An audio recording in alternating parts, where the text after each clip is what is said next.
is a fun game. 30 seconds until minions spawn.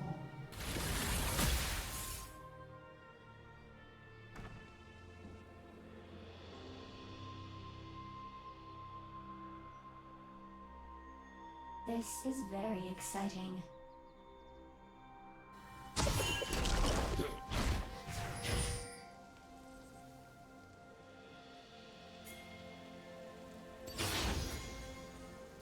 Motivating. Minions have spawned.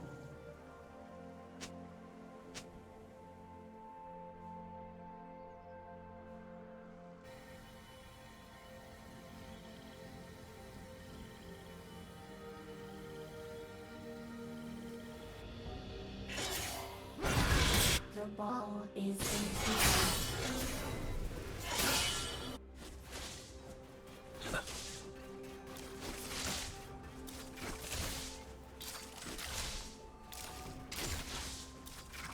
We go.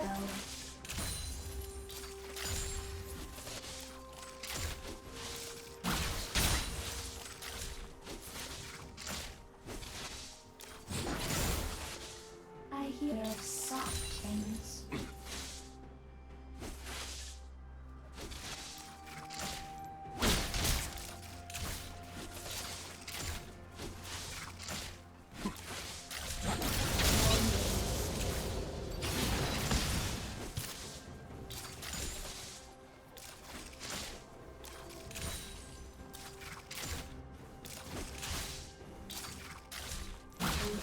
As one.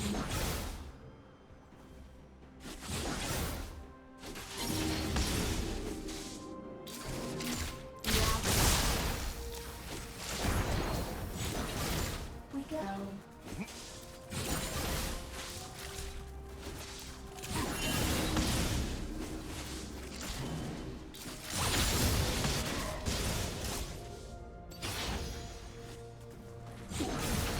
This is very exciting.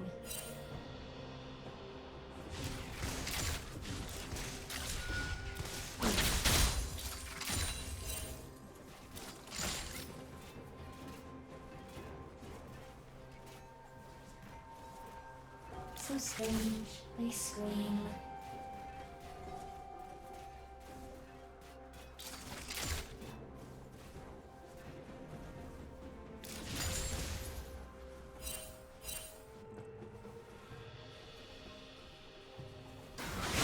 Time ticks away.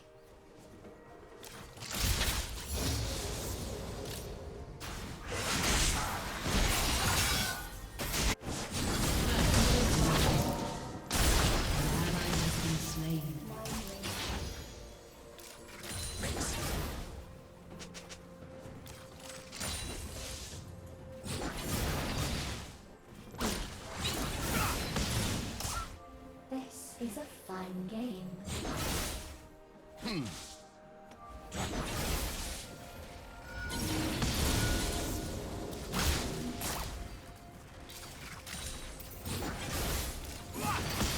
hear soft things.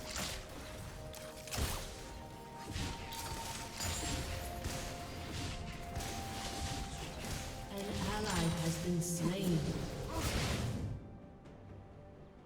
Motivating.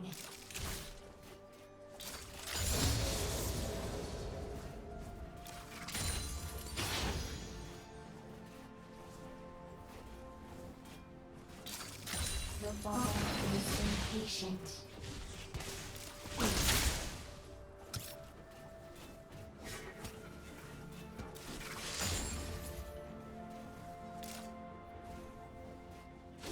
Why are they running?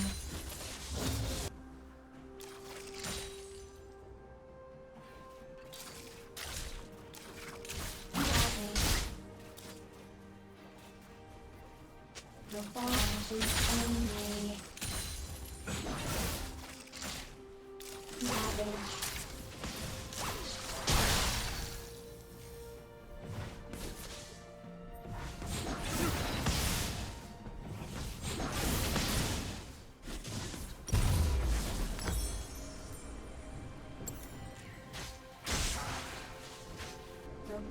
is impatient.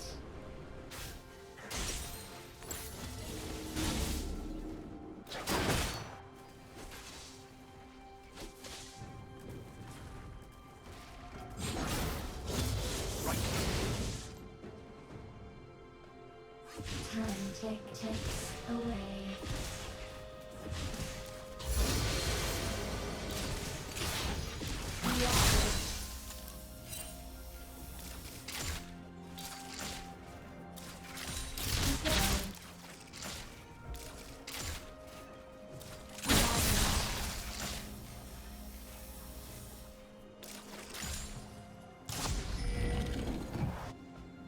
Why are they running?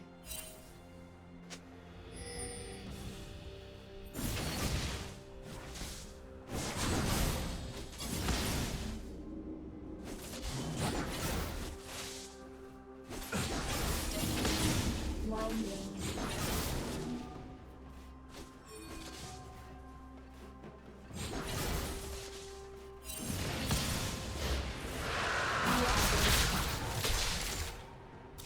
Motivating.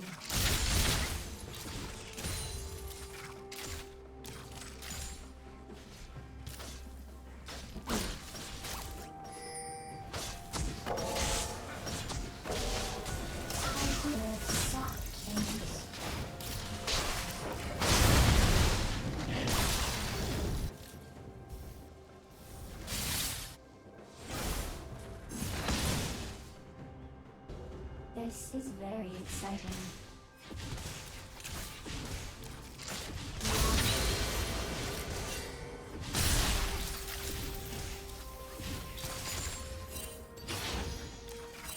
An ally has been slain.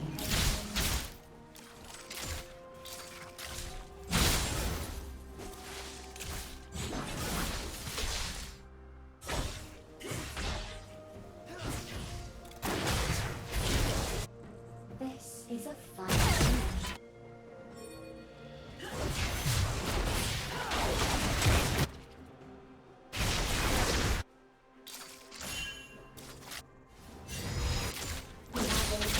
Why do they keep breaking?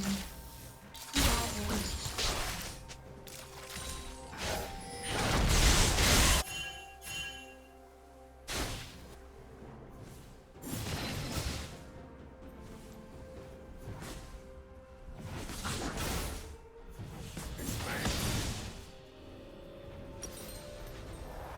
The ball is impatient. An ally has been slain.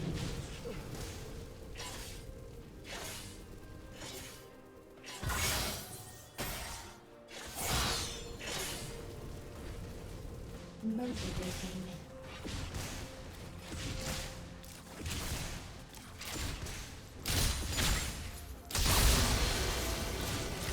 Savage. I hear soft things.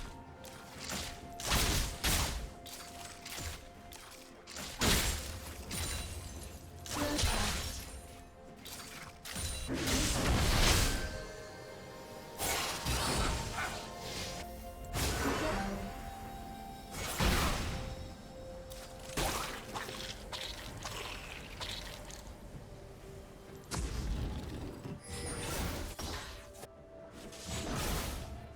This is a fun game.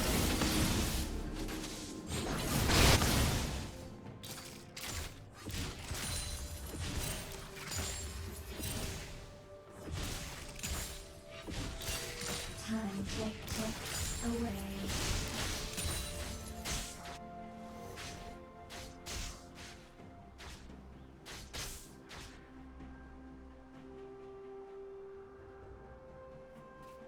This is very exciting.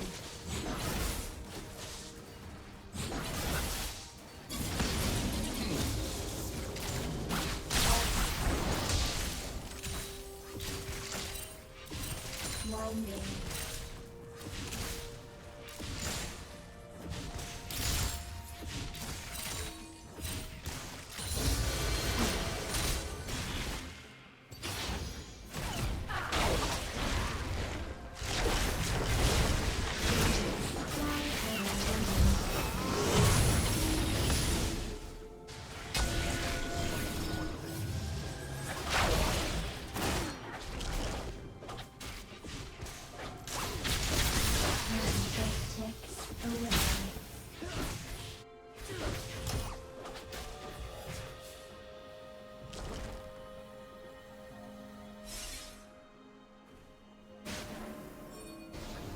This is very exciting.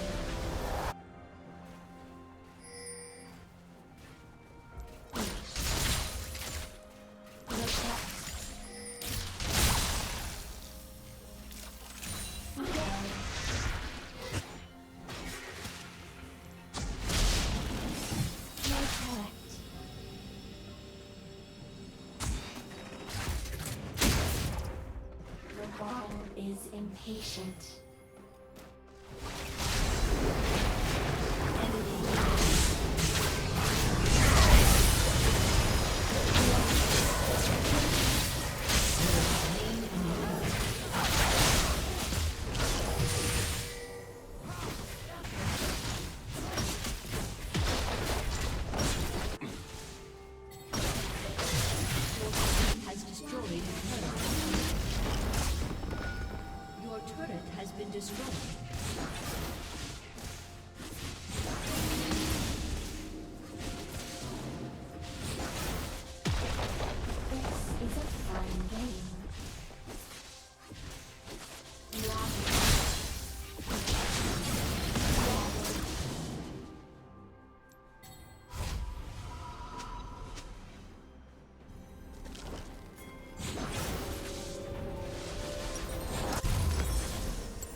Very exciting.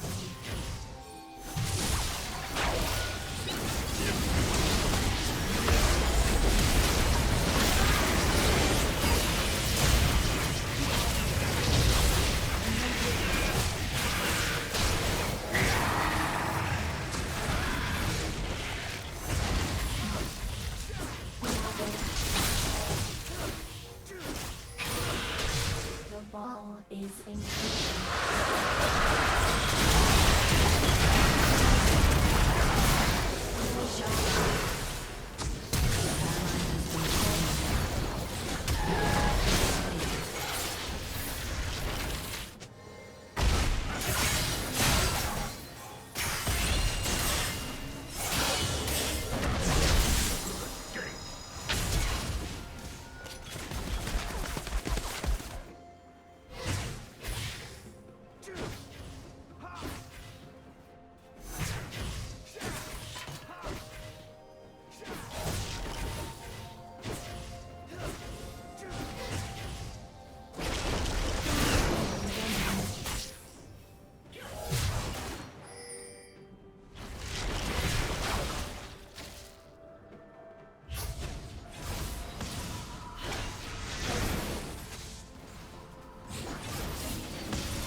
Time ticks away.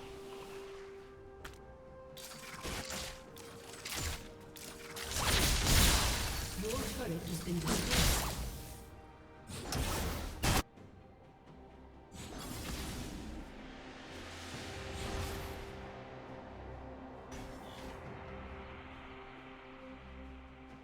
Landing.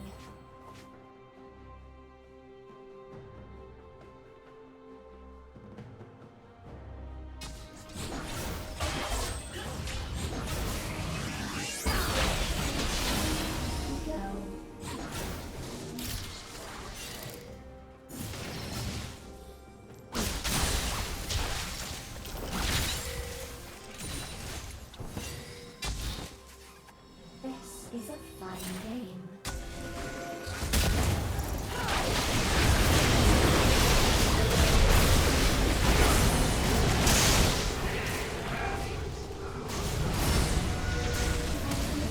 I hear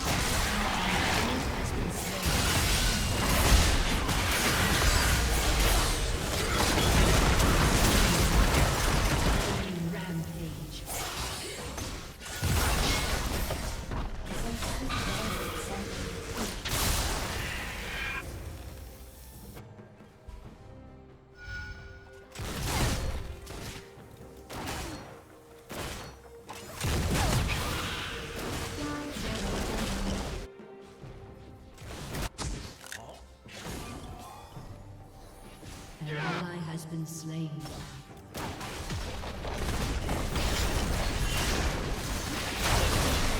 Has been destroyed.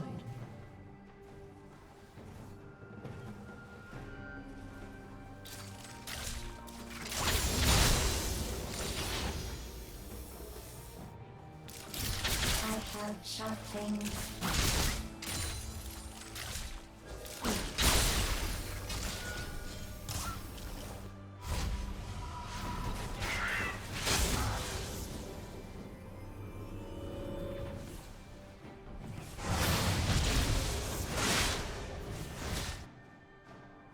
Winding.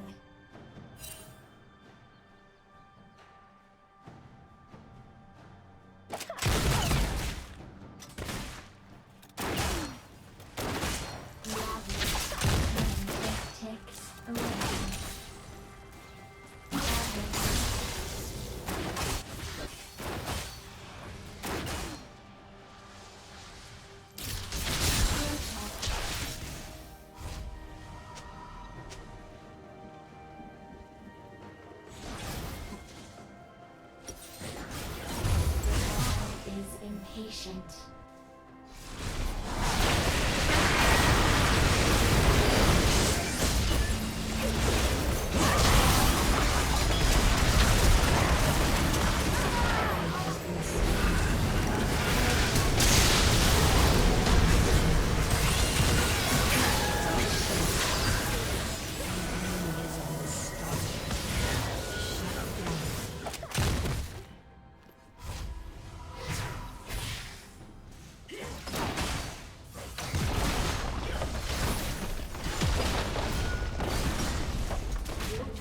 Been destroyed.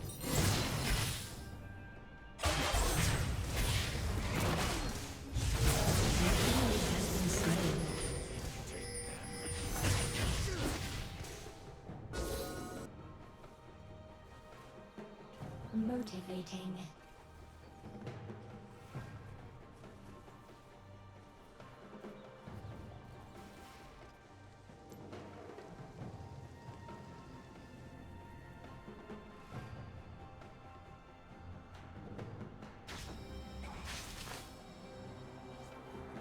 Winding.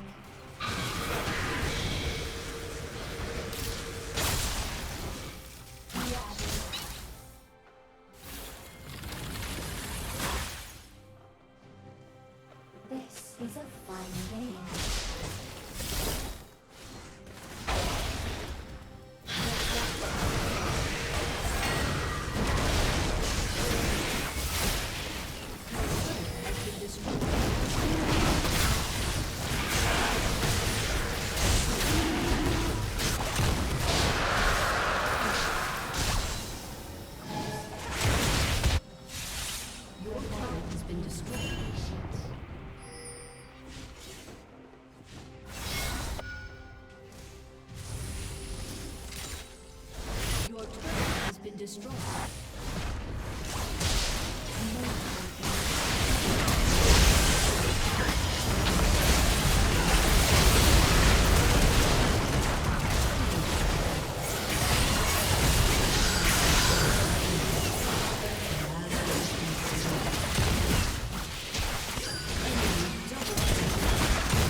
Shut down. Your inhibitor has been destroyed. Ally has been slain.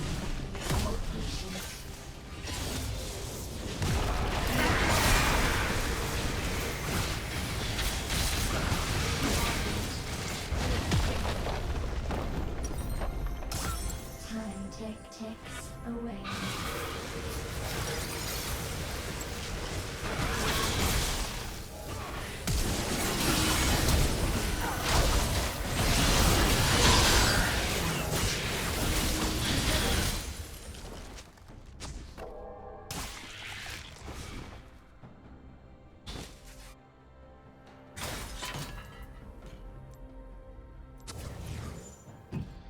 Winding.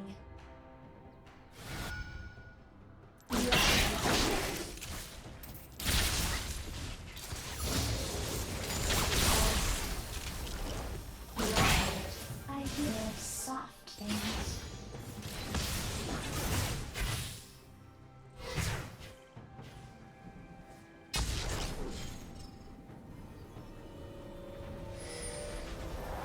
Motivating.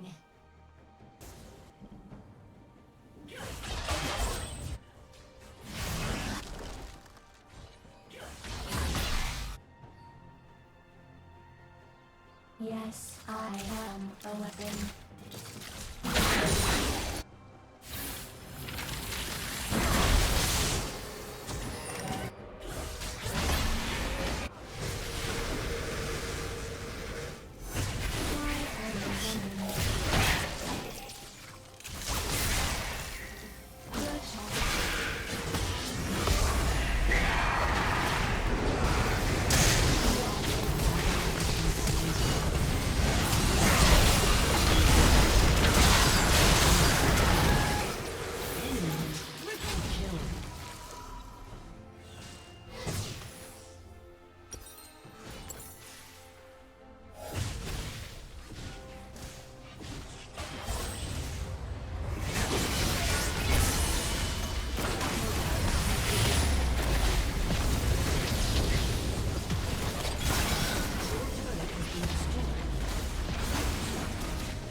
Hello and welcome back once again, ladies and gentlemen, to the EU Challenger Series qualifiers. My name is Munchables, and I'm going to be joined once again by Sona and X-Scoundrel. We're going to be jumping into Alien Tech up against Team Kinguin, and I believe that we're going to be jumping in very quickly. Thoughts on this matchup before we get into pick and bans, guys? Team Kinguin definitely favoured, but Alien Tech are showing some flashes of brilliance. Yeah, Alien Tech looked good yesterday. Team Kinguin did as well. Obviously, we've got one less game from then, so it's a little bit more difficult to call, but I'm really looking forward to this PB stage. Camille, holy moly! Camille has got through. We're already through here, and Team Kinguin has already got Camille. They traded what Camille was up. Alien Tech a blue side. They could have taken it, and they took Syndra instead. Okay. I think a key thing to bear in mind is that Swain is banned instead of Camille. Yeah. I'm not sure the Swain has been impactful enough to really. I feel it's had some flashes of potential. I don't think the not Malzahar over has been I don't think the Malzahar has been impactful enough to be banned. Swain works really well into top lane tanks, and if you don't understand how to play into that, that's fine. The Malzahar, I think most people now know he's been around for long enough in that support role and in mid for you to know how to play around it. So I would have forgone the Malzahar ban, banned out Camille instead, but they got Camille themselves, so who gives the monkeys? I mean, not them. Alien Tech should. Alien Tech definitely should give a monkeys at this point. And I think the Swain ban may be just because it could be a difficult matchup for Camille, although with Repel, I seriously doubt that. I can't say I've played the matchup myself. But what Swain generally struggles with is someone that you can get in and deal with him very, very quickly and then sort of get out quickly as well, and Camille's got all of that. So Swain classically in lane doesn't deal with people who can gap close as well as a shield to protect her from trade damage. So it's I would imagine not the greatest lane, but there must be some logic behind banning that. And maybe we'll just see Camille jungle again. Maybe it won't go to the top lane. It's a lot more flexible than we thought it was at the start of this tournament. And what is excellent about the way that they've drafted is they don't have to give away their top lane pick or their jungle pick, because now they can keep Alien Tech guessing as to where Camille's going to go. That is going to force Alien Tech to make a decision based on their next rotation for a top laner, and then Team Kinguin could decide we take her into the jungle or we take her into the top lane. Braum locked in once again. We saw this once earlier on in the tournament. Really good anti-siege, really good at protecting those towers, along with an Oriano. We've got a Kha'Zix and a Nami on the other side, so already, to be honest, this has been a very quick pick and ban, rattling through these ones. Yeah, of course, we came into it a little bit late as well, so that's probably why we already had 3 picks by the time we were in here. But I think I like the Caitlyn Braum lane. It's very, very safe, and also, if you think that you're going to play into a Varus, having the Braum there for Unbreakable to be able to stop those piercing arrows can actually do a lot of work for you. The other option was a Karma, who does give you a little bit more utility, but the Braum concussive blows, especially on a Kha'Zix who's jumping in, can do a lot of work in a team fight. Also great against, like you said, the piercing arrows. So it's good anti-siege, good anti-poke as well. Interestingly enough, I like the Kha'Zix picks into the Camille here, because should Camille go top lane against the Poppy, Steadfast Presence can come out, you can prevent the wall hook, and then you can look to isolate Camille and take her out over and over again in that laning phase, because once that wall hook is down, you actually lose a good portion of your mobility. So maybe there is a tactic here from Alien Tech where they look to focus if Camille is in the top lane. Camille in the top lane does work into Poppy. That's kind of why she's been banned out so often, is she's a tank buster. She can delete a tank and then later on isolate an enemy team member like the Varus or the Syndra here. The Elise pick in the jungle is a little bit odd to me, in all honesty. With Rek'Sai still available, I would have preferred to see that. Or, as you've been saying, take the Camille into the jungle yourself and then play something like a Maokai or a Nautilus top, just to give yourself a little bit more of a tank line. I've got to say, I am very excited to finally see Camille in the top lane. I feel almost robbed that we saw it in the jungle. We didn't get to see the matchup that people have been talking about, Poppy versus Camille. Poppy, kind of that top lane god to some extent. It's like the ultimate safe pick, and maybe this is the ultimate counter. We're finally going to be able to see that in action. Let's talk about the compositions as a whole right now. Has the team won the draft here, aside from Camille obviously being picked? I mean, where do the compositions look to go here? Well, Camille got great mobility. You can negotiate the ball and team fights very well. What Elise does offer here, with the Camille potentially being vulnerable in the top lane with the Kha'Zix inclusion, is, excellent counter gank potential. That's exactly what Elise is built for. So I think Team Kinguin got a very good draft. Camille instantaneously gives you a huge advantage in some senses. It really depends on how it gets played. But I wouldn't actually put things away from Alien Tech. I think they've managed to secure a decent draft themselves. They have a very solid draft if Camille isn't on the cards. Like that's one of the best drafts, in all honesty. Nami, Varus, very good bot lane. Syndra, superb in the mid lane. Basically, Syndra and Poppy are S-tier picks. Yep. Kha'Zix, we're seeing so many jungle bans that we're seeing a lot more of him, and then the bot lane is strong by itself. So if Camille wasn't on the cards, I'd be looking at Alien Tech's lineup and saying that is one of the strongest drafts you're going to get in 624. with Camille there is a spanner in the works to the drafting phase, and I think we're going to have to see how Alien Tech are actually able to play around that Camille. Yeah, just taking a look at the screen now, we've got those rosters up. Remember, keep an eye on Ice Beasto. He's been fantastic in that top lane. And Woolite, constantly been here or thereabouts in terms of challenger scene stuff, and he's been stepping up in that AD carry role. When you look at Alien Tech, though, Sonar or Munch, I mean, who are we looking at on their roster? I mean, realistically, who do we think has to step up? I think Alternative X had done a fantastic job yesterday on Varus. He's got Varus again today. He did, yeah. I think he got a triple, if not a quadra kill yesterday. So, Alternative X definitely a strong player in that AD carry role. But, I mean, I think Alien Tech, their strength has been their team play, not necessarily one player like leading the charge as much as we've seen with other teams. And I think another mention for Kinguin as well is Tabasco. I think he's been great. Yeah. Broxer-esque pressure coming out from him when he was playing Lee Sin yesterday. So we'll see whether we see similar things like that today. But one thing I do want to bring up, a topic of conversation we've not mentioned, is Team Kinguin, right now they're 1-0. So they don't seem like a contender for the top of the table. However, they have 2 games today. They looked really strong yesterday. By the end of today, in a few hours' time, they could well be 3-0. They could well be matching Fnatic Academy at the top of the table. What do you guys think? Do you think this is possible for them? I've just realised how strong a last day we have as well, because I do believe that's there for them. And if they do go 3-0, actually they face up against Forge on the final day, so that's going to be a massive fight for the top of the table. And then you've got the Nerf Fnatic game there as well, so that's going to be an incredible day of action. But yeah, from their performance yesterday, I think TK definitely have a shot. They beat out Tricked, if I remember correctly. They did, yeah. And that was a pretty dominant performance from TK. I want to see how they play against alternate attacks later today. I think that's going to be a big game for them. Alien Tech yesterday looked a lot stronger than they did on the initial matchups. And if Alien Tech come out today, and I think Riativo and Asiato get the synergy off that they demonstrated yesterday, they can put up a challenge to Kinguin. But I still think Kinguin are slightly favourites. Yeah, I mean, I have to agree. Yeah, I think Kinguin have looked incredibly strong. Alien Tech, so there's a little celebration there. Alien Tech have looked strong, but we've seen their weaknesses. We've seen cracks in the armor, but I think also, to some extent, Kinguin might have an advantage just in that they've played one less game. Yeah. They've seen more of their opponent than their opponent has seen of them. And also, they've locked in a Camille, which is always going to be a bonus advantage on top of everything else. That almost instantaneously, in my main mind, wins the game for you. But I think there's a risk with that as well, because you do have that almost idea, especially like when you get in solo queue and you're just like, oh, our draft is just too strong. We've got Camille, we've got a Karthus main called Karthus, we've got a Riven main called Riven. We're going to win the game because of that. They might get slightly overconfident, especially with Camille. It's easy to overstep your bounds because you are wall jumping and you're grappling around and you're trying to traverse the map really quickly. You can accidentally dive, you can go too deep, and you never know, Team Kinguin might make a mistake. My worry with the Camille is there are a couple of situations when she comes to use Hextech Ultimatum in teamfights. Now, I'm not sure if she will teamfight. Remember, Camille's got a very strong split push.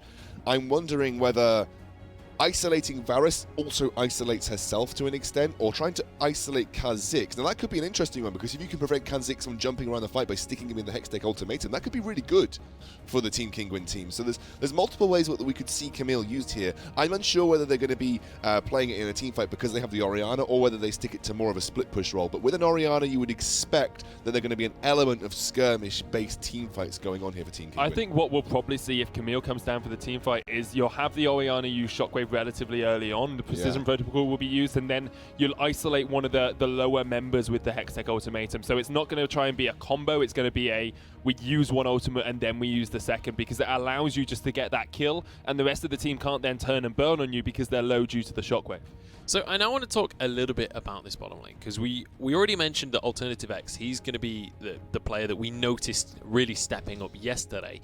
He's playing a Varus into a Braum. Do we think that that's going to be too big of a roadblock for him to be able to overcome, since it's such a direct counter with the interaction between Piercing Arrow and Unbreakable? Remember, you don't often use Piercing Arrow. I mean, while Piercing Arrow is a great harass tool in lane, the majority of what you use Piercing Arrow for is just pushing caster minions and just pushing people in. And remember, Braum is not great at pushing lanes. Yep. Really. Awful. And Caitlyn isn't great either. Piltover Peacemaker is okay, but then Piercing Arrow is almost a better version of Piltover Peacemaker in a lot of senses. I've just dropped my pen on the floor. And and it's Nami as well. And Nami, can help in pushing lanes. Just being ranged helps you push lanes compared to the Brawns. So, all right, it's time for predictions, boys. Excountrel, we'll start with you. Who do you think is going to take this game? Team Kinguin. Team Kinguin? Yeah, TK for me too. We've got a pretty unified desk here today because I'm going with Team Kinguin as well. It looks Team Camille. fairly clear. Team Camille, yeah, that might just be the case, but Now we've got 3 penguins up. That's great. Yeah. 3 penguins. So Sona's going to be very happy at the incredibly cuteness on happy. screen. But here we go. Game's underway. Take it away, boys. Thank you very much, Munch. As you say, we are into game between Team Kinguin and Alien Tech. A big matchup, actually, for both of these teams. If Alien Tech win, they go 2-1 and solidify themselves as one of the 4 runners in the group. As we said previously, you know, if Team Kinguin are able to get that W next to their name, they'll go 2-0 and be one of the 4 runners of their group. So it's very tight stuff here as we enter the 4th game of day 3. TK looking potentially to set up a gank on any deep vision ventures, but it looks like Tabasco is warding them off enough as it stands. Kha'Zix isn't going to be too over-eager to make his mark on the enemy jungle just yet. So I just want to bring you back to team fighting really with Camille and Split Push, because a lot of people compare Camille to Fiora, mostly because their kits are relatively similar, although dissimilar enough for them to be unique.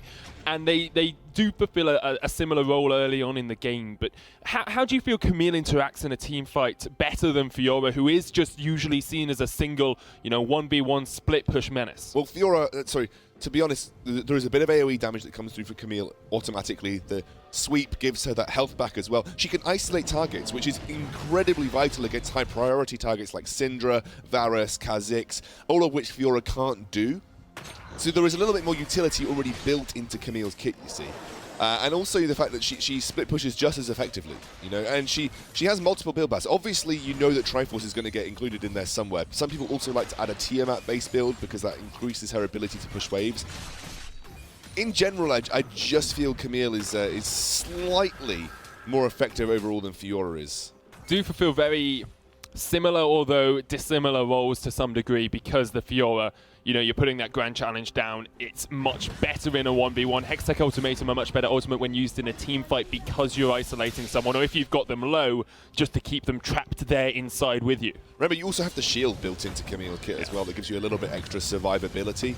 I think the great thing about that shield as well, it's a part of a passive adaptive defense, is it actually works off the predominant damage you're going to take. And you don't even need positioning to land true damage for Camille. You don't even need the positioning. So, Fiora lands true damage by getting positioning either with her ultimate or just positioning naturally, but you don't even need positioning for Camille. You just click Q and you get some sort of true damage after 1.5 seconds. Click Q twice. Click Q You have to use that precision but protocol twice to be able to 1.5 land it. seconds later, obviously. Yeah. Tabasco looking to see if he could get a red buff steal off here. Did spot out Riativo and will delay the Kha'Zix in the jungle slightly. There was a ward up there, so perhaps someone's around, but a good ward here for Kinguin in the pit means that once again Tabasco knows exactly where the Kha'Zix is and is looking for a gank in the mid lane. Exhaust onto Aziado. Sebek's there, flash away from the cocoon. There's a flash and a ghost burnt on that Syndra. Oh, actually looking to potentially repel, and Aviado notices it at the last moment, uses the blast cone to shortcut his way, the safe way back to lane. Good early pressure here by Tabasco. Did burn his flash, however. Didn't land that cocoon, but you do get 2 summoners away from Aziado, which is pretty important. That's huge, especially when you've got Repel in as well. Ice Beasto looks like he's pushing As forward. alternative, when did Alternative X burn his flash? At some point He in must the have got bottom caught. lane. He must have got caught with concussive blows. Exactly, because because he's burnt a pot as well, so he must be on the poor end of a trade in that Perhaps bot at lane. the same time, because we definitely didn't pop down to bot lane to see it, so it might have been at the same time as something was happening further up on the map. If you saw that on the mini map, make sure you tweet it at #EUCS, and you can fill us in on all of the details of the flash that we missed there in the bottom lane. I was just noticing, because I noticed the summoner spell had gone down, so the theoretical argument is that he got caught in concussive blows. I think that's the best argument, because of course if you are caught in the concussive blows, there is a CC chain in that bot lane you need to be worried about. The trap comes down immediately, and there's no way that Alternative X wants to get caught up in that. Tabasco heading towards top lane. If you can get this Camille rolling, you'll be thoroughly happy, but there is a ward spotting out any movement in the river. And actually, Ice Beasto has pushed this lane up ever so slightly, although it is going to be pushing now towards Camille. Fearless is going to go and check. Tabasco realizes there's the cocoon. Here comes Camille. Will jump in. There's the kill. easy enough for Team Kinguin to take first And blood. somehow Ice Beasto just appears through the use of that wall hook. Just style point. just appeared. Asiado is low. Has no summoners, remember, as well. Sebex does still have flash. Took exhaust in this lane, which is something you don't always see into a Syndra, but can work well. Yeah, and actually, interestingly enough, this is a lane that Orianna survives. Most people would say this is a survivable lane for Orianna, but thanks to Tabasco's pressure, it's now a lane that Orianna is looking dominant in. You know, once you get that edge as Orianna, your ball becomes a huge zoning tool. You know, the command attack and distance can start to chunk, and actually you're seeing that a small CS lead opening up for Sebex in that lane. Throughout this entire tournament, we've seen how impactful junglers can be, and actually we see once again Tabasco setting up in that Razorbeak bush, looking to see if Riativo's going to come and face check, which is exactly what it's going to do. It doesn't really matter where you can burst someone down to half HP straight away. Spiderling's doing a lot of work. Here comes D-Lord as well, misses the Winter's bite and won't get the kill. Tabasco Unbreakable stops the ball in its tracks. Slayer and Alternative X are coming up. Tabasco doesn't have that flash, of course, burnt it earlier on. They're looking for D-Lord first. Piercing arrow jumps away. Stand beside me, says Sebex. And D-Lord escapes. Yeah, I thought it was an interesting attempt to try and 1v1 one of the best champions in the game at 1v1. But the thing is, if you have your Spiderlings you don't get isolation, I realise that. But you're also at a level disadvantage, which actually means a large portion in this early game. So, again, Tabasco, you burnt the flash of Riativo, so realistically you call it a success, right? Realistically, that was a successful invade. But it did take a lot of dedication, but both Alternative X and Slayer had to come up, which means that they didn't lose out too much on the experience sort of matchup in that bottom lane. Well, actually, Woolite got to stay in bot lane. And he's got a BF sword now as well. Yeah, exactly. I mean, he didn't generate a huge CS advantage, but, you know, you did force him out of lane, maybe got a couple of basic attacks on turret. It's always a small wins, you know? So there are a couple of early item pickups here that I want to have a quick talk about, Xscoundrel. Yeah. You've got the Sheen pickup on Camille in the top lane, and then mobility boots first on this Elise as well. Mobility boots first on Elise is not something that we haven't seen before. You know, one of Elise's major strengths is her ability to roam and impact the map frequently. You just don't see many junglers make that kind of investment these days. You know, it's sometimes questionable whether they pay dividends depending on how much. What is the return on investment? The return on investment is being able to gank more lanes more often, right? And you have that movement speed in the spider form. The Sheen on Camille makes a lot of sense because Precision Protocol allows you to proc it twice in one ability. You know, you proc it once in the first Precision Protocol, you wait 1.5 seconds and proc it again.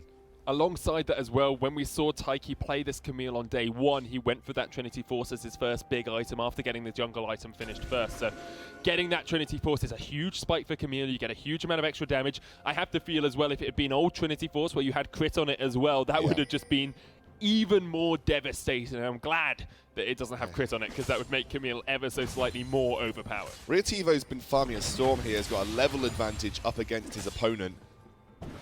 And they both just hit 6, actually. Yeah, so. Actually, well, Tabasco is a little bit on the Tabasco's just a little bit behind, but again, he has been less interested in farming and more interested in looking to impact the map. Woolite's getting locked up here, but won't result in much. Braum is nearby. We talked about this a little bit when we were talking about Varus and Caitlyn earlier on. Caitlyn is kind of a Varus, not counter as such, but because she has such long range, she is able to trade pretty effectively into him. Kind of. I would have almost called it the other way around. I think Varus does a good job. Like, they both do good jobs against each other because they both have long range.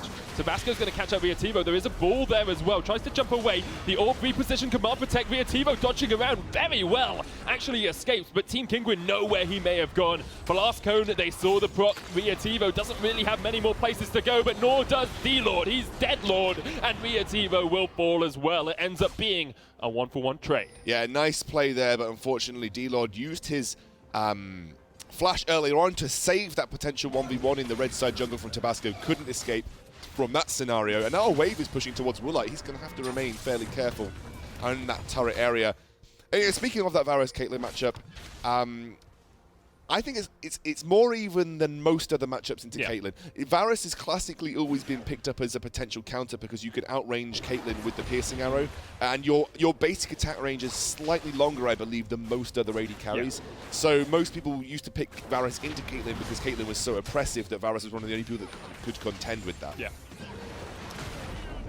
D-Lord will eat up the Aqua Prism. Doesn't really matter too much, as Woolite would still stand up in it. Of course, it does still have the area of effect no matter where you are, so if you put it with the Unbreakable, you still get affected if you're close enough with that Aqua Prism. Sebex and Asiado have got their own blue buffs now as well. A lead taken for Sebex. It's something you talked about a little bit earlier. Because of Tabasco's early pressure, Sebex was able to get this CS lead, and now it's about 15 ahead. Fearless early investment into Ninja Tab, I hear, really realizing that actually reducing those basic attack damage in trade is more important than going for something like a Barmy Cinder when you're looking to trade, because you know that you're not going to out-damage the Camille, so you're not going to try, right? You just want to try and survive as best as possible.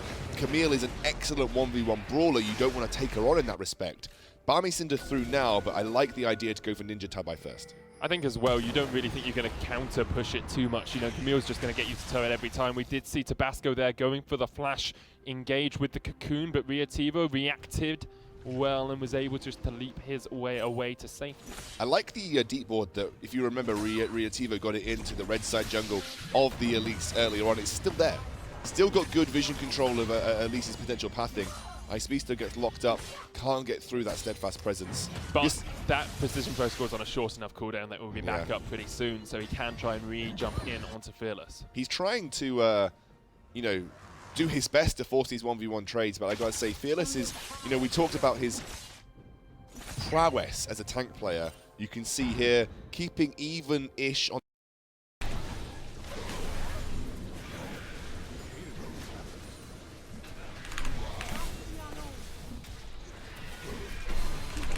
Oh my god, my E didn't come up.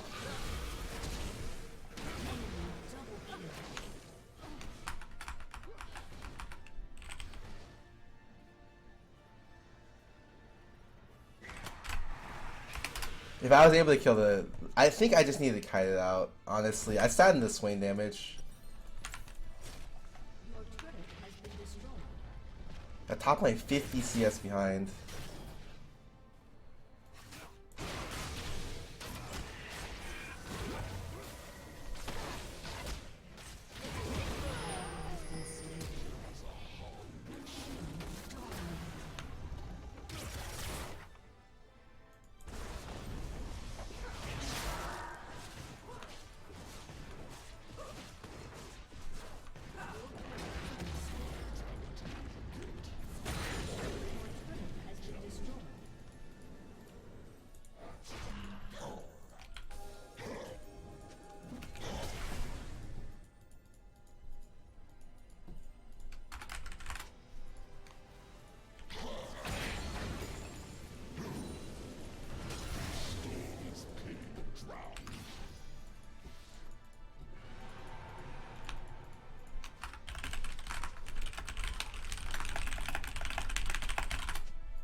I feel when he tries to flash and I have Wither on him.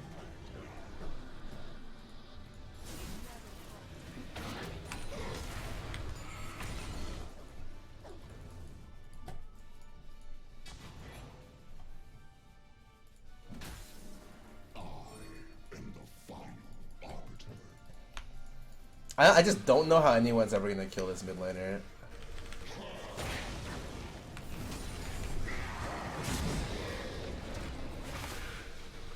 Thank God he flashed. He's literally 3 levels above my whatchamacallit. My guy. I think it's pink right here.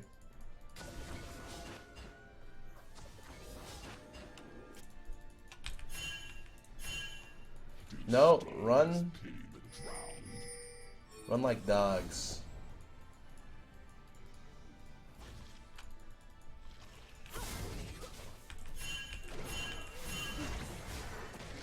We should not fight.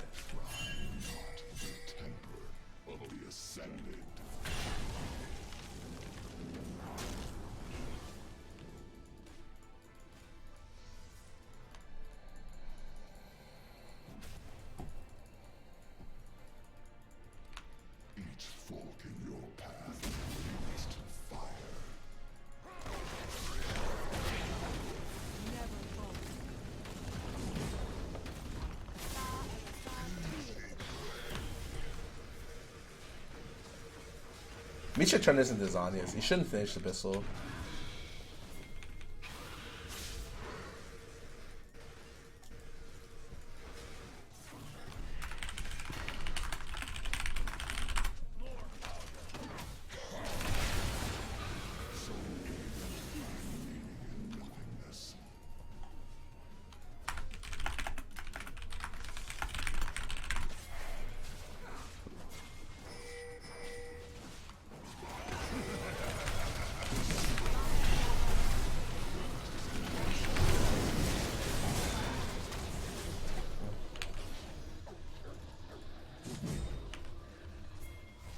Kalista trying to run away from Wither is actually hilarious.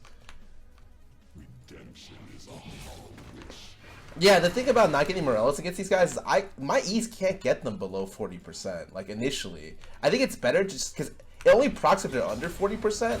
I think it's better, honestly, for me to just let my ADs get it.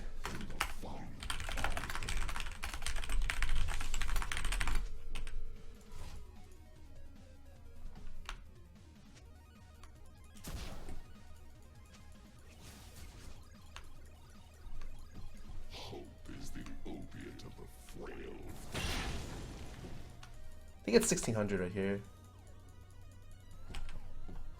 Yeah, I think Gameplay should get it as well, but yeah,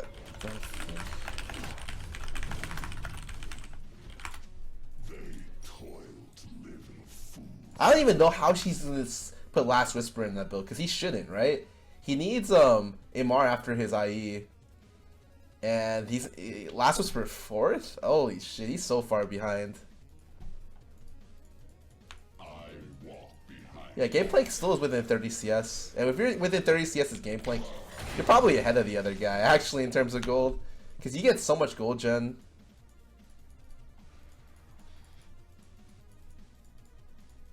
Mortality is guilt. All will be judged.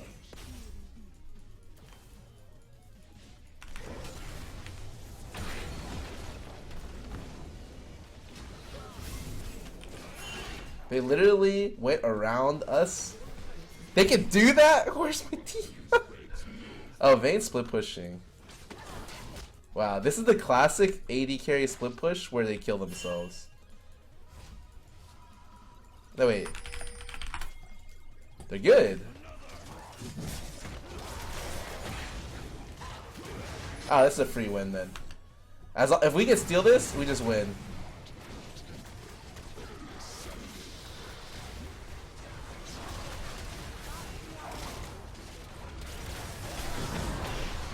Okay, we didn't steal it.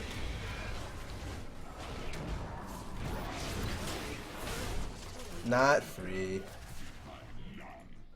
ally has been slain.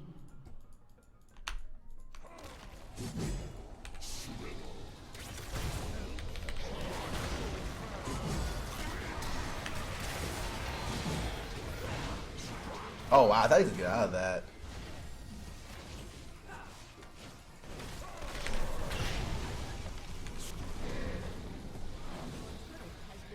I don't think every time an AD does this, I'm just like, why they ADs do this all the time where they're just bottom at like really bad times. Ugh, and I've done it before as AD too, but it's just like, holy moly, man. Yeah, I missed my E as well, so it's like, I guess I could have gotten it. Oh, and the Kalista went MR. Oh, holy moly. We're this far behind where she can itemize third item MR against 4 AD. I mean, we have core on this.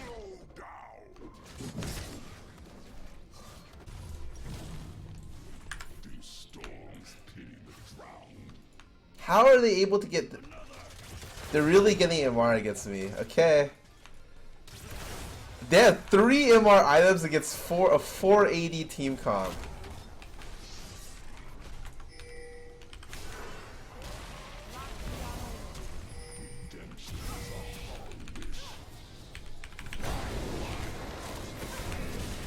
What just killed this guy?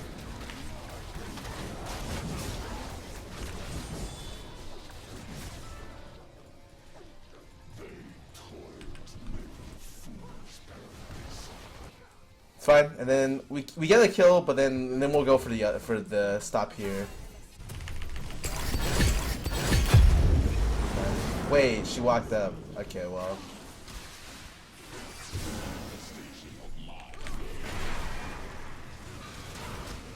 Wait. Oh! Wait, we got this. Wait, we got this.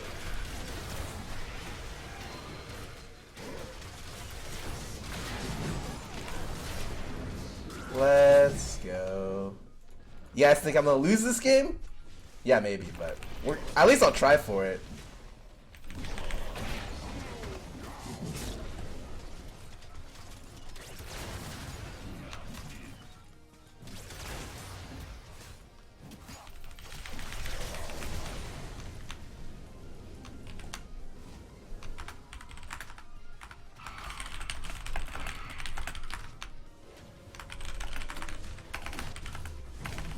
I think he needs lifesteal MR, but if he wants to get Mortal next, dude.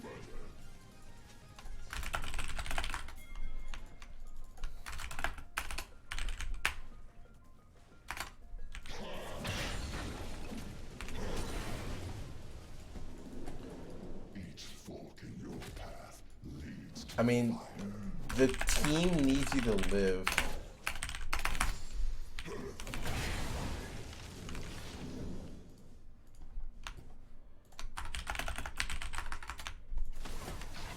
mortality is guilt. All will be judged. I don't know how much damage he's taking in these fights.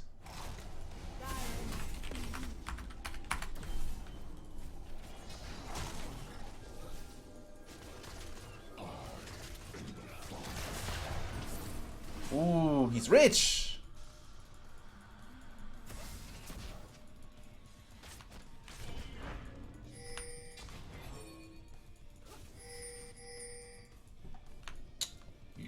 What do they do without Baron buff? They don't know. They have no idea.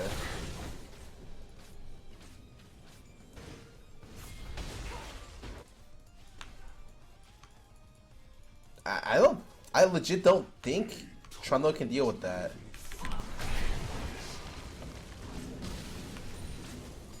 I E and everyone runs away. The Blitz should be running up and looking for me when I E to put pressure.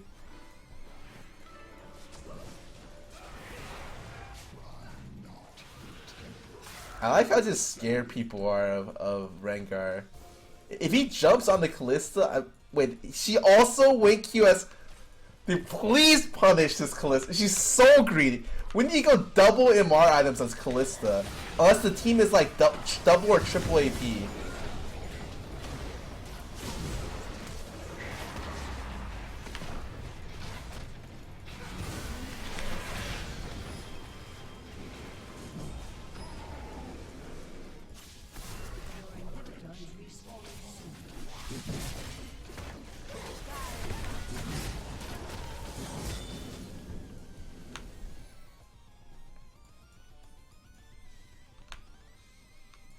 I actually have to get Void here, and that's disgusting. Why am I getting Void as the only AP on the team? Wait, I wish we could have initiated that, because I wanted to flash Wither the Callista, and then we just auto-win, because Callista can't move. I blew the QSS for my first Wither, but my team wasn't there, so I'm just like, okay, well, I guess I can't play.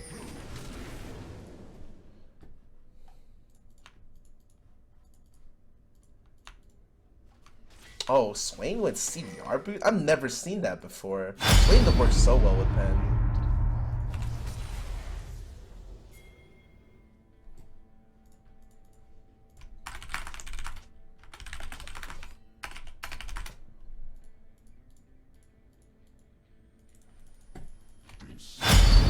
God, you want to cut the Callista from coming. Like, if I was a Rengar, I would just sit like here. Yeah, here. God, if we could get that cut, that would have been godly. Oh.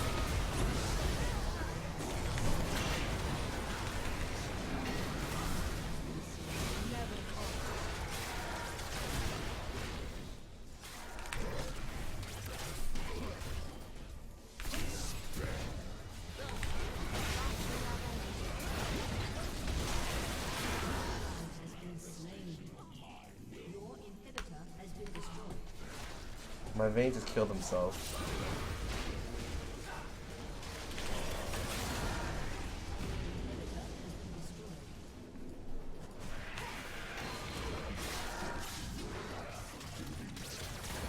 It's not game over yet.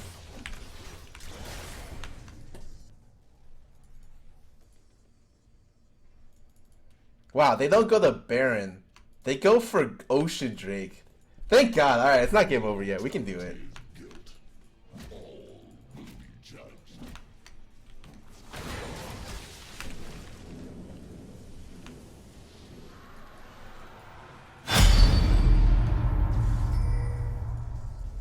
You think this is greedy? I think this is so greedy. But I guess they just back it.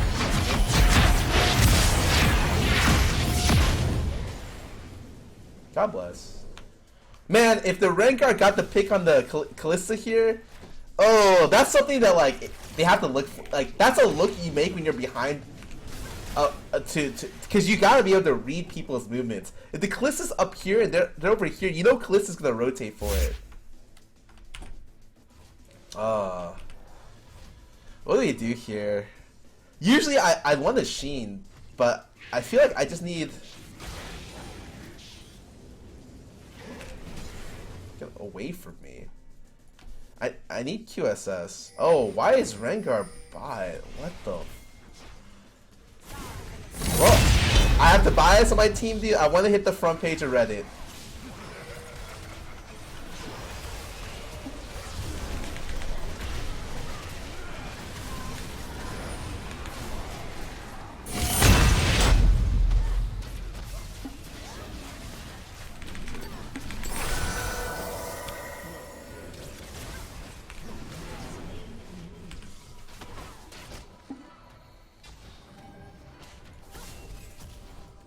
I'm just gonna flash. Goodbye.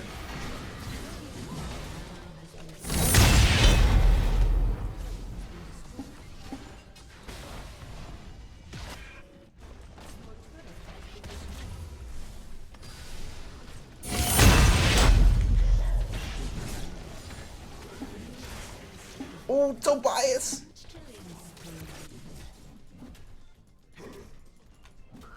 Someone... They keep doing these Barons. I'm just like, oh my god, dude. Doing Baron against a Gangplank and everyone's alive. Like that's the stuff I wouldn't even want to do if I was them, but they just keep going for it. It's like impressive in a way. Okay, not buying that item. Because they just got balls. There's... Oh my god. I guess they have Kalista though, so it's not that bad. Christopherson, thanks for the sub, man. Welcome to the stream. Temper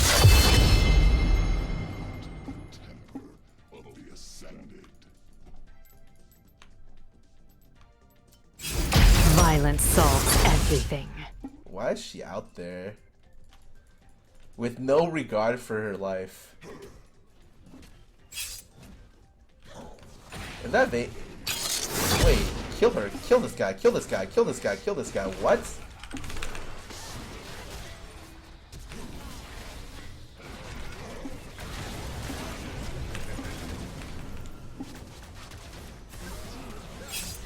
No, wait, don't run in. Holy moly. Actually, are you serious? Oh my god, we get the pick. It's ours. We got it.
Want to see a hat trick?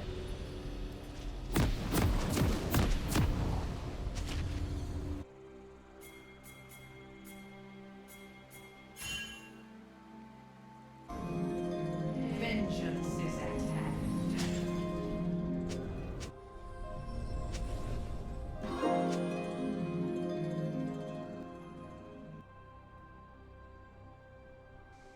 Welcome to Summoner's Rift.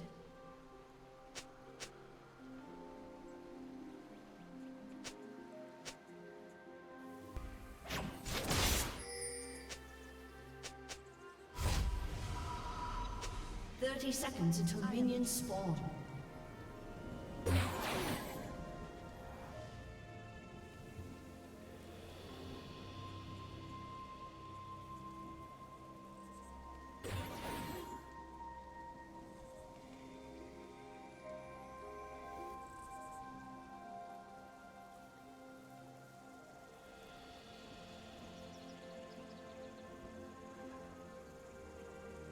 Minions have spawned.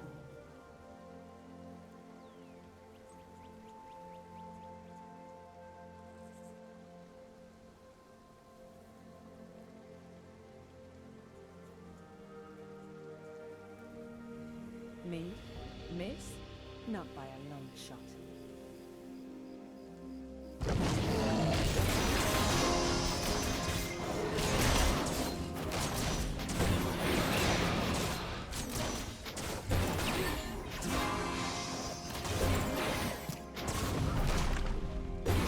Time for a shakedown.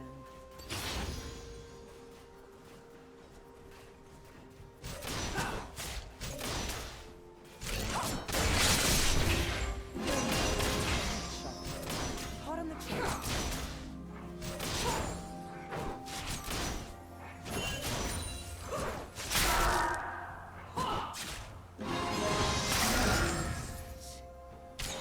Don't be caught flat.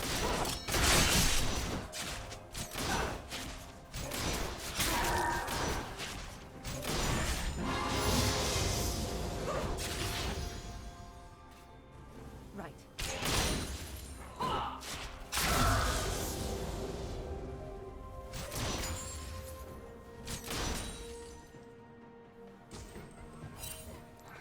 Let's investigate.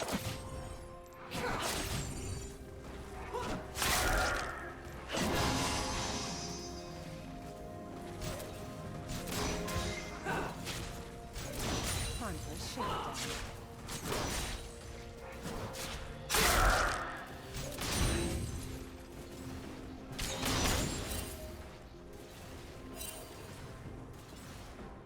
Don't be caught flat-footed.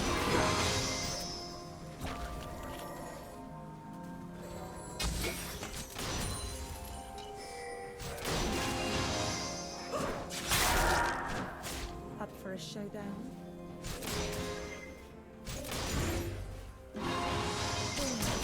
Headshot.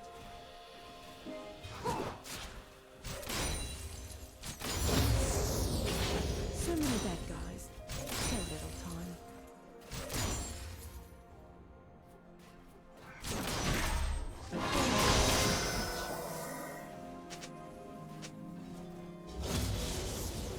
Sorry, boys. I keep the fuzzy ones coming.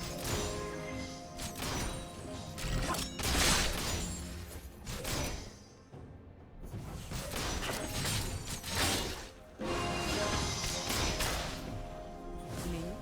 Miss? Not by a lot.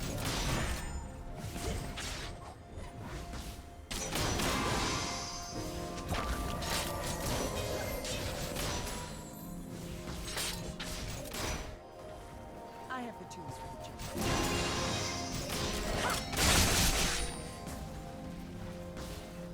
First blood.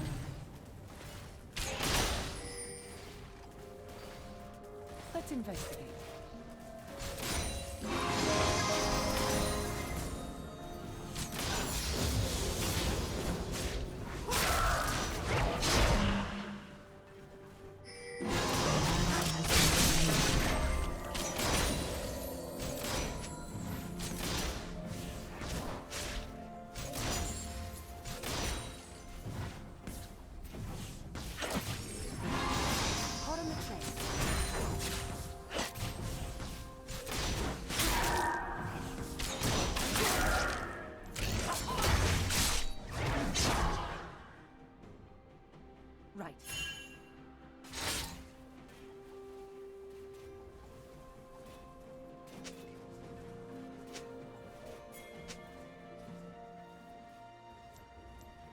Want to see a hat trick?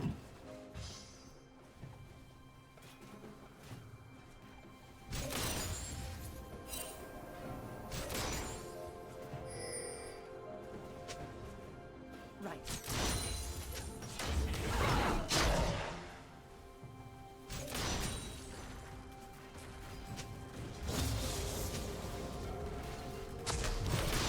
Time for a shakedown.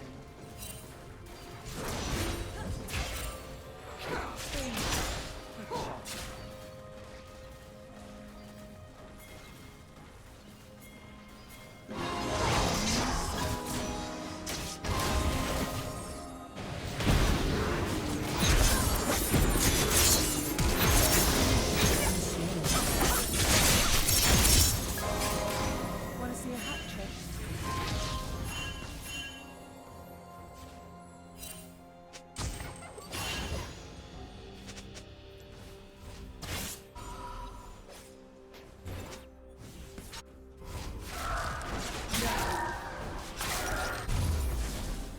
Don't be caught flat-footed.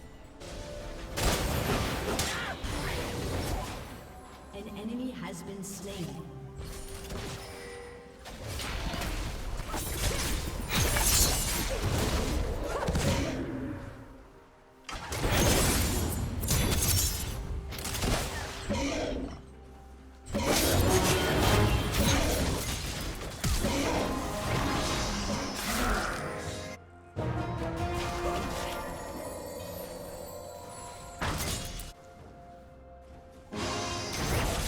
Who doesn't like being under the gun?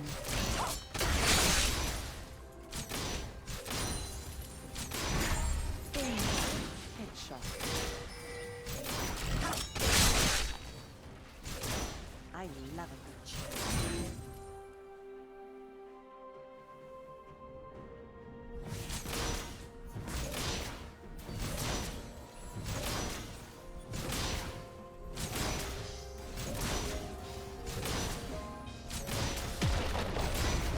Who's the long gun for long?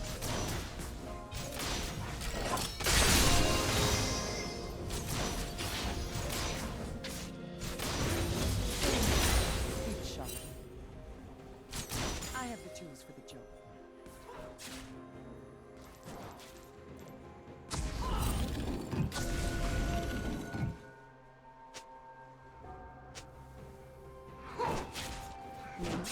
Miss? No.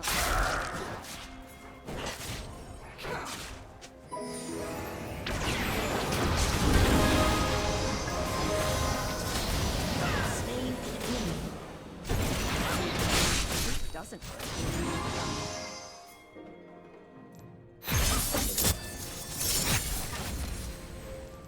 An enemy has been slain. Your team has destroyed a turret.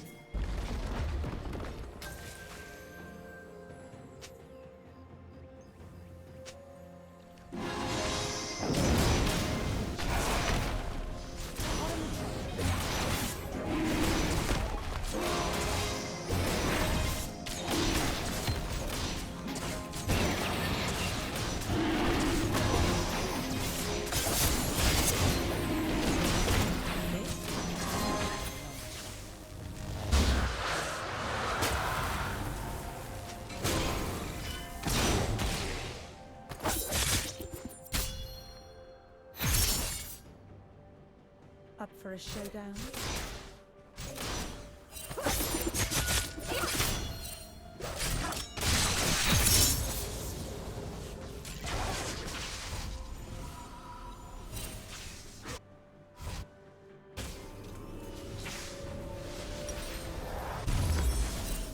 Time for a shakedown.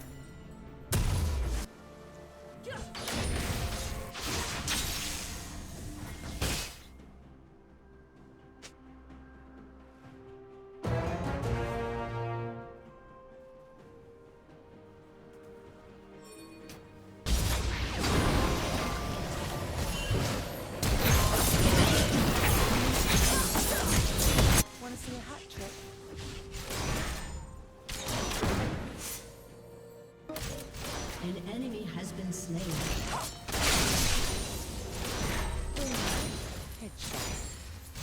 caught flat-footed.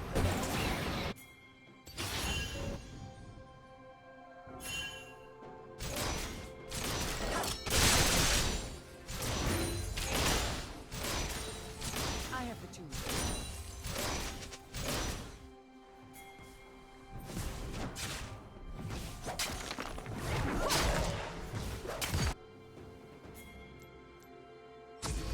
Right.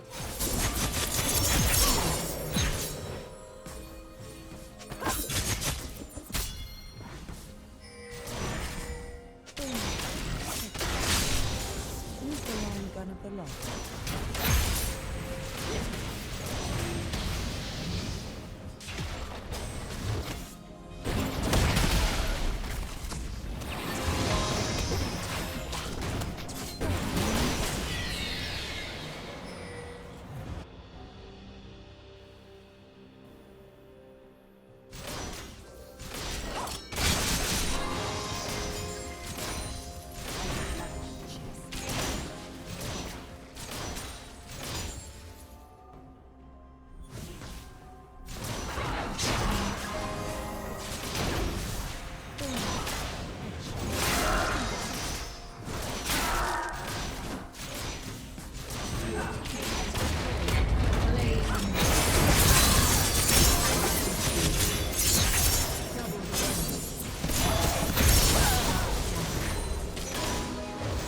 Enemy has been slain.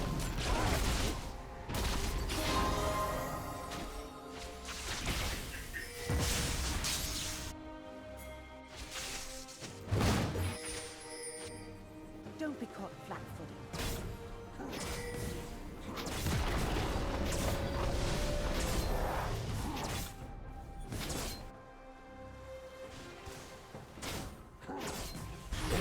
Hot on the train.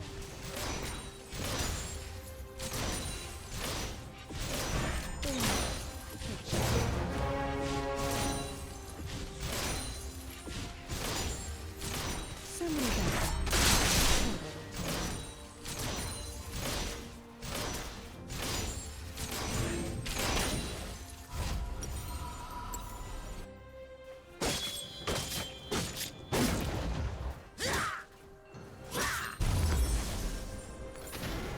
Time for a shakedown.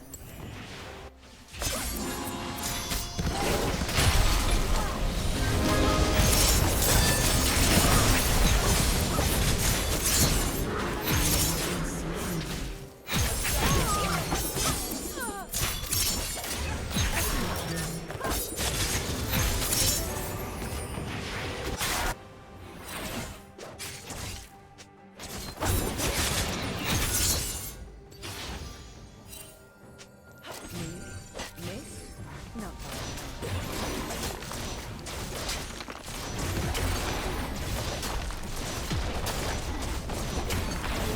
Has destroyed a turret.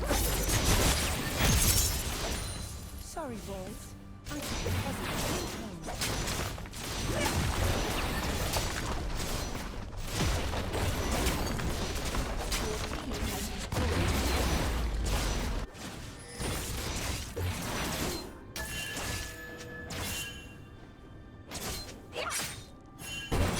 Want to see a hat trick?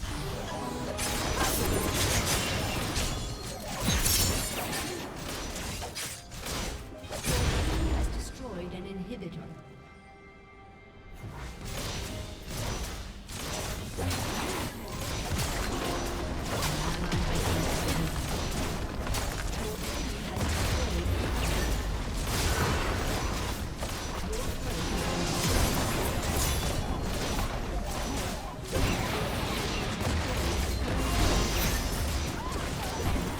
Shut down.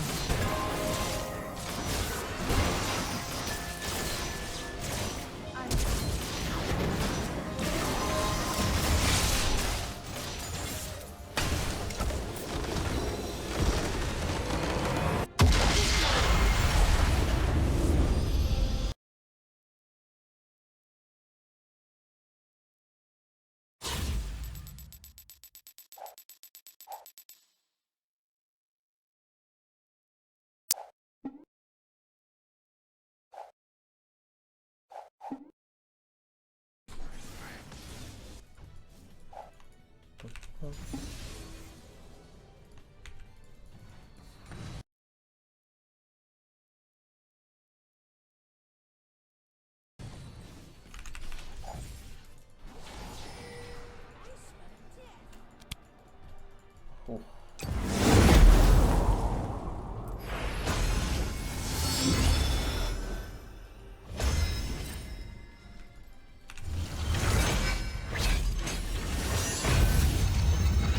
Not TP for bot lane, I'm sorry. Good luck. An ally has been slain. Enemy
But it timed out really. I like the worst possible moment for me.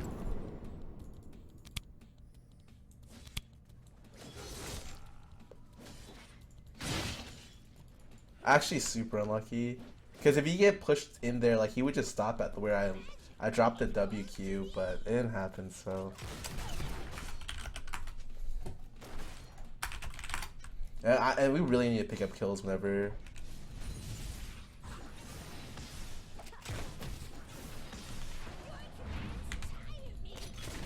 Whenever we can. Team?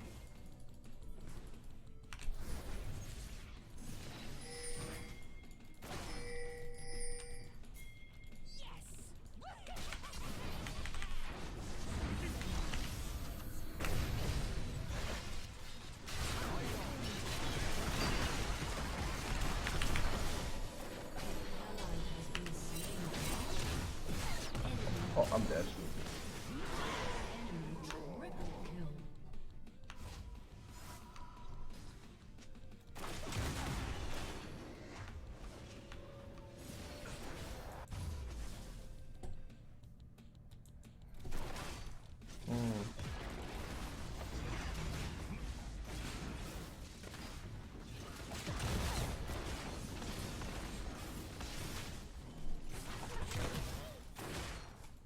Mm-hmm. Your turret has been destroyed.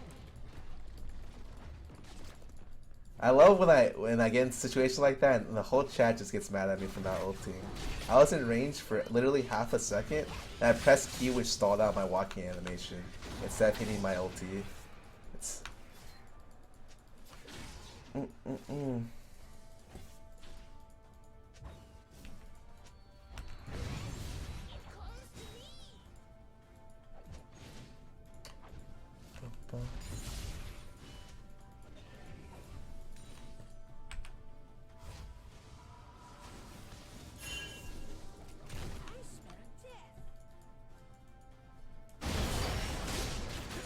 That's good.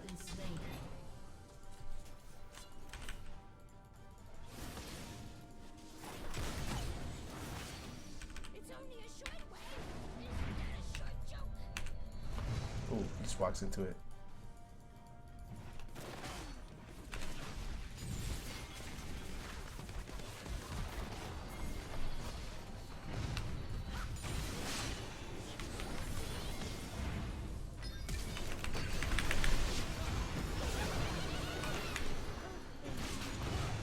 Oh man, he didn't hit him. That's good. Somebody did the Zack is split pushing. which is really good for us because Zac should never be split pushing.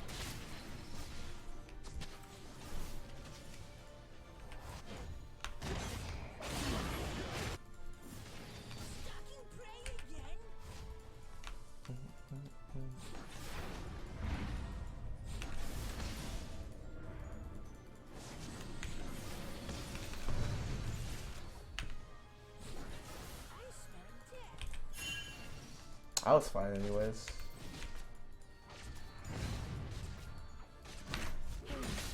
Headshot.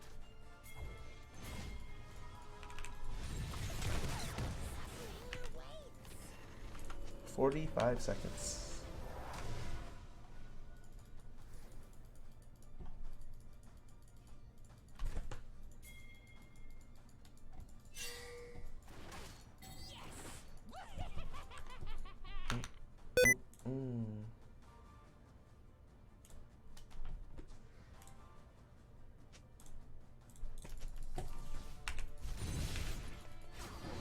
Ooh, it doesn't kill backline yet. That sucks. Hold up a sec.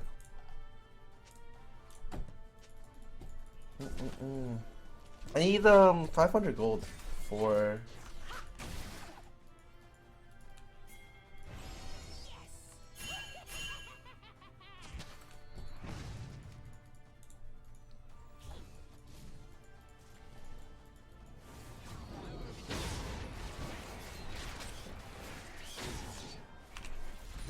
Morales. I'm just gonna wait.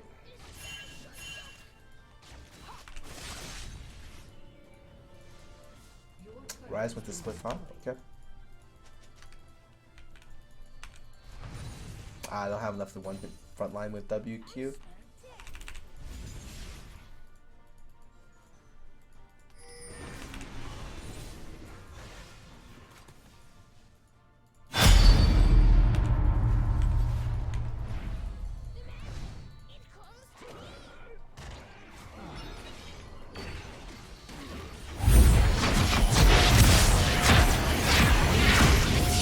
Buy this pretty soon.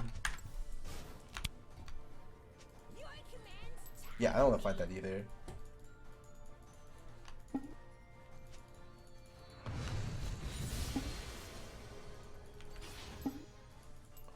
One Q and I have it here. Nice. Okay, let me go back and buy it now.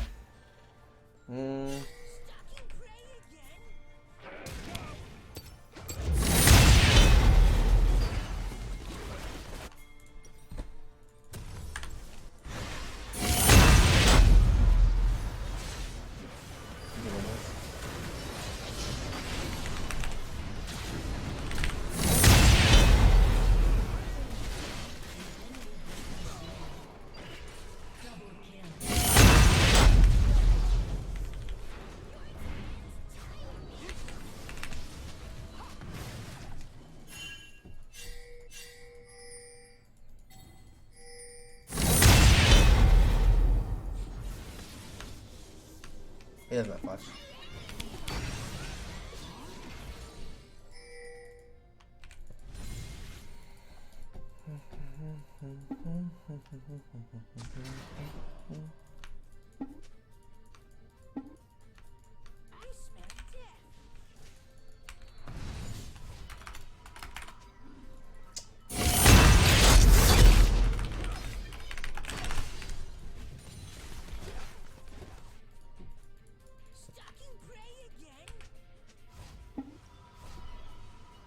Actually, it's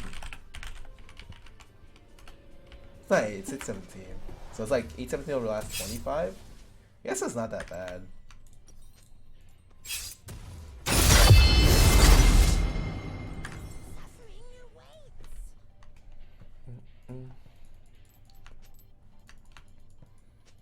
Time to go my janky item build. I can't wait.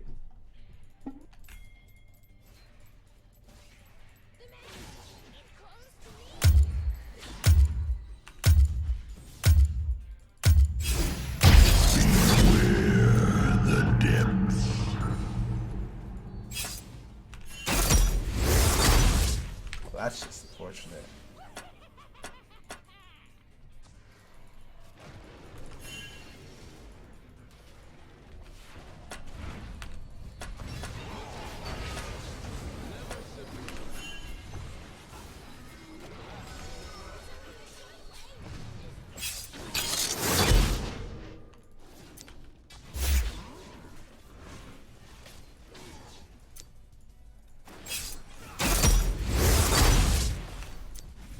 want to use W here if possible. Wow. His ulti missed the rise and he eat the creep. That's just unlucky, actually. Velpos, thanks for sub to this stream.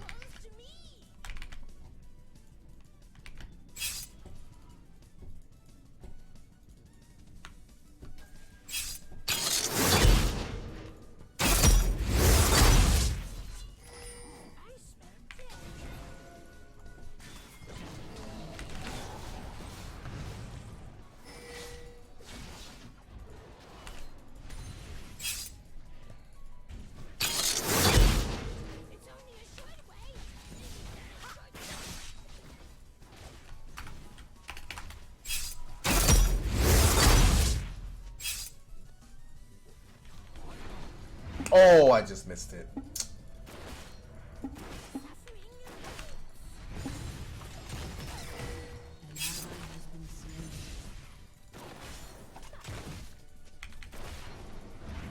Missed that too.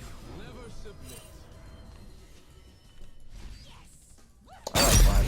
Even fire ultimates.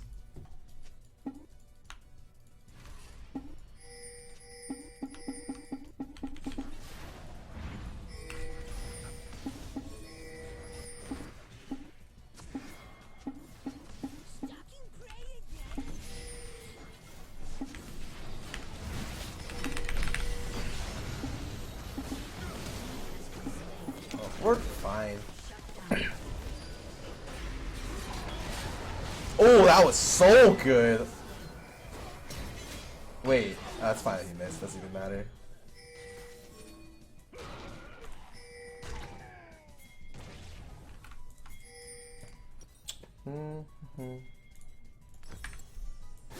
You guys know what I'm building right now?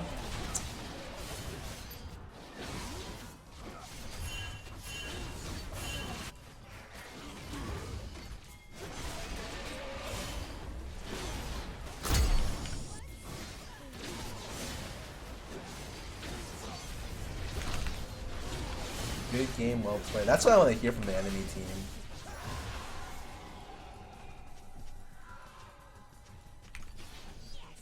An ally has been slain.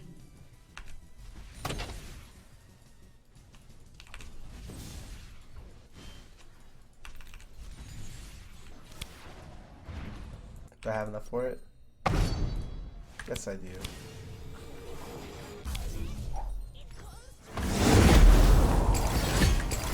Truly only the greatest of builds. I need Void Staff, Void Staff, Banshee's, Death Cap. Yes. It's only a short way. Is that a short joke?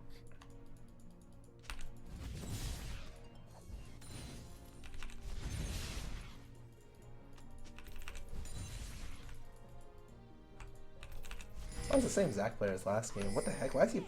He used to be a Teemo only player.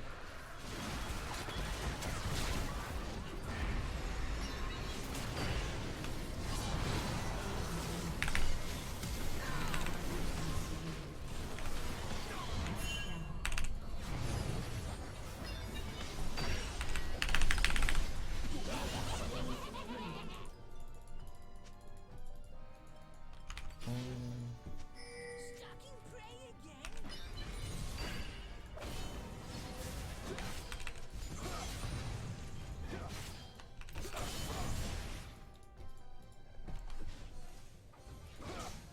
I need Void Staff next.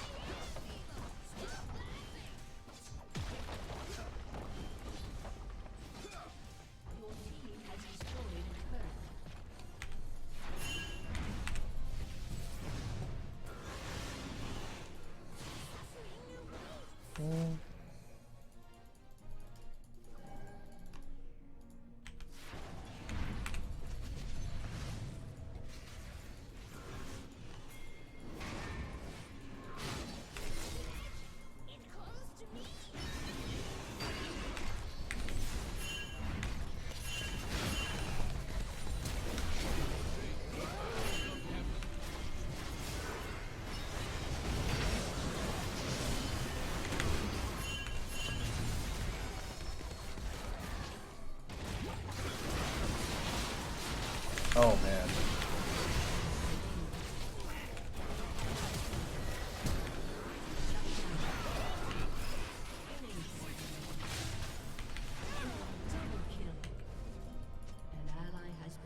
destroyed.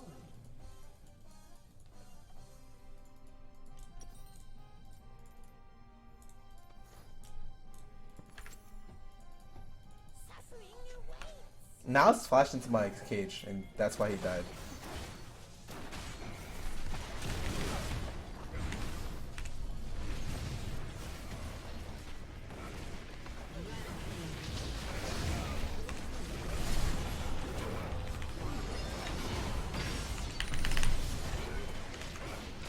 Am I actually gonna die to this guy?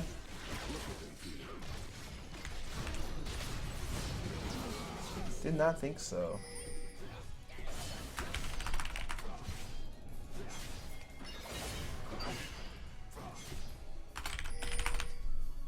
God, this guy has so much MR.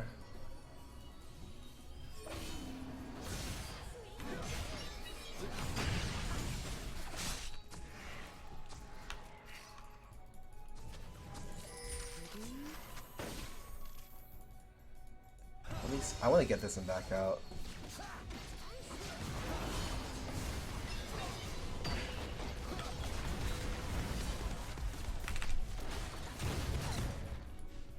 Guys? Guys?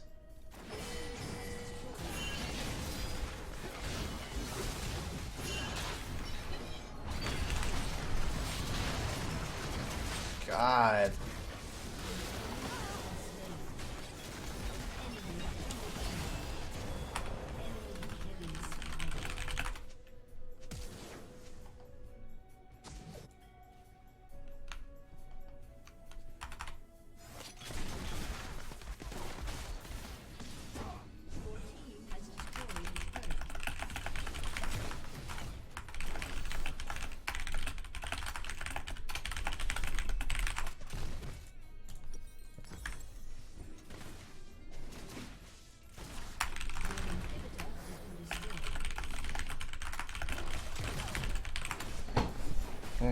That's really, really bad. I wouldn't even want to rotate top for this in the first place. It's like, ugh.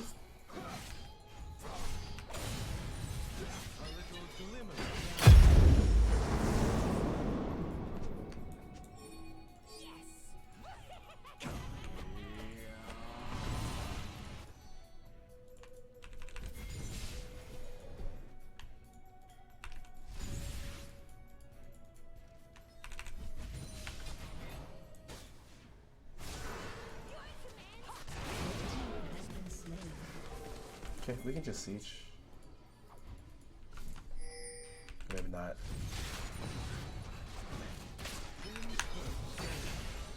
I wish we got any of the Infernals. With Veigar, it's like really, really nice to get Infernals. They have so much MR on this team. What the heck? Do I need damage or do I just need to live? That is the question. I mean, I'm gonna go Deathcap Banshees. It's just depending on what order I build it. Like, I feel like Banshees is pretty good right now.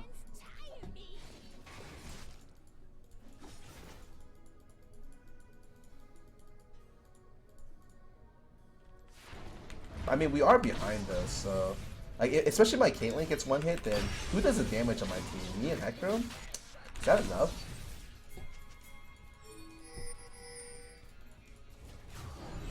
They're in this bush, right?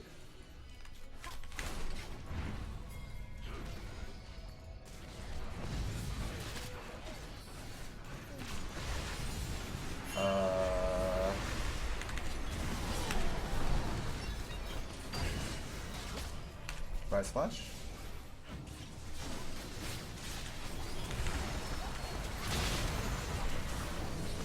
Wow!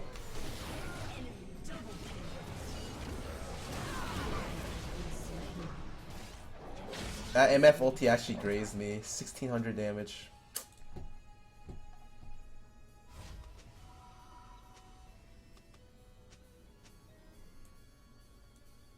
Oh, we don't lose the game. They just go for Baron. Ah, that's fine then. Whatever. Yeah, I don't know what to do. We don't have a Shen ulti either, so it's like, if I have to walk up to follow up, but we just died. I'm just like, okay, well, I'm sorry.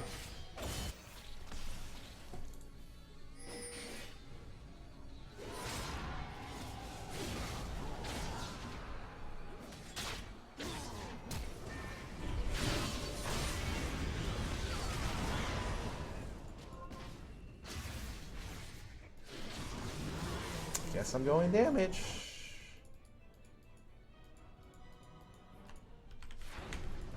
Ally has been slain. Enemy rampage.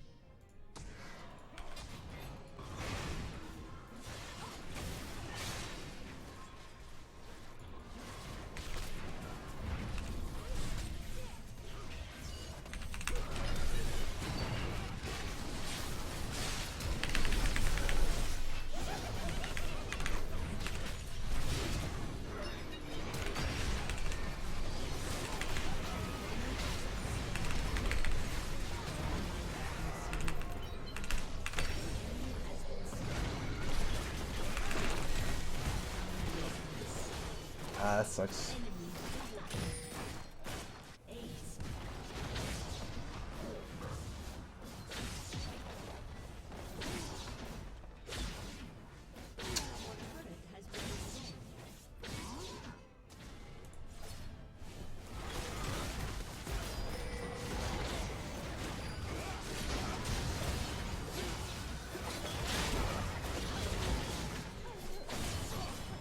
Ooh, okay.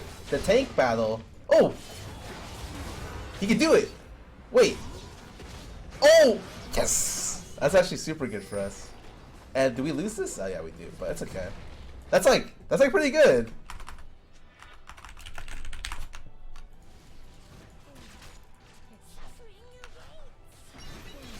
EMF damage is actually unreal, by the way. I can legit get one hit by her if I'm anywhere near the area.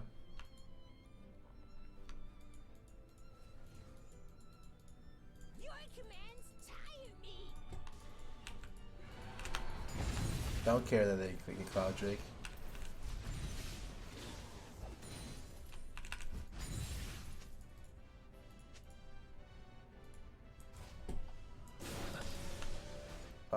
Wonder if he's gonna get. He can't get QSS. He has Mercs.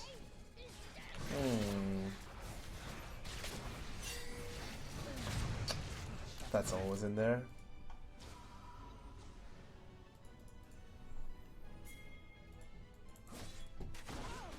What?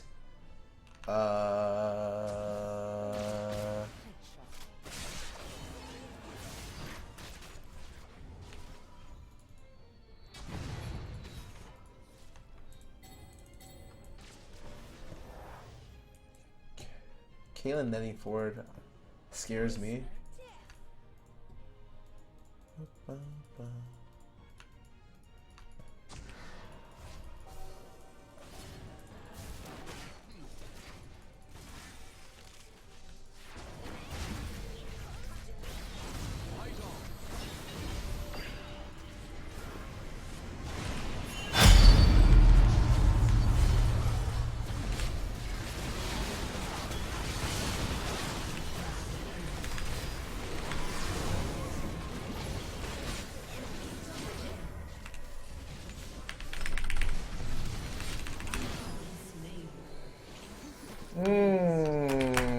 Holy moly. I didn't want to fight there.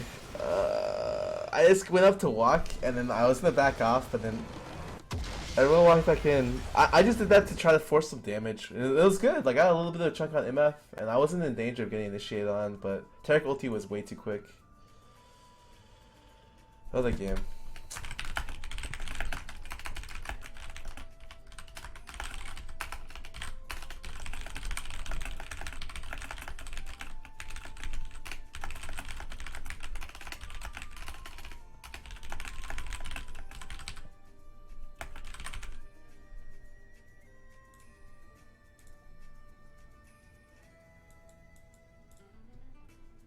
I'm gonna go play some mats. See you guys in a couple minutes.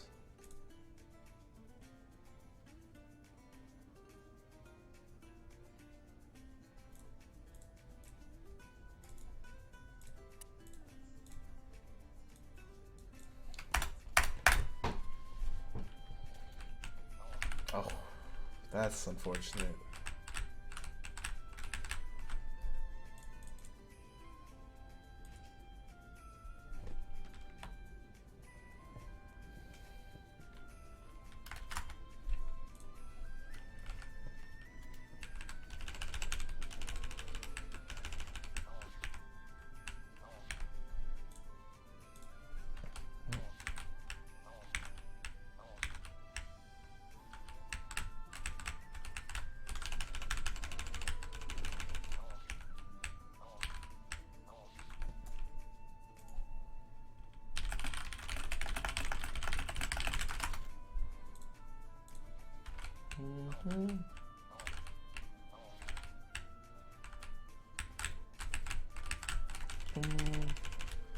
Ah!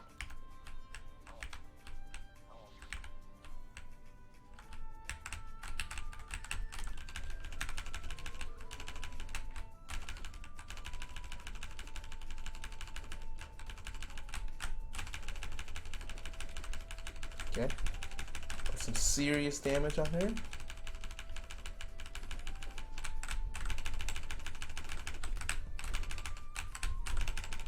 Okay, should be at half, a little bit under half after the rotation. So I think it's okay. Oh, I feel like that should be the easiest part, but it always catches me a little bit off guard.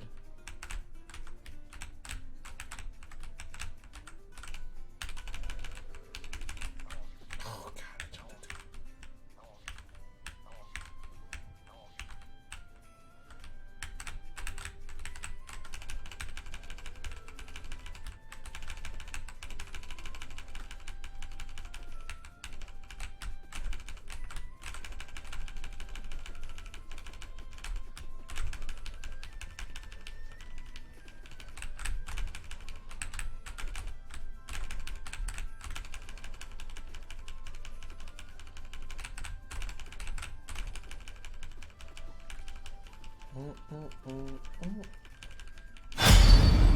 Oh, that's gonna hit me.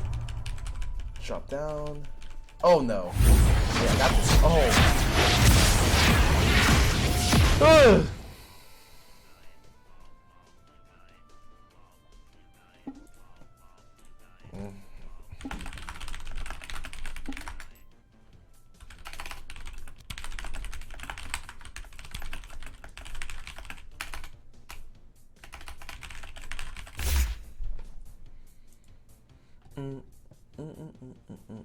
Okay, I'm jungling.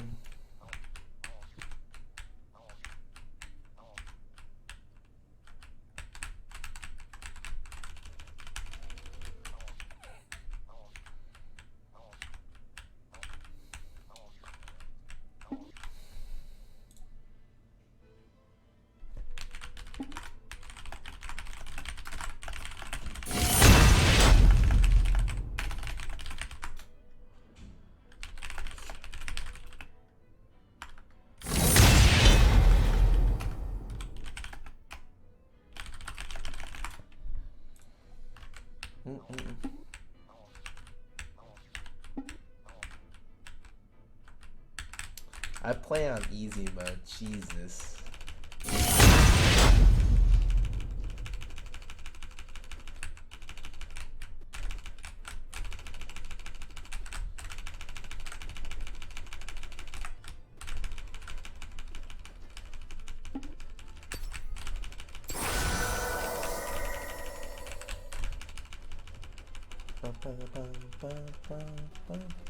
Oh god, my band's coming up. Can I beat this boss fast enough? You guys think so? There's no way.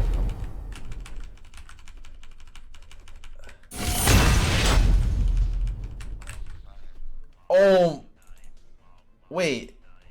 Oh my god. Oh. I didn't even notice that it popped up. Usually it always pops up for me. Oh man, I'm sorry. I'm sorry. I'm literally just gonna wait. How long is it? 5 minutes. Alright, I'm sorry. We're waiting 5 minutes for this.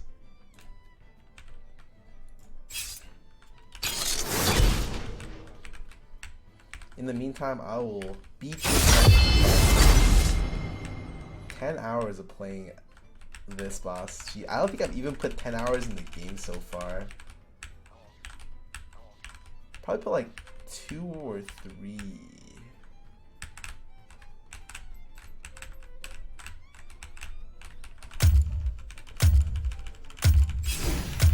The guilty will know agony.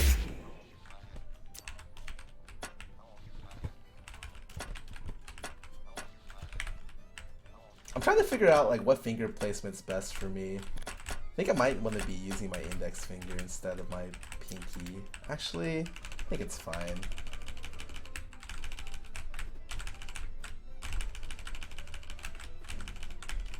Oh my god. Well, I gotta drop.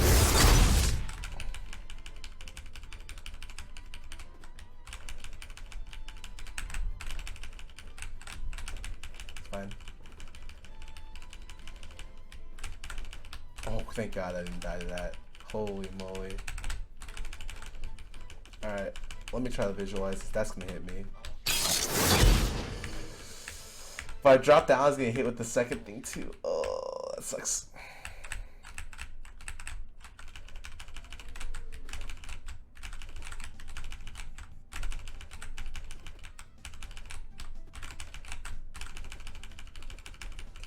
Was Nidalee need to come back to the meta? Whenever someone asks the questions like that, I wonder what kind of response you're looking for. Because in my opinion, the answer is always buffs. Because she's weak right now because she got nerfed, right? So it'd be like the nerfs would have to be reverted. But it's like I don't have anything for you. Usually I like to give like nice answers, right? But like I don't have a nice answer for you there. Oh my god, that was bad. He just stabilized.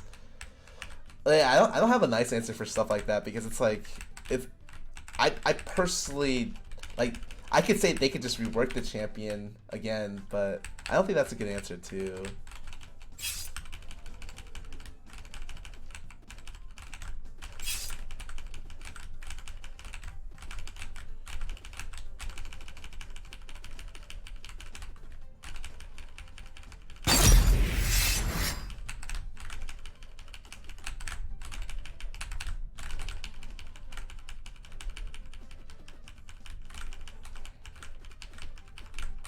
Oh my. The dropping Hello Kitties. Every answer I give is a good answer. Dude, thanks for the flattery, but I know that's not true.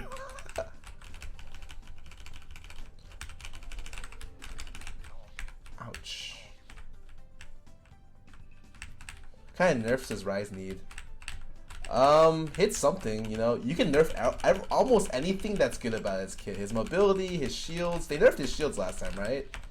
His mobility, his shields, his damage, his base stats. Like, you can nerf a lot. Like, the champion itself is too good in a lot of different ways. Alternatively, you can also just nerf Ghost, and that would help a lot to be able to deny Rise's ability to teamfight as well. Which I think Ghost is actually OP, so... If you nerf Ghost, it forces mid laners to have to position better in ganks and team fights. And right now, like I can position like a complete idiot and still be able to get out of ganks because I have Ghost and Ghost Flash. And I think that's really dumb. Like Ghost should be like you sack the early game to take Ghost so you can team fight better. But like now everyone just takes Ghost because it not only helps you team fight better, it also like makes you lane better too, and it helps.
Welcome to Summoner's Rift. A target.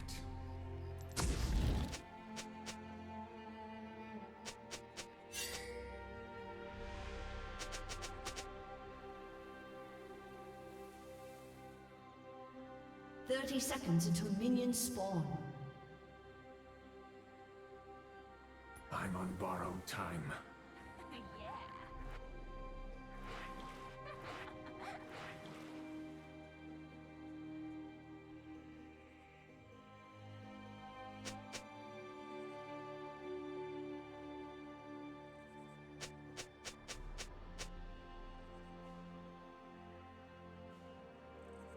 Minions have spawned. Bloodshed carries a price.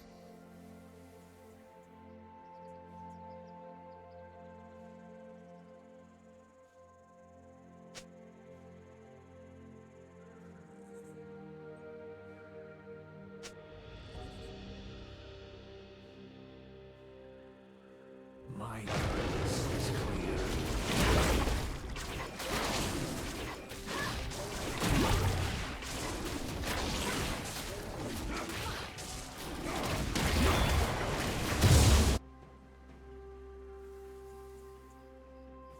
I am forsaken.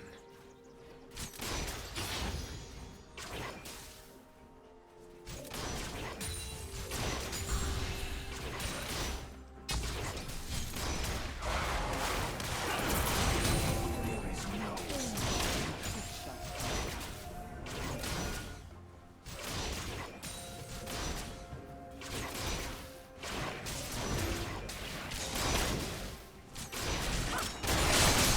I do what I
ally has been slain.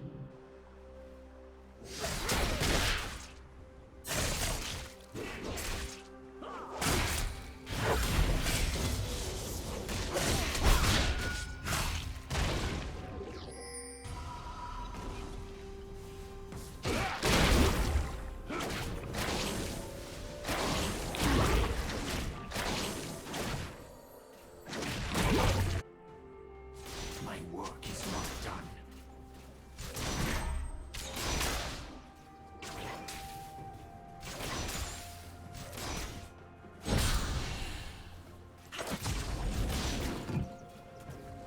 My purpose is clear.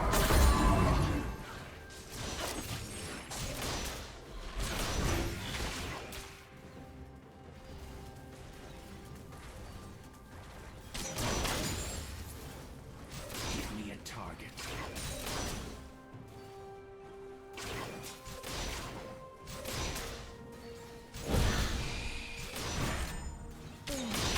Headshot.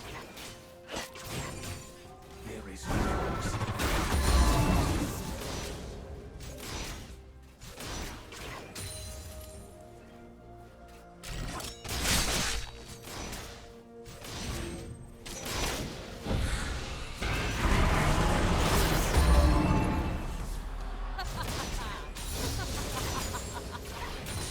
An enemy has been slain.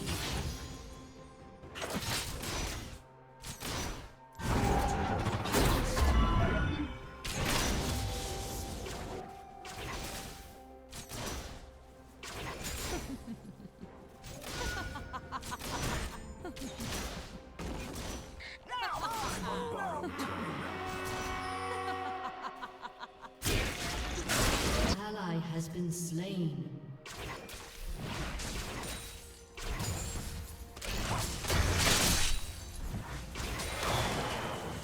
Their fate.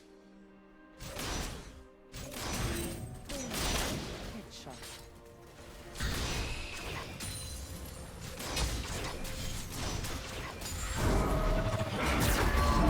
My arrows always find their marks.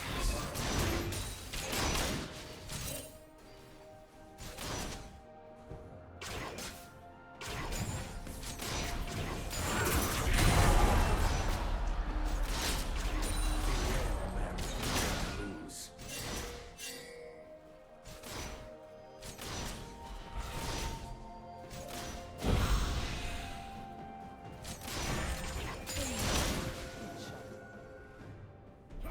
I am forsaken.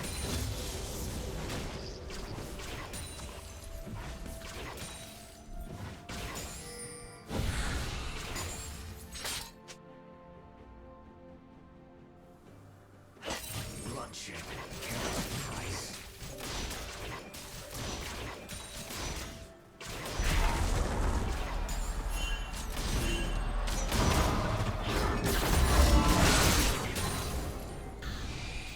I do what I must.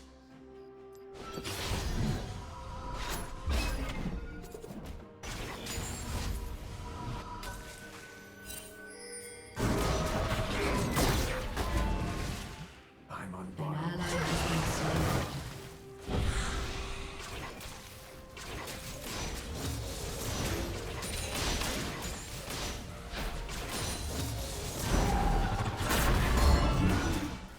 There is no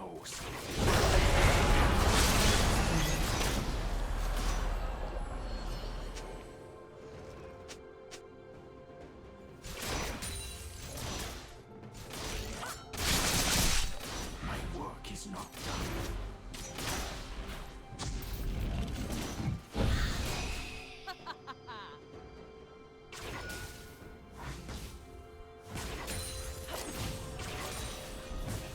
An ally has been slain.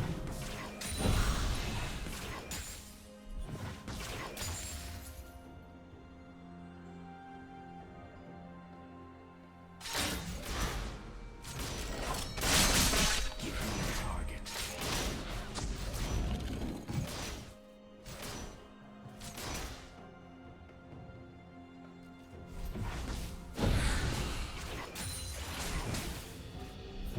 Only cowards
Bloodshed carries peace.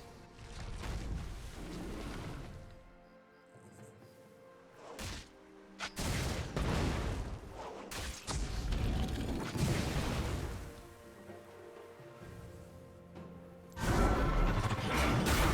man with nothing to lose.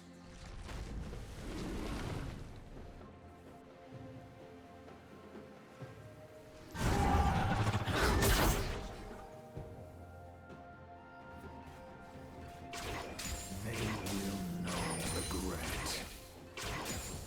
Shut down.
There is no salvation.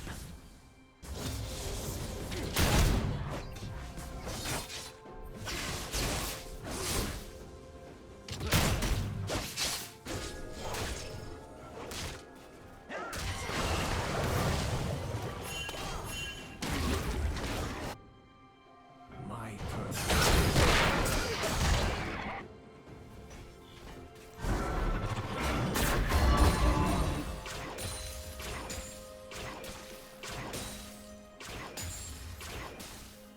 Your turret has been destroyed.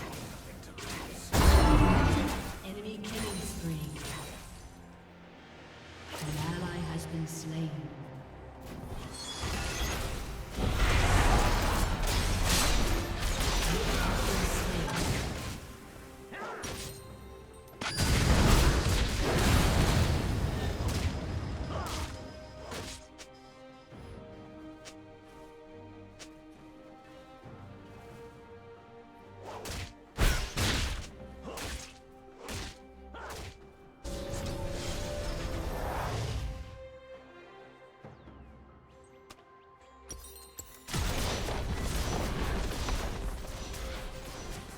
Your turret has been destroyed.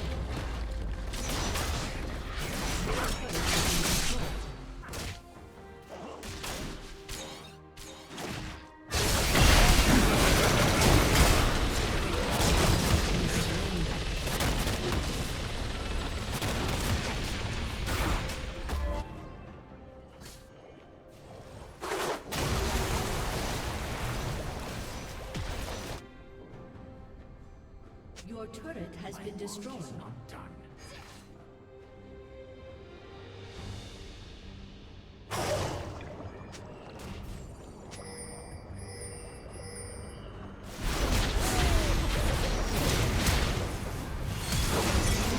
Unstoppable. Borrowed time.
The Ari charm, you've got Poppy, Ashe with the heroic arrow, you've got charge. Poppy heroic charge, and you've got the root from the Ivern And as Daisy. well. And yeah, Daisy knock up, although that takes 3 shots to hit, and it's probably going to be a little bit too long. She's probably resetting by then. So what I want to see her do is use a lot more preparation, use a lot more jumping around the turret, and then actually catching people out before she's using Death Lotus. Don't use it too much as a kill, use it more as a reset central opportunity, and then prep and dance around a bit more with your Shunpo. I'm more interested to see where we're going to go with this Ivan, because you remember the Ivan sort of that we've seen crop over the last few months, he is basically a second Karma. It's just double redemption. It's Athene's Unholy Grail into double redemption, probably. You could go redemption into Locket and then have Karma just build a redemption of her own. Essentially, yeah, like you said, that you go both wind speakers, both probably get redemption. Athene's, like you said, and suddenly you've got multiple shields coming. If there is anyone or any composition to protect someone from a reset, it's this heavy shield-based composition. And also remember that the control an Ivan provides us, especially being having Rylai's on such low cost now compared to what it was previously. You know, now Ivan can get huge slows using his E. So Trigger Seed I can kind of understand. I'm trying to think about who you'd put it on. Would you just go on the Poppy and then let her dive in and try and get that slow off, or are you looking more as a skirmish? One of the things about Trigger Seed is it's such a low cooldown. Yeah. It comes up every 3 or 4 seconds later on in the game. So, and you'd expect that he's also going to be going with the Mastery that reduces cooldowns an extra 4% as well. So he'll be spamming out Trigger Seed. So it's less important on the target, it's more that he's just mashing it as quick as possible. Exactly, and also you got to remember that you have to be adaptable. If you've got to suddenly start protecting your Ashe, both your Karma shield and your Ivan shield's going to go on Ashe. It slows down the targets. Nautilus can't get those basic attacks down. Katarina gets slowed up a little bit, although when she picks up her daggers, maybe not so necessarily important. That's the problem, I think. Like, trying to slow down a Katarina is like trying to catch a fish in the ocean. It's impossible if you're using your bare hands. Maybe if they get... I like how you ended that with that, because I was going to say, I'm probably sure I could catch a fish in the ocean. There's quite a lot of people that do that for a living. Use your bare hands. Like, if they create the tools to do it, I can see them doing it, which is why, with your bare hands. If they can make a rod out of their composition, perhaps they can catch that fish. But until then, that's a very slippery customer you're trying to deal with. I feel like you made a... The analogy went a very weird way, but it continued on. You made a whole meal out of that pun, didn't you? So, Cottage chips. Yeah, I'm glad you picked up. But what you do see often with this Trigger Seed composition Ivan is it works very well with the Ashe, because it provides the element of control that Ashe loves. If Ashe can continue to get people in slowed, get that frost shot, consistently applying the guaranteed critical strikes that you can gain from that. Ashe likes slow-paced control, heavy shielding teamfights, because the longer a teamfight goes, the more comfortable Ashe feels in that scenario. You add Ari to the mix, you suddenly got an element of burst there as well to play off the Ashe arrow. Remember, we haven't really talked about how this composition could work off the Ashe arrow. Ashe arrow into Ivan route, you bring the Poppy right to the target, as well as that charm from the Ari. They also have their own element of burst there, so let's not count out that composition as it stands. I just want to say, I think you're trying to pick is really difficult though, because your targets are Malzahar or Varus. Katarina's always going to jump her away unless she's... Both of those targets are very good targets. Malzahar, assuming that Arfan plays well, will be safe enough to have his passive up most of the time, so the first route isn't going to land. Varus is your only real target, and how do you get to him through the Nautilus and the Rek'Sai? I wouldn't be too averse to trying to land it on Rek'Sai. If you land a long range one on Katarina, she'll go down instantaneously. But she's Shunpo's. That's my worry. I am going to cease this debate about the charm interactions. We'll see as we get into the game. I've got to ask you for predictions once again, guys. I'm going Forge just because I think they've been the better team. I think their composition isn't quite as strong, but alternate attacks haven't shown me enough to make me think they'll win. Yeah, I have to go with Forge just based on previous performances. They have just been too good, and I think they will be too good for alternate attacks. United Desk once again, I'm afraid it is. I'm also going to be going for Forge on this one. I feel like the more we see of the teams, the more we realize who the kind of big names are, and the more we're on the same page with this one. Final question before we get into the game. We've only seen one game from alternate attacks thus far. Do we think it could have just been a bad game? Do we think maybe we'll see a different team entirely this game, or do we think it was just the start of the story? Quite possibly. As Iguana Esports, they look very strong. I think Forge is a very strong second matchup for Forge, because Forge have looked like one of the best teams in Group B, but if they can get their synergy going, if they can get this Katarina rolling, anything can happen. Katarina's been banned for a reason. If they can make it work in their favor, then we might see alternate attack sneak a fairly surprising win. It would be sneaking. It would be a surprising win for us all. Well, we have certainly seen some victories across the course of this tournament, just based on a single champion alone. Getting at Camille. Nocturne as well to some degree, Yeah, though. and these are a lot of them, well, all of them have been these fringe picks, and Katarina now going to be that fringe pick coming on in, and we'll see what kind of effect that is going to have on this game and whether or not that's going to be enough to push this one through. Genax, it's on your shoulders on this one, I'm afraid, my friend, and we'll see whether or not him and his team can pull out the win here against Forge. Certainly a difficult opponent to go against, I think, as well. Forge, 2-0 so far. They should be feeling confident going into this matchup. Do you think we could potentially have any matters of overconfidence? Or I suppose this is a conversation we can talk about once we get on to Summoner's Rift, because we are going to be kicking this game off in just a couple of seconds. So let's start things off here with the German squad of Alternate Attacks and 4G, the Italian organization, Jizuki as well, Italian, representing them. And we'll see how they're going to do as Ivan skips merrily through the jungle. Do love the animations on that hero. Dude, yeah, Ivan's animations are fantastic. Gotta say, I'm looking forward to Gary. He has been excellent on Ashe from what we've seen from him in the last game. Except the one time where he flashed in the tower. Yeah, but apart from that, you know, he put this Sterak's gauge into his build path. It worked out really well for him. Yeah. And, you know, he looked eventually pretty dominant against Team Larson Reborn as they got towards the later stages of the game. I actually think their laning phase has been solid apart from that flash, like you said. So, looking forward to seeing Jizuki as well. Jizuki's kind of been one of the unsung heroes of the Forge lineup, kind of always been dependably performing at a maximum capacity with his role. Yeah. We've talked a lot about Taiki, but he's always been given the opportunity to carry from that jungle, so...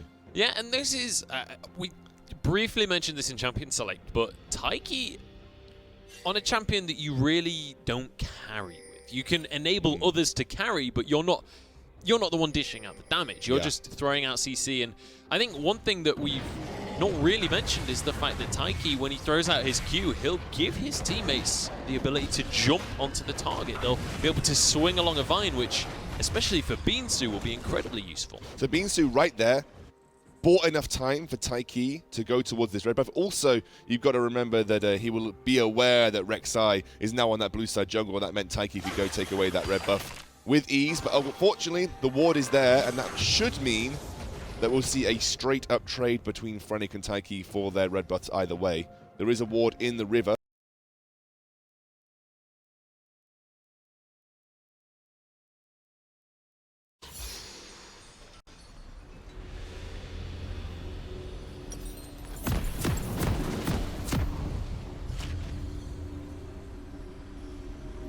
Don't you trust me?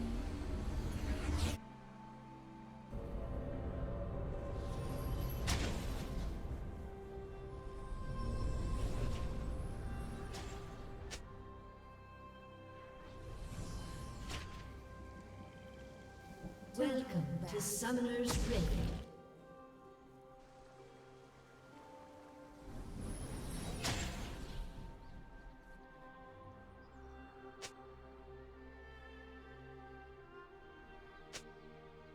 "30 seconds until minions spawn.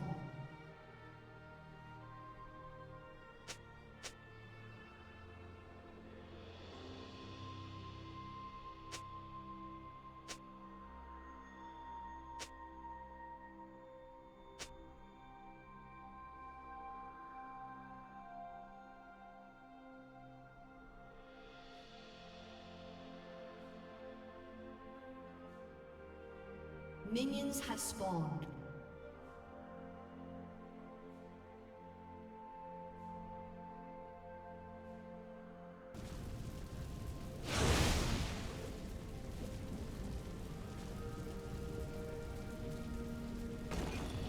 How tempting.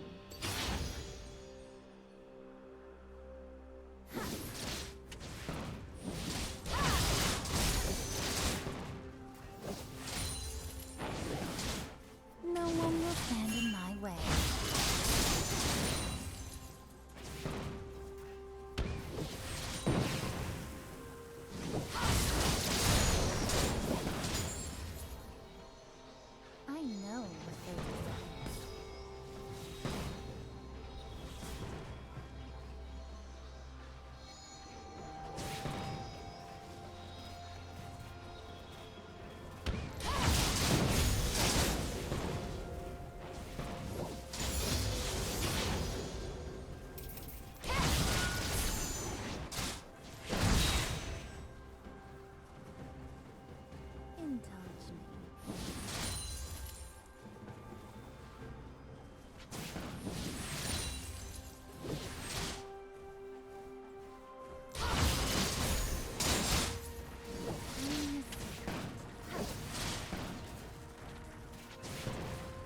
tempting.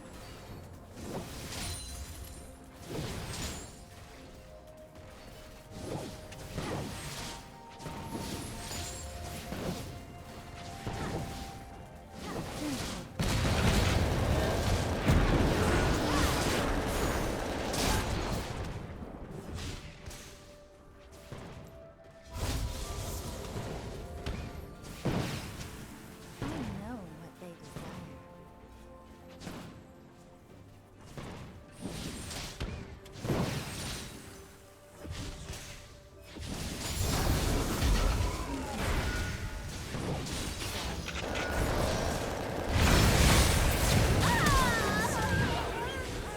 You have slain the king.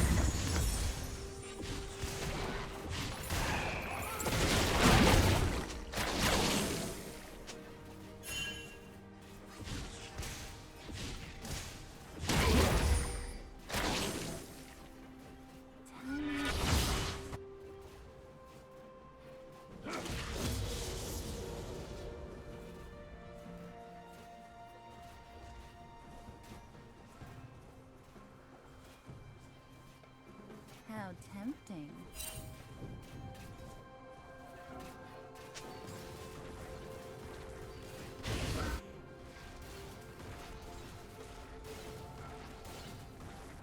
Don't hold back.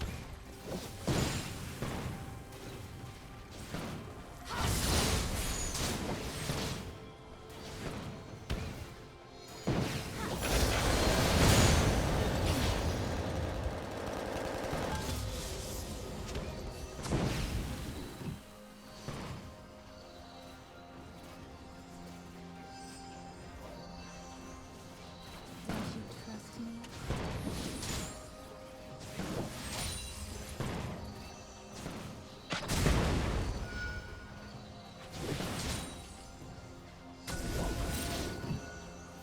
Telling a secret.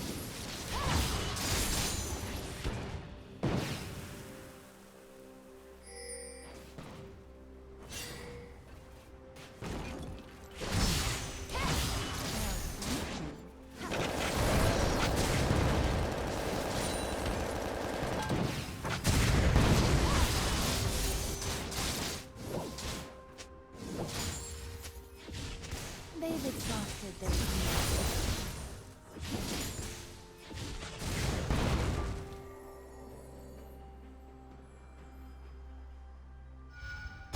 Enemy has been slain. It's too late for mercy.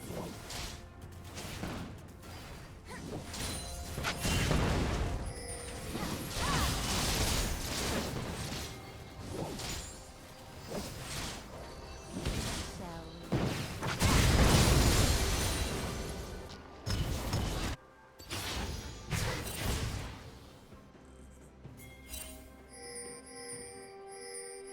I know.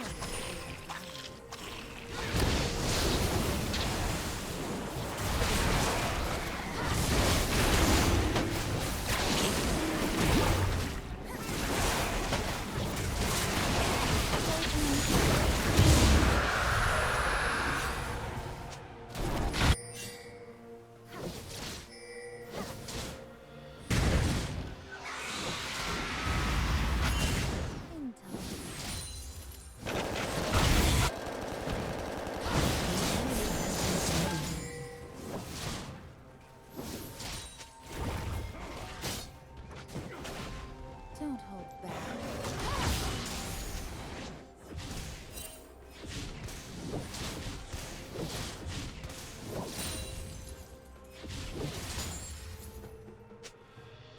Don't you trust me?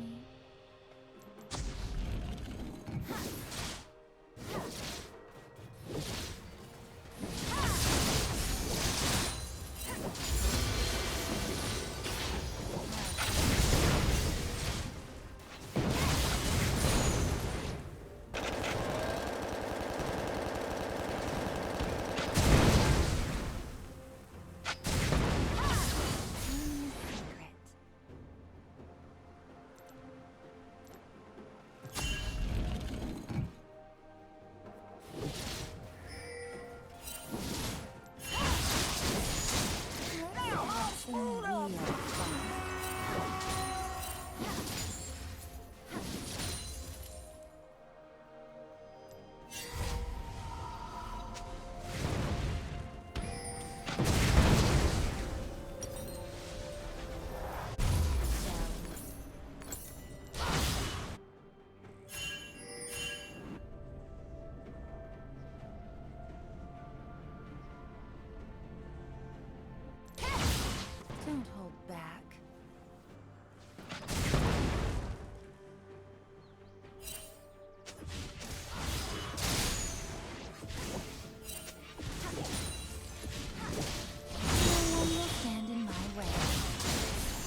been destroyed.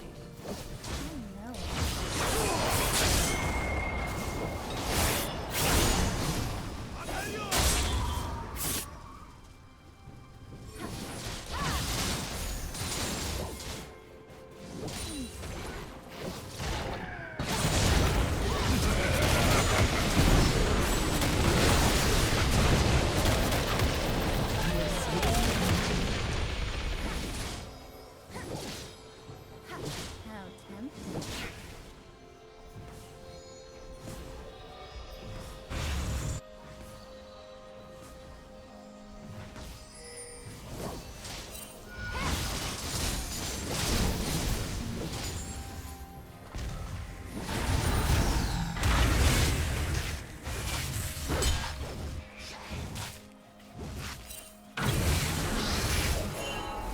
Don't hold back.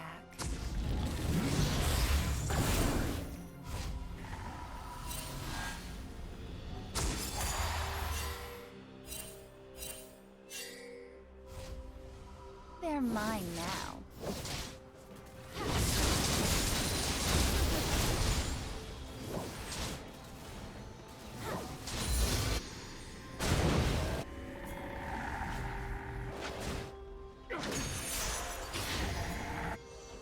They've exhausted their use.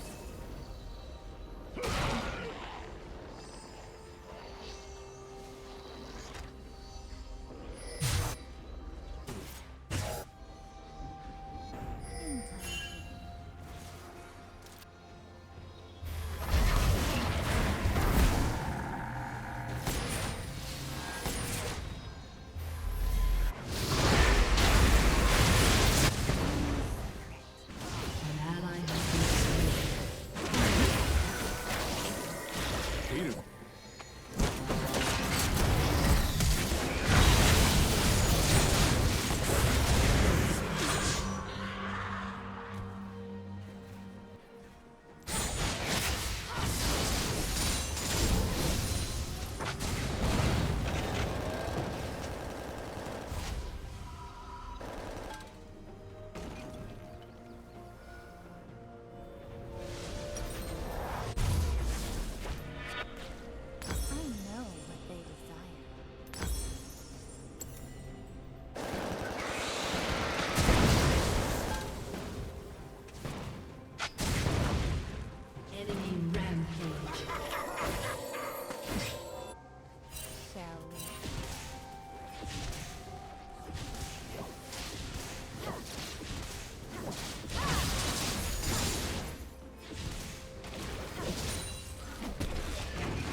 Double kill.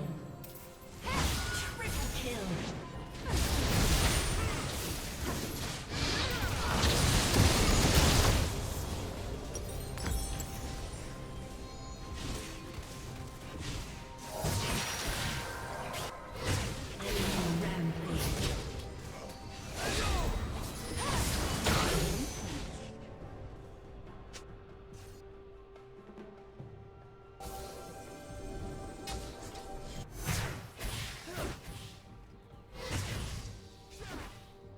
I know what they desire.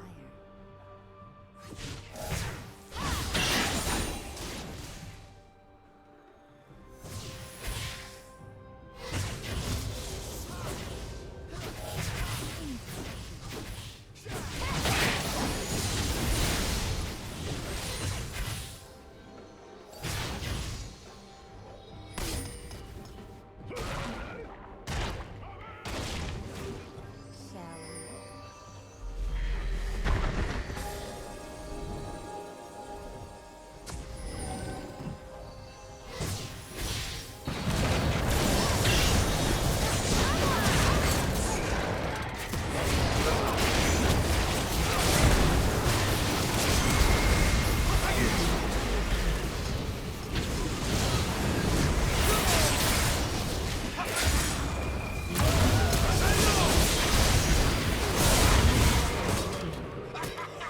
Enemy double.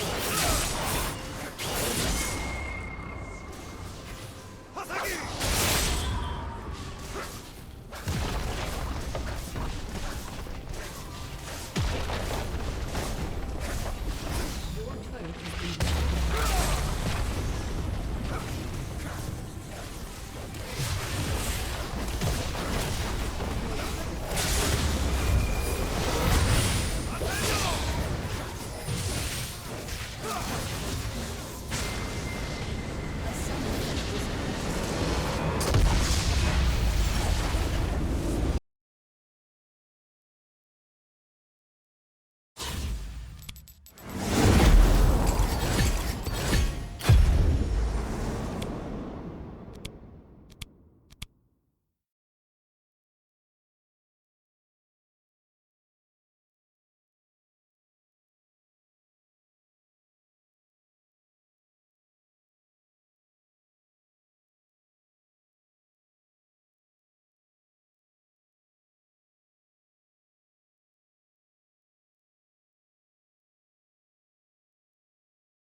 Get to her. Even though she was locked up at the front line, the rest of the team was there to really kind of intimidate them and just like deny any entry. It was just great play by Forge. They waited for their composition really to come online, as you say, with the double redemption, and then when they needed to, they executed. And as much as it looked like alternate attacks had the early game, that's all they had. Even looking at it now, when you look back and you say alternate attacks are this far ahead, they might be able to win.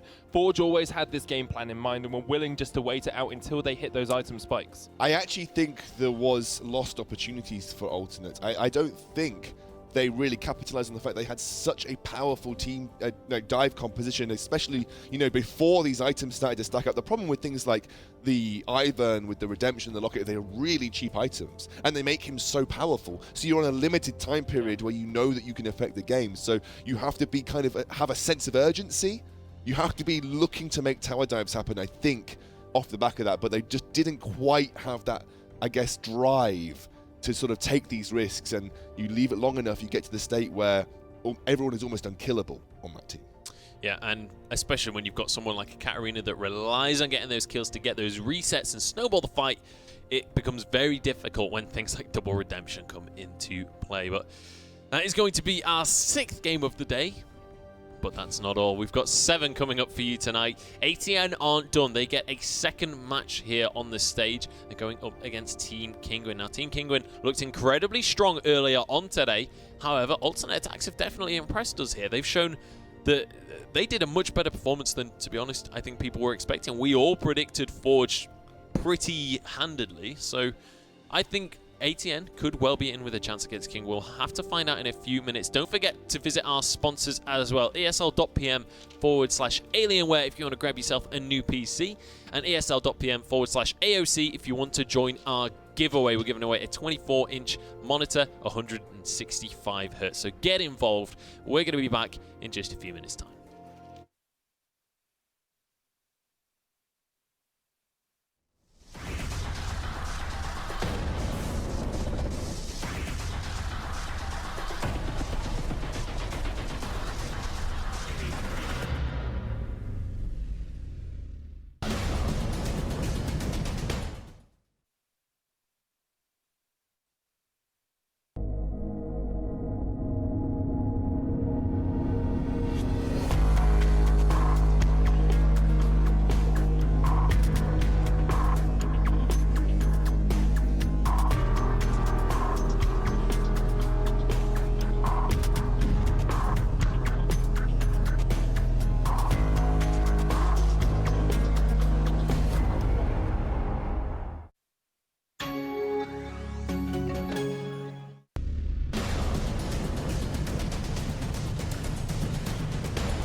Hello everybody and welcome back to the European Challengers Series qualifiers. My name is Munchables and I'm joined once again by Sona and Scoundrel, ready to get into the 7th game of the night now. It's going to be alternate attacks once again, 2 games back to back, and they're going up against Team Kinguin this time around. Now we saw Kinguin earlier on today, they managed to get their 2-0 scoreline. Can they turn it into the hat trick? We'll find out shortly. What do you guys think about this matchup? I think while alternate looked good, and I think they looked very good in the first 20 minutes of that game, still think Team Kinguin are going to have too much for them. I genuinely think Team Kinguin look like they are a real contender to forge in the group. I genuinely think that'll be the most intense game of Group B, and I think alternate, whilst have shown glimmers of brilliance, probably don't want to have what it takes to take the game here. I think part of it as well, you have to remember Ice Beast still got Camille the last time we saw Team Kinguin, so there's always the possibility without a power pick like that they actually fall behind to alternate attacks. Kingway didn't really close out the game as clean as Forge or Fnatic Academy would have done, so there's a possibility if alternate attacks get ahead here, they don't actually start to lose out on the objective advantages that Forge were able to take away from them in that last game. Yeah, definitely could be the case, and I think this is going to be an interesting one in that when we've seen alternate attacks do well, it's all been early game focus. It's all been about snowballing and trying to build off a tower trade advantage. However, Kingwin, they've also been doing very well in the early games as well, but we are into Champion Select here. Ryze, Poppy, Katarina, and Rek'Sai band away. So, removing Genax's Katarina there, what do you make of that one? Because I don't think it was that impactful last game. No, but it was teetering on the brink of being impactful. If you're not going to play a composition that was generating around by building huge shields and making a singular target unkillable, think that banning the Katarina is probably a good way to go. I'll be interested to see whether alternate decide with Syndra left available and LeBlanc having been banned, whether they go for a Malzahar first pick again, although I feel like Syndra for Genax probably makes a sensible first pick here. Syndra's probably the safe pick, in all honesty, isn't Or it? Lee. Lee is also very strong, although we haven't seen Fennec play it yet this tournament, I don't believe.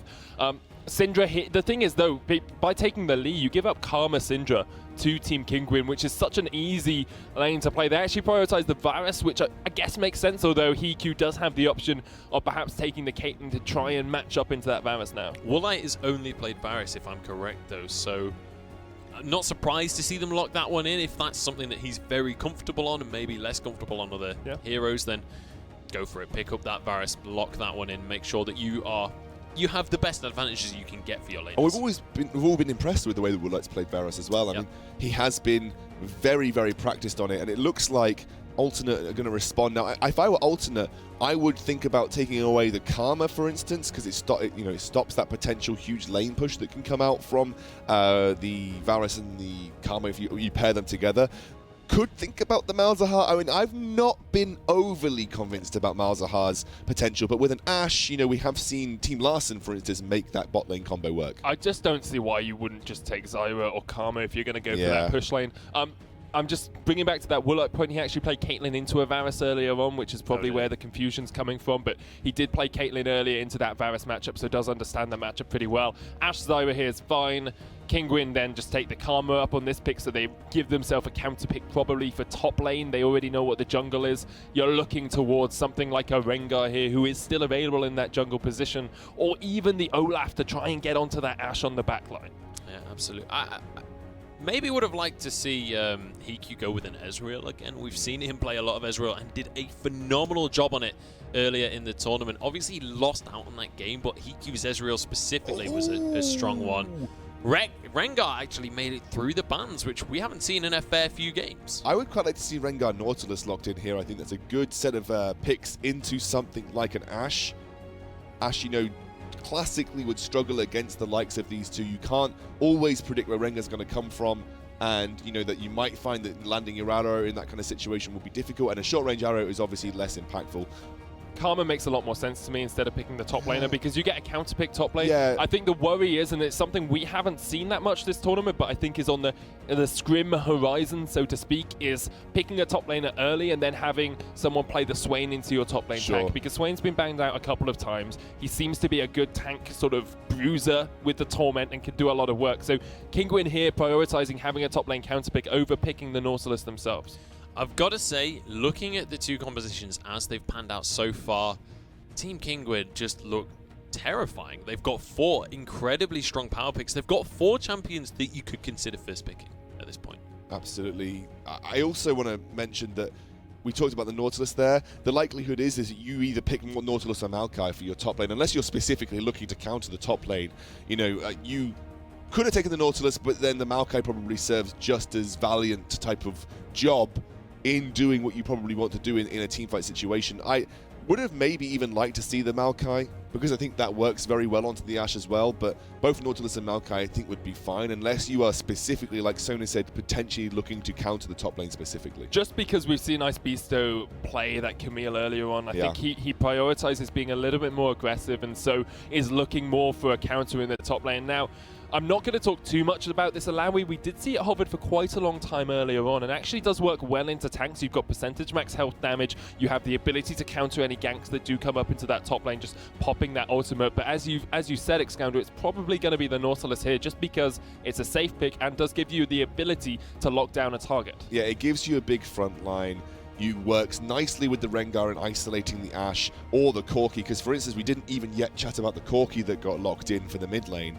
You know, and that also makes it easier for Rengar to get his work done. If you send your Nautilus in first, he becomes the focus. Then Rengar, in the midst of the confusion, can make his magic happen. Obviously, then you also have the Syndra who can look to blow someone up with the unleashed power. So, yeah, I like I said, you could have locked in the Nautilus earlier on, but then in my head I was like, well, you're going to get Nautilus or Maokai. Realistically, in this trade, it just depends if you're that bothered about giving Nautilus or Maokai. If you're not that bothered, then just take the Karma, and then you can always then think later on, why not? Yeah, they fulfill a very similar role when it comes to the composition as a general. And speaking of the compositions, let's take a look down the two rosters here. What kind of playstyles are we going to be looking at? Well, what a Corki always provides, especially with Zyra, is incredible siege. You know, you've got the Ashe as well. You can always capitalize on an Ashe arrow with good burst coming from the Corki, and then Maokai is very good at following up and forcing the engage. A little bit like Nautilus. Both Nautilus and Maokai, in my eyes, serve almost exactly the same role on the team. You know, they facilitate team dives and they capitalize on engages very well. So you've got good siege coming out, and you have the ability to capitalize off the Ashe arrow particularly well as well. I think the Nautilus allows you to get a little bit deeper without having to burn your flash. I agree with you. They Yeah, do no, fulfill I agree. very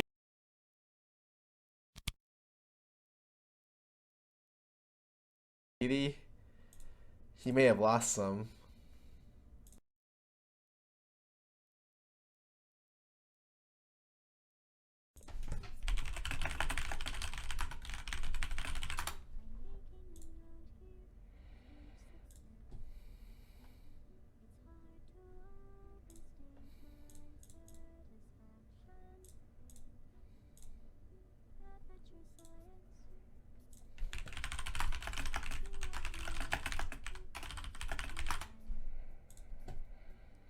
That's German 12. Thanks to Risa. Welcome back for 12 months. I will stream after Beyond the Rift. I'm gonna be doing Beyond the Rift for the next hour or so.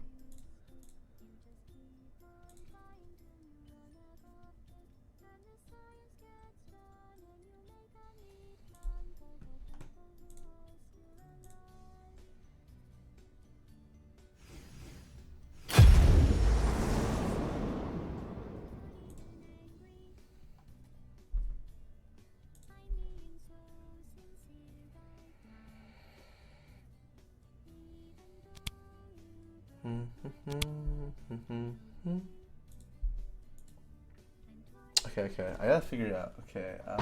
Is everything good to go?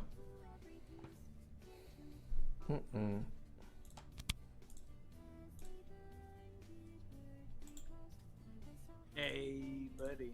Hey, what's up, dude? Alright. I'm just finishing up my my ads, and I'll go ahead and drop OBS because I can't use OBS and Skype at the same time. Did whatchamacallit, Discord announce when they're gonna get the video chat? I think it's soon. I have no idea though. They said, I think I heard early 2017. I was just like, that's sometime. Yeah, that'd be pretty nice. I would enjoy that. Okay. I got everything up and running, buddy.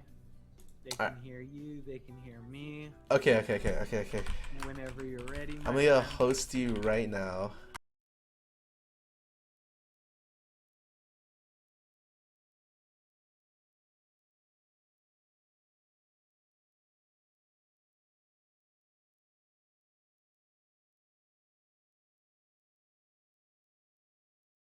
My stuff. Alright, I'm sending the call over, buddy. Call sent over. Okay. Received. All right. Over. I'm muted. All right, I'm perfect. Good. I mean, it's about as close to perfect as we're gonna get. I'm pretty sure. I think we're just about ready. You good then on your I'm good, man. You good? All right, I'm good. All right then, let's get underway. Ladies and gentlemen, Beyond the Rift, latest episode has begun, starring the one and only, the man that has seen it all, the man that's fallen from the graces of where he used to be. I'm a cutie pie. Hey guys. You can introduce yourself. What's up? I am Gara. I'm the opposite of Cutie. That's about my last name. What elo are you? Dude, let's not talk about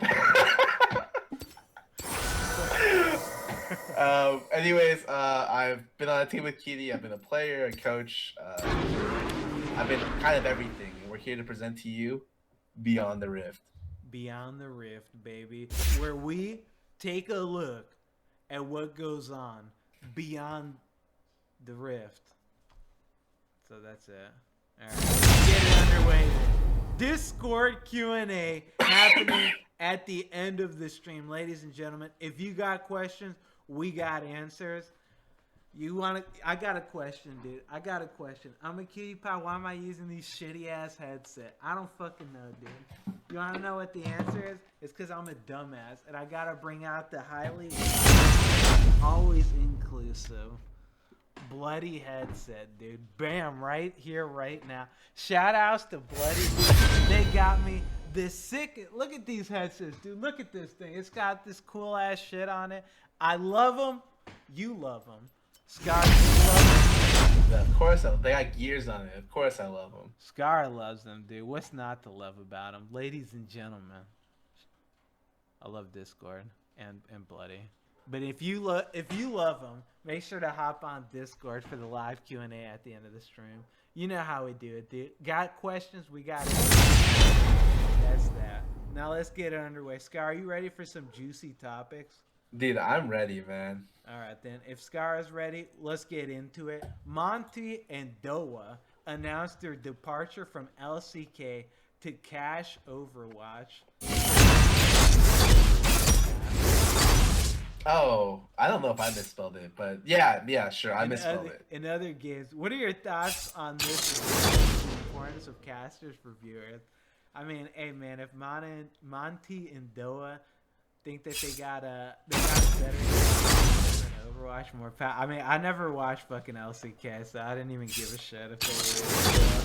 That's just my opinion. But what about like other casters they use? I remember back on Rock Solid, like, do you remember how Demon first got into the scene? Like before he became like a caster, he asked us for replays back in Rock Solid. And we gave it to them because he was the only caster at the time who did that. Like, how do you feel about like casters? Like, yeah, I remember. Wait, do you remember when we first met Monty? We first met him at like MLG. He was like using a typewriter. He was in like this suit and shit. I remember when I first saw him, I was like, "What a fucking character this guy is, dude." I knew that guy would go on to do some great shit, man. Just one look at him and I fucking knew. But the importance of casters, I think casters are super important for viewers because I mean, you just kind of learn to connect.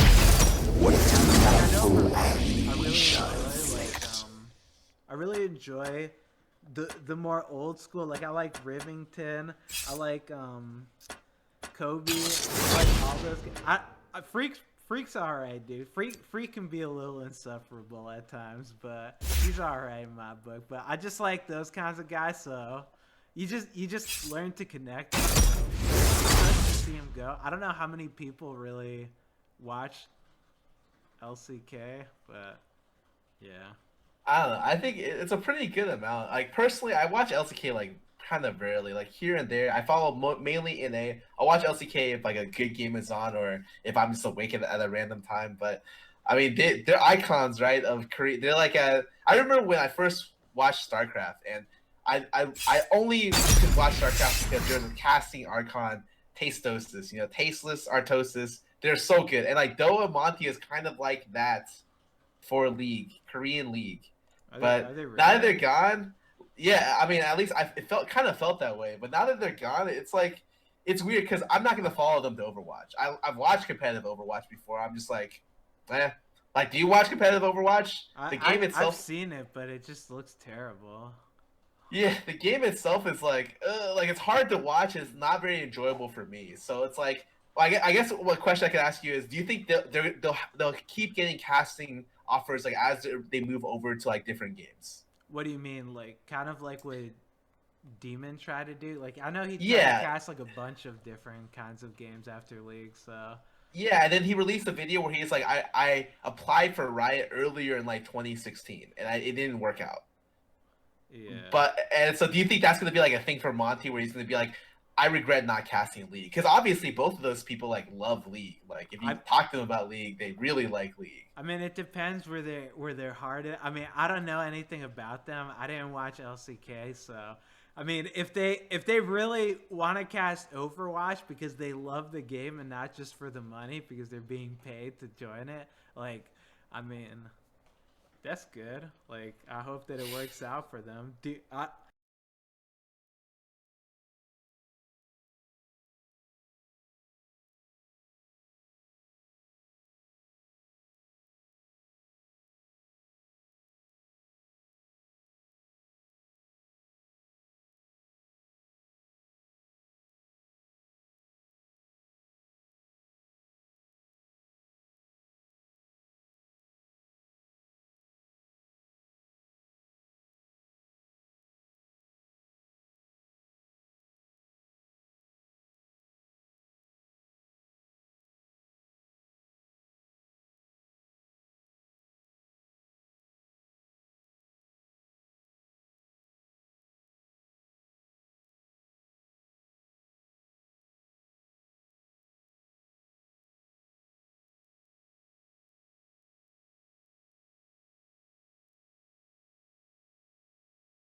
Quite likely.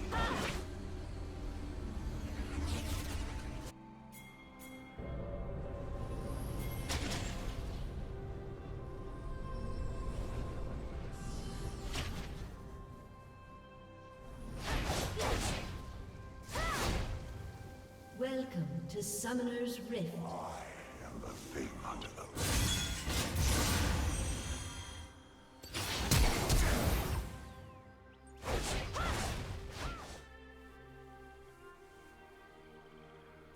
"30 seconds until minions spawn.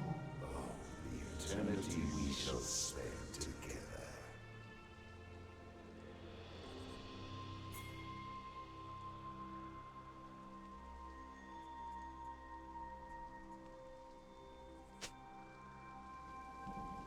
Flesh is a prison.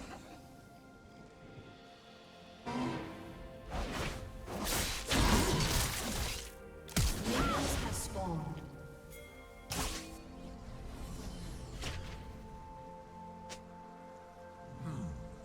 Whose mind shall we snap?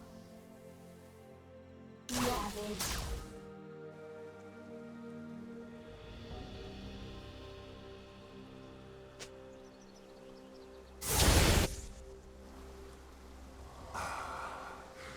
The sweet tones of misery.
Torment comes in so many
Your turret has been destroyed.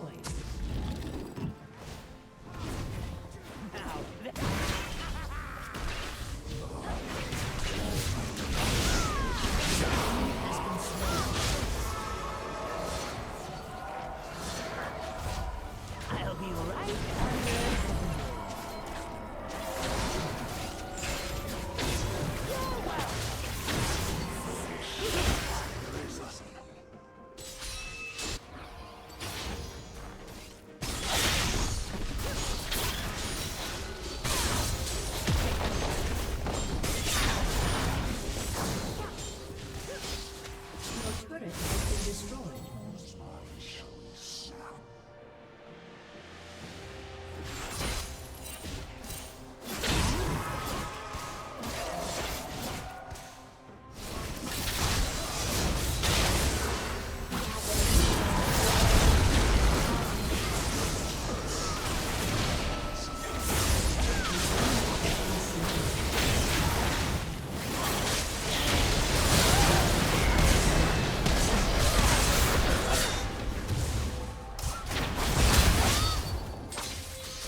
An enemy has been slain. And the fate of it.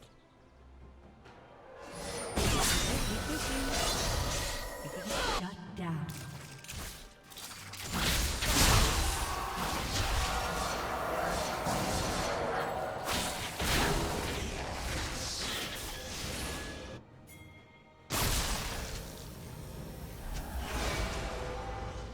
Your team has destroyed a turret.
Has been slain.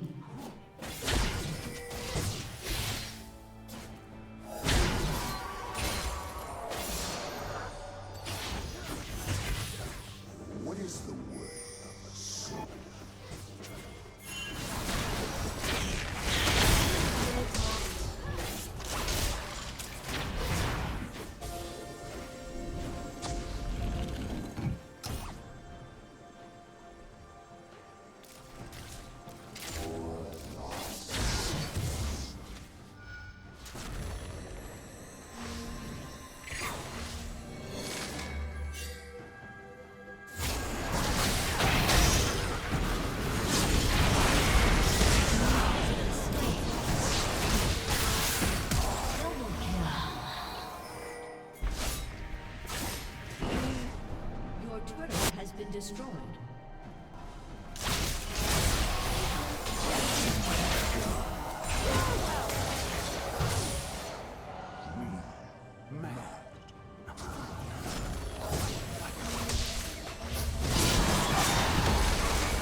in jungle impact in the first 6 minutes?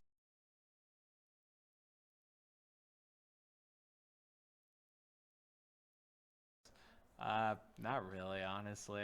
I mean, not really. Like, the thing is, in solo queue, like, it doesn't matter. Like, Evelyn's the best fucking example. You can play at fucking safe as hell in your lane. Guaranteed she's gonna go to another lane. It's like, I haven't really noticed the changes in the jungle because, I mean, the jungler just always gets fed regardless. So, like Rengar is another great example too. Like, Rengar ulti, you can be like, all right, Rengar's gonna ult me bottom. I just need to hug my tower. He's just gonna go mid and kill him instead, and it's just like, oh, well, shit. I just gave up on my pressure bottom. This guy just went middle and killed them. So, like, I haven't noticed much of a change with the jungle impact. I mean, have you? At least for mid lane, or just all the lanes, the junglers don't come out of jungle level 4 anymore. It used to be their 5 camp start would get you level 4. They come out of the jungle level 4, like top side, and I just be like, is he really level 4? Like, he's level 4 with double buffs. I'm like level 4, like just hit level 4 too. And it's so like in any 2v2, even though 1v1, the jungler can beat me, and I'm just like, okay, well. But now the jungler always comes out level 3, always. Like, if you do you have to do a 6 camp opener to come out level 4, which is every camp on your side. And if you do that, you probably lost the game because you just need to put pressure before that, unless you're playing Shyvana or something. And so, I don't know. At least mid lane, I'm noticing a little bit because when I look to fight like the jungler, I can 1v1 the jungler at times now if I like invade because he's not like the same level with buffs as me. But I guess it's a little bit different for the AD because the AD can't invade like mid lane can. Yeah, no, I mean, for the AD, yeah, I never want to look to fight the jungle. Unless I'm just, like, absolutely smashing my lane. I never want to be like, all right, let me just get the jungler in here. Let's get the 3v2 going. Let's see if we can win this shit, dude. So, yeah, like, for me, if I shove mid lane and I run into his jungle and I meet him, I'm going to be, like, that half level ahead of him. Whereas before, he stomped me, so I never tried. Like, if I couldn't catch another player at like under level than me because he had both buffs and the same level, and I would always die. Even if I got the jump, I'd still probably die sometimes. well, that's pretty good. Do you think these changes are gonna really make much of an impact then, or you think I mean, it means that, like, whenever one role loses power, other roles in the game gain power. So I think it's helpful for like each of the lanes individually a little bit, and for mid lane maybe a little bit more. And but I already thought mid lane was the most important lane in the game, role in the game. I think jungle is if there's a large skill discrepancy between the junglers, but if they both know like kind of what they're doing, mid lane is gonna like stop more games for sure. And so I just think mid lane is like the power position right now. And if you are winning mid lane, you just win the game every time. Like, mid and jungle are the 2 power positions, and like a little bit more power, a tiny bit more power got to the mid lane. So if you're winning mid, you can just snowball the game. All right, fair enough then. Which champion have you been playing that you have found surprising success with this season? There is nothing that I've played that I've been like, wow, dude, I'm winning with this champ. Are you kidding me? I mean, actually, I guess like really, I looked at your stats the other day. I guess like I mean Twitch and Xerath, but those aren't.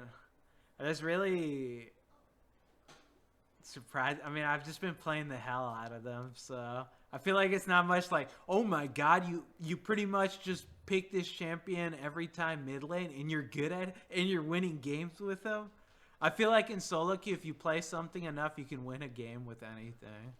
That's like testament to the Tryndamere players, dude. Those Tryndamere only players that just, I don't know how the fuck they win with that garbage ass. They run Ignite, and every single game they spin on the top laner. At level 2, my top lane types in team chat, I can't believe he crit me there. He crit me, really, dude? That guy crit me all those times? What bullshit. Yeah, like, every time. I feel like any champion, as long as you play it enough and you learn like the ins and outs of them, you can like find success with anyone. So I mean, I guess my 2 champions would be Twitch and Xerath. Who would yours be? Oh man. Okay, so before yesterday, I had a 82% win rate with AP Nasus, mid in jungle. Wait, literally, you have an 82% win rate with that shit? No, it's actually 75% now. But it used to be like how 80. many games? It's my second most played. I'm gonna go check right now. It's my second most played. Actually, I played like a What the disgusting. hell? I played 31 games. I'm 23 and 8, so 74%. Holy Legit. shit. When I play that champ, I don't even think it's very good. But I just win all my games. I'm just like, okay. it's Wait, also you because play like jungle too? oh I only my win rate for that is a lot worse. Like Okay. it's like not Just as making bad as I sure, thought. dude. Yeah. But mid lane is like if I took the jungle game, the losses out, I'd probably only have like 4 losses mid lane. Damn. Yeah, and then the other thing is I actually have been doing pretty well with talent recently. I Yeah, should you've think been doing well with that shit. Whenever I watch you, dude, it's just like Talon's. I'm like, God, why do you do this to yourself, Scar? Stop playing this champion. no. I think the champion's a lot better. Like I Wait, have do like you around a actually think he's 60% win good? rate. I think he's better than people think. He got buffs this patch, which I don't think he needed. And as soon as like tanks and exhaust gets nerfed, which I'm assuming will happen at some point in the near future, like I think Talon is one of the better physical damage assassins, especially with people playing like random Ziggs bot and stuff like that. That was like the time where I'm just like, just pick me Talon every game because I can kill Ziggs instantly and I can work with Ziggs really well when he's on my team. Damn. Oh, wow, I'm actually surprised you've been winning with Talon. Every time I see that champion, he just feeds his ass off. He just looks awful. He wins like almost a lot of the lane matchups. His level 2 is one of the best in the game. Like literally, you can get first blood level 2 or 3 every game. Like you to shut it down, your jungler has to be mid at level 3 because you're actually just that strong. And then outside of that, I think he's just good. I think the Edge of the Night item I thought was god awful. And then the more I played the game and the more I started playing Wait, you against thought Pantheons, Edge of the Night? Dude, Edge of the Night's ridiculous, Yeah, man. yeah. But I just didn't think it was that good because I didn't see someone use it very well. And then I saw Keegan, that guy, a Pantheon player, literally buys it. Yeah, they buy it first. No, they buy first item and just drop bottom with that shit active. It's just like, oh, I'm dead. Okay. There's no peeling, and you can't even. You used to be able to like Nami Q the drop, and now if he has that, he just kills your AD or like kills like you. And I'm just like, I have no counterplay to this. And the same things with Talon, where he ultis and he Qs you with that on, you're not gonna live unless you get exhausted next year. Yeah. But like a lot of it, I actually think the champ is pretty good. It just sucks because the current meta has only physical damage junglers being meta. But if that changes, and like you can play AP's top lane again, I think the value of Talon becomes higher. By contrast, I don't know. I think the champion's better than I expected for sure. All right, fair enough. So talk to me about Draven. How good is he? Why does everyone want AD streamers to play him? Is he actually good? You asked how good is he, and is he actually good? Come on. Scott, I gave you two questions, dude. You can answer either or. All right, fair enough. Or both. Well, I think with the buffs, he's definitely better. I don't think that he's gonna become meta because the thing with Draven is it's the same problem like Lucian and Kalista have. There's just short range ADs in a long range world. Like you need to play something like Caitlyn, Jhin, Ezreal that can play from such a range that they don't get insta killed by all this shit that's being played right now. Like who are you gonna take in the 1v1? Who would you rather have, the Jace or the fucking like Kalista, the Draven, the Lucian? I'd rather have the Jace. Jace is gonna literally one shot them. Like it's gonna be half of a second. So I think Draven out of those other champions is probably better. Like Draven over Kalista, Lucian. I think those buffs didn't help him at all. You think Kalista's not that good? I see so many people play Kalista right now. Fucking trash. I'm pretty sure she's garbage still. I think Draven maybe could see play because Draven already beats he beats some of the weaker laners. I think that he probably still beat Lucian and Kalista. I don't think that the buffs really helped him enough to make that matchup not in Draven's favor. Draven can beat Ezreal, he can beat Vayne, he can beat like a lot of things. His biggest problem is getting ganked, and since junglers they can't they don't come out of the jungle as fast now. You have a little bit of leeway to like try to get that early lead, which Draven needs. So I don't think he's terrible anymore. I don't think that he's gonna see that much play, aside from being a counter pick. But I could definitely see him being played every now and then. I think Kalista and Lucian are garbage still, though. in my opinion. What do you think, though? I've been I've been surprised by the Kalista. Maybe it's just the players that played that have been really good. Like I've seen like LCS players play and stomp, but they can play anything and win, right? But I thought that the more Kalistas that I see, the more I'm just like, huh, all the Kalistas I see just win lane. And I don't know if it's because they're just better players. I have like very small sample size, like 2 or 3 or 4 games. But the champion itself doesn't look that bad. And so I'm just like, is this the answer? Is everyone just playing Kalista again? But maybe it's because people are bored. I haven't even played against. Oh no, wait! I played against Kalista like twice, but she just fed her ass off twice. But other than that, I haven't played against Kalista. It's just Caitlyn every fucking game, and I don't think that anything's gonna dethrone like Caitlyn. I mean, what do you think about Varus right now? I think Varus is pretty good. Yeah, that's the other thing is like Varus. I'm pretty sure would just beat the hell out of Kalista and Lucian. And I think that, I mean, he used to be a really good pick versus Draven. Maybe with the buffs, Draven can win it, but I just don't see those champions being played. Like, they need, like, the meta just doesn't suit them right now. They need a lot more than just those, like, buffs that they got, at least in my opinion. I mean, hell, dude. Maybe I'm just completely fucking wrong, and Caitlyn, Varus are just going to be absolute trash. Jin's just trash, and you're going to see Lucian, Kalista, Draven. I highly doubt that. Yeah, I highly doubt it too, but like the meta just doesn't sit like tanks are just like dude, a tank versus Draven, Lucian, Kalista, it's not even fucking close. I remember when I played against Kalista, yeah, she had like a 3-kill lead. I was a 1-0 Poppy. I just walked bottom, I 1v2 the bottom lane. I just like threw my W up, she tried jumping out of it. She got like she took the damage, stood still, I flash, eat her, and she just died. It's like okay. I mean, I don't really see low range ADs coming back into the meta anytime soon. Unless like, yeah, the tanks get nerfed. Okay. Alright then. I guess and for the why does everyone want AD streamers to play him? Because they want to see streamers feed their ass off, I'm pretty sure. People ask me to play so much stupid shit and it's just like I don't know if that's good, man. That doesn't sound very good here. It's like they want me to play Gary. Cara, eu acho que ele não mentiria, entendeu? Ele poderia te falar, tipo, pode não ser nada, mas vamos dar uma olhadinha, porque eu tô com uma suspeita, mas vamos tirar dúvida, papapá. Ele não diria que não acha que é nada. Médico não pode mentir, entendeu? Ainda mais pra homem, ainda se fosse mulher, né, ficasse chorando, com medinho, acho que até poderia rolar isso, mas pra homem, acho que não deve ser nada, não. Que nem quando eu fui fazer o exame do meu nódulo. Ele de cara já falou, você tá com medo, né? Eu falei, tô, mas pode ficar tranquilo que não deve ser nada, não. A gente vai fazer o exame, mas com certeza não deve ser nada. E não deu nada. Sumiu em uma semana. Foi exatamente a mesma coisa, cara.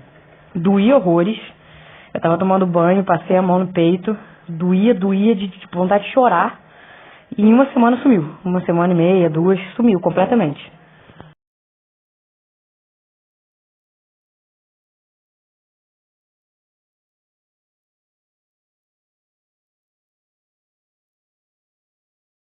He put the question up early. Why is it better for ADCs to wait until 3 completed items to build lifesteal? It seems like it would be super useful when taking down tanks. So, let me finish reading it. It seems like they would be super useful when taking down tanks so they don't do much burst. Okay, if you don't think tanks burst, you haven't played versus Poppy Maokai, because I'm pretty sure they're going to one-shot you regardless if you have lifesteal. But the reason why you can't build lifesteal is so let's say, just Scar, pick a fucking AD. Just pick any of them. I don't care. You're playing Varus. Okay, so you're playing Varus. What are you going to be your first couple of items, dude? I mean, you could go board early, and that would be lifesteal. But against the tank who's stacking armor, you're not going to be doing you might have lifesteal, but like, how much is... I mean, it's like 12%, right, on Bork. It's 12% lifesteal. You're probably doing 50 damage in auto, so you get 5 life back every hit. I mean, that's...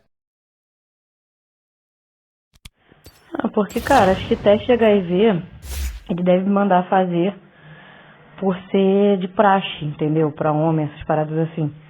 Ainda mais você que nunca fez esse tipo de exame nenhum, né? É até bom fazer um check-up aí na vida.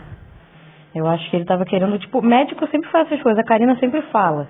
Que, tipo, eles preferem mandar você fazer uma porrada de exame, um monte de coisa, pra já, tipo, liberar a consciência, entendeu? Já, tipo, rule out qualquer coisa. Já manda fazer a porra toda, que aí tira dúvida.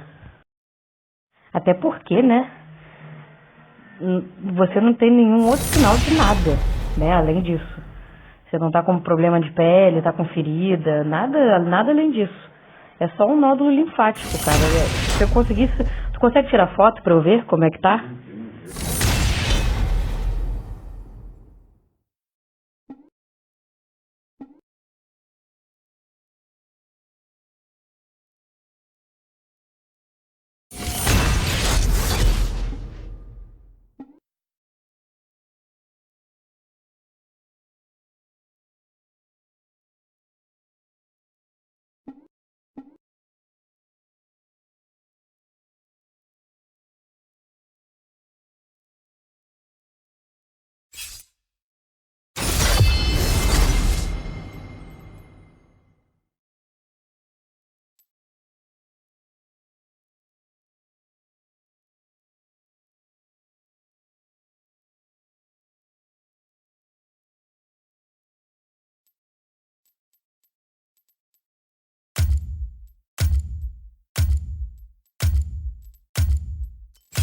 You will kill your enemies. That will be fun.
Mas foi o que eu te falei. Às vezes, dependendo da área, isso o meu médico que falou, né? Na verdade, acho que ele nem é ginecologista, ele era radiologista, ultrassonografia, sei lá que bosta ele era. É o que sempre faz meus exames. Como ele viu que eu estava preocupada, ele ficou me explicando. Ele falou que dependendo, Karina também falou isso depois, que dependendo do tipo de nódulo linfático que fica inchado, ou o tamanho da dor, essas coisas assim, você pode ter que fazer uma punção para tirar o líquido. Pra já, tipo, sair ao invés de esperar, entendeu? Como o meu era pequeno, porque ele falou, e no dia que eu fui fazer o exame já não estava doendo tanto quanto no dia que eu descobri, ele pediu pra eu esperar que ia sumir, e realmente acabou sumindo. Mas a Karina disse que já teve amigas que tiveram que retirar com punção. Tipo, é uma agulha fininha, toma uma anestesiazinha local e aí suga o líquido em 5 segundos, no consultório mesmo, coisa muito rápida.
This is very exciting.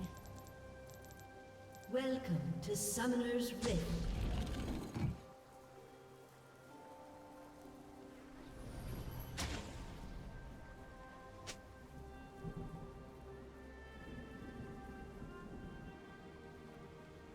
"30 seconds until minions spawn." This is a fun game.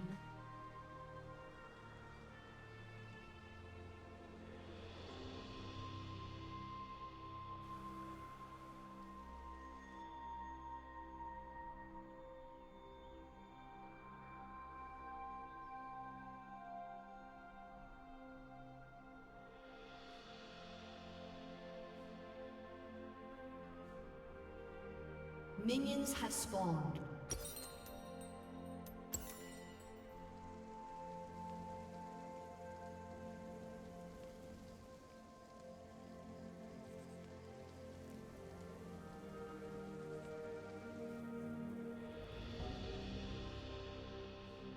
Why are they running?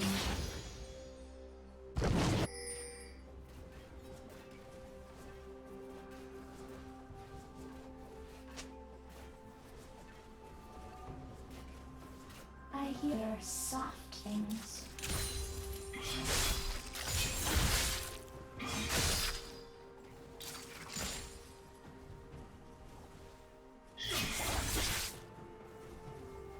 I have sharp things.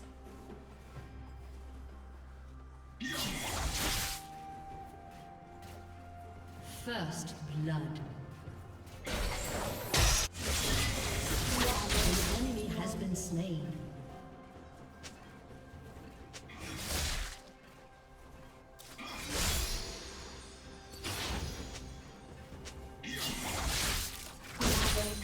The ball is ending. An ally has been slain.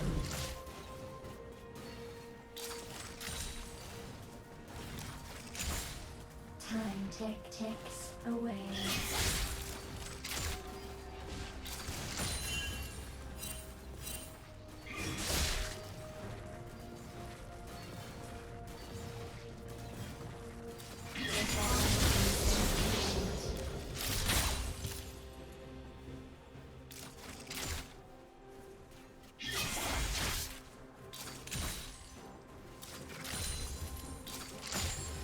Motivated.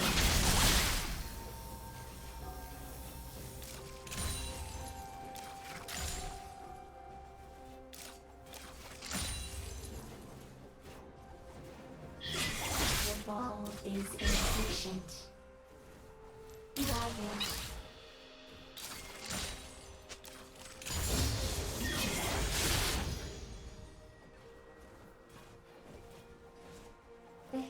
a fun game.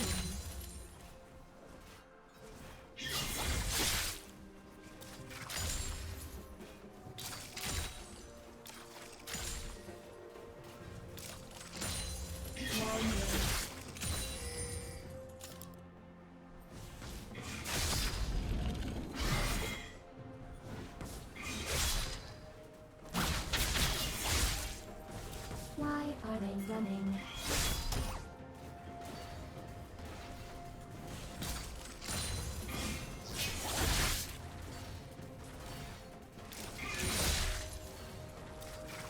Time ticks away.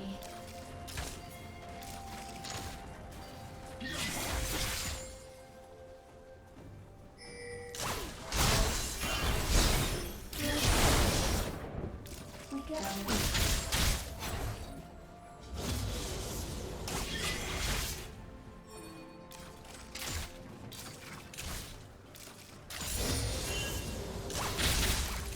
I hear soft things.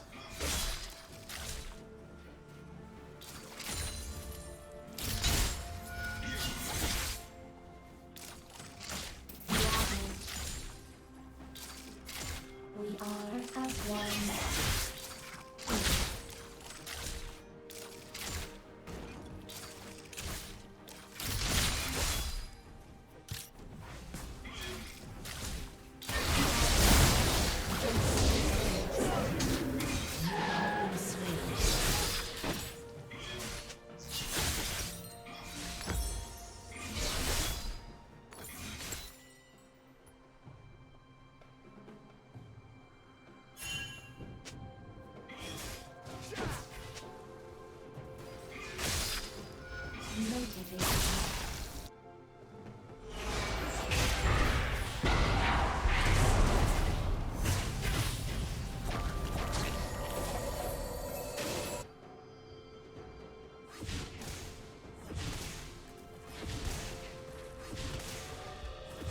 So strange, we scream.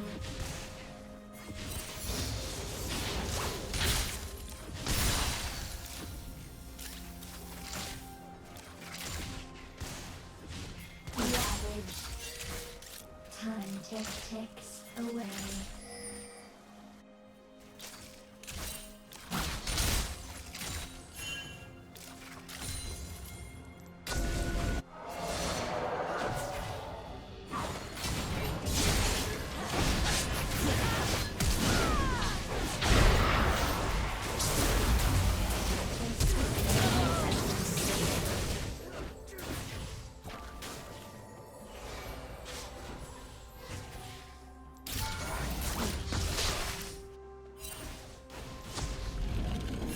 The ball is impatient.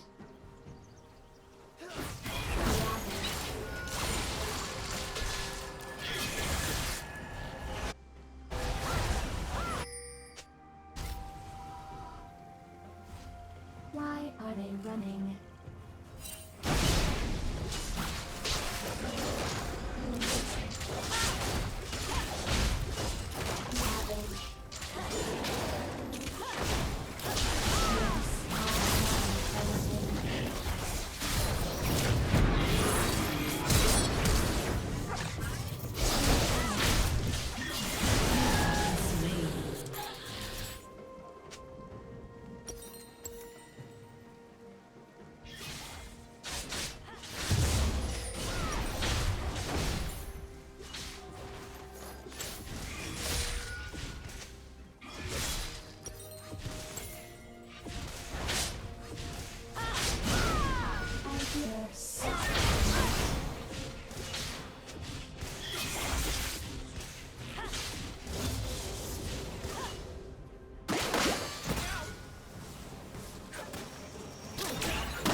go.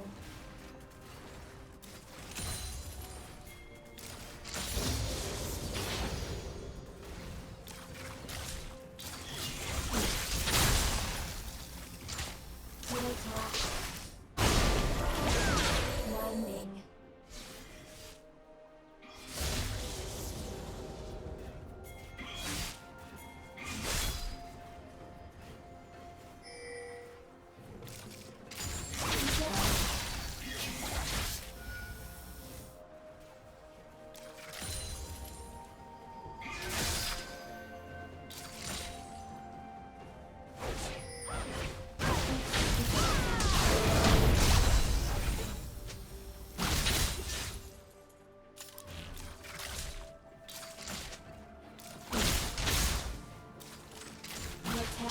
Motivating.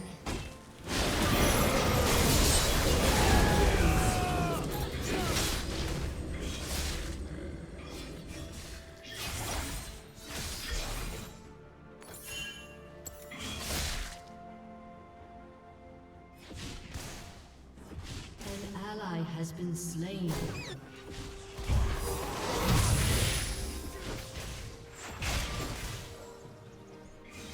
This is very exciting.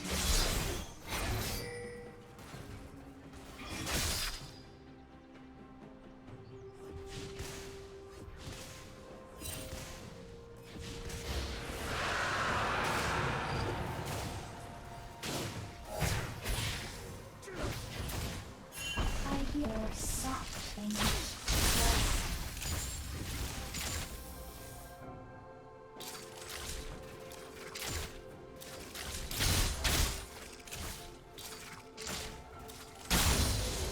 The ball is impatient.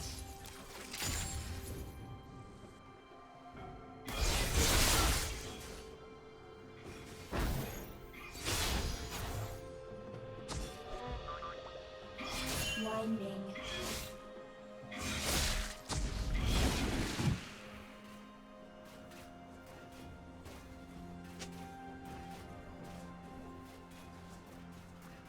Why are they running?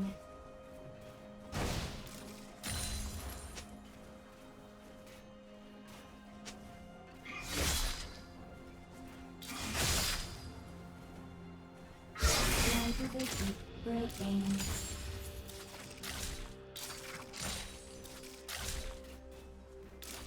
An ally has been slain. Time ticks away.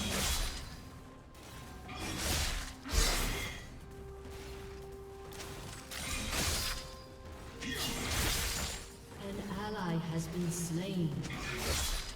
Winding.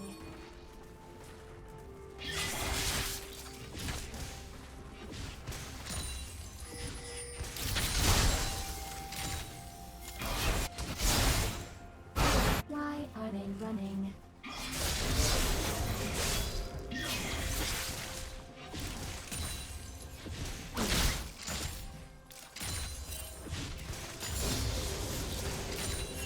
I hear soft things.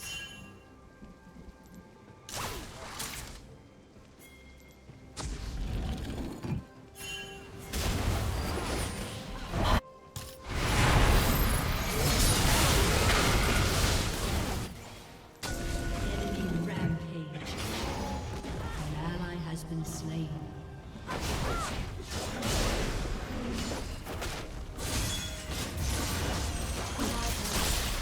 Motivating.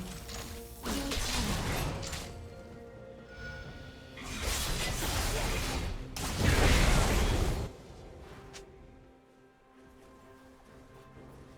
Your turret has been destroyed.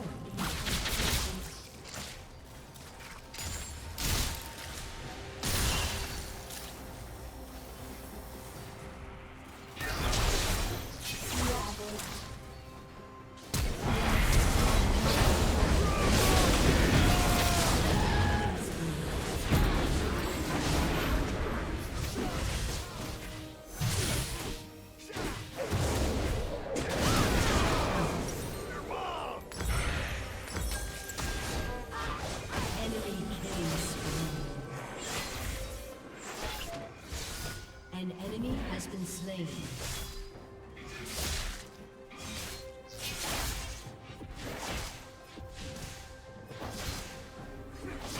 Is a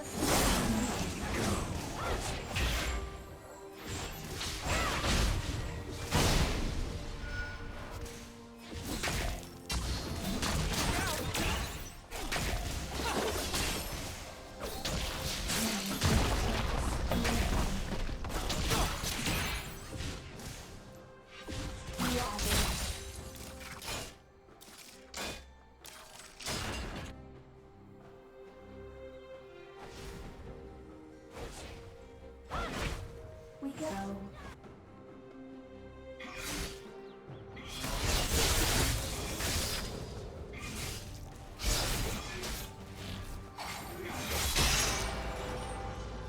This is a fun game.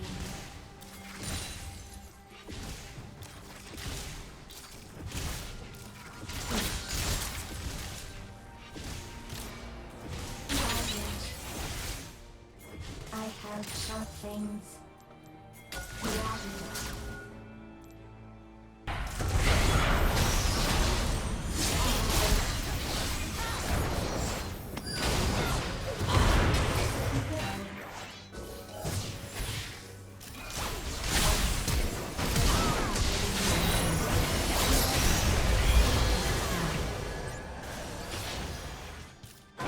Winding.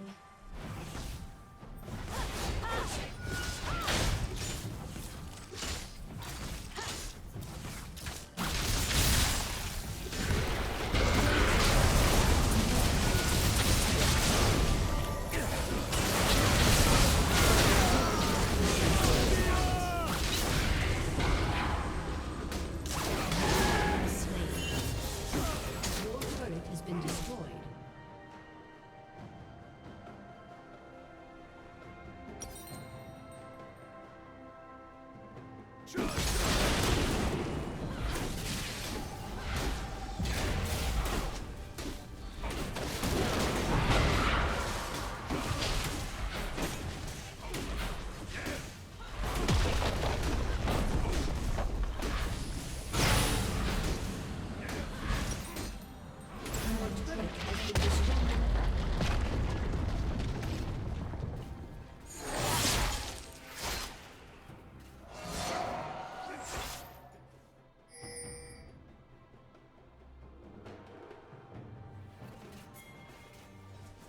This is very exciting.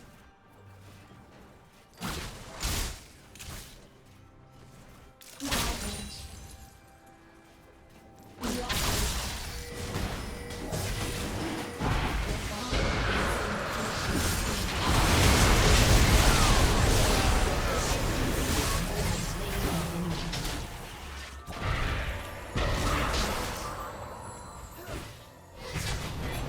are as one.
This is very exciting.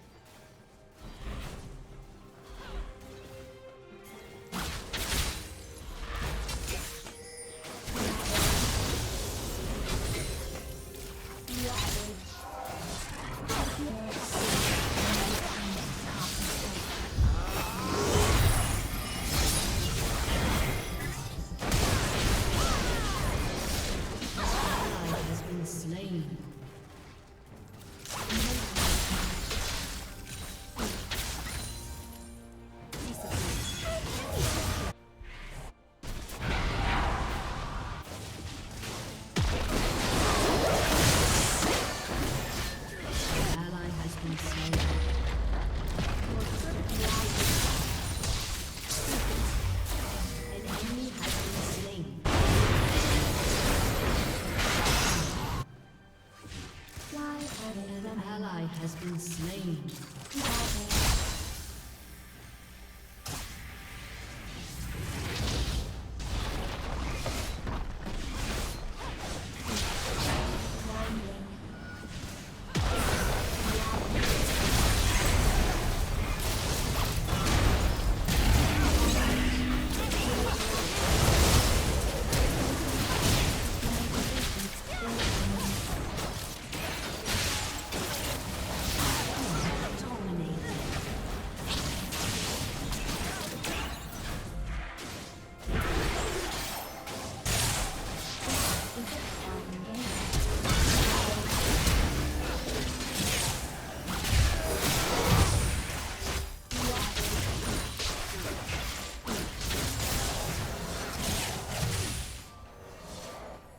Motivating.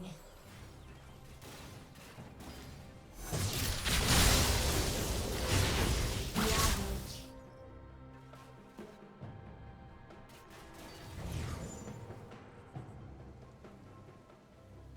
This is very exciting.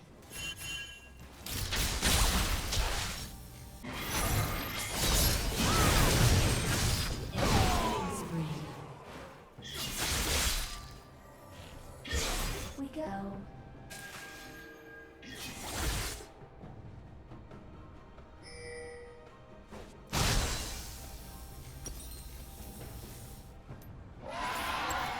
Why are we running? Shut down.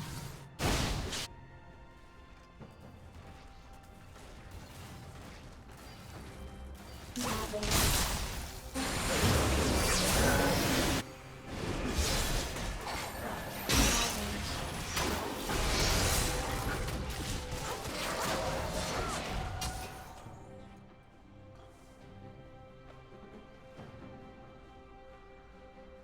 Winding.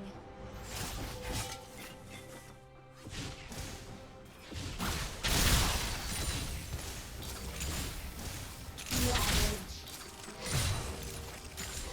The ball is impatient.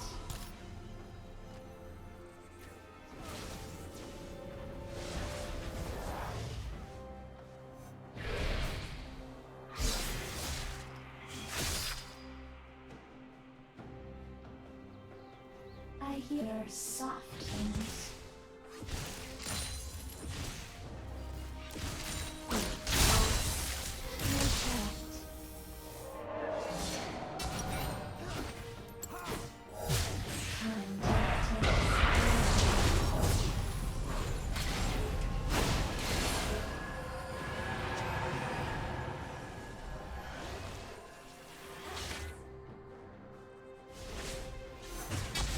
The ball is impatient.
What's it called? Not talent. Yasuo E. Mm-hmm. Oh yeah, like that.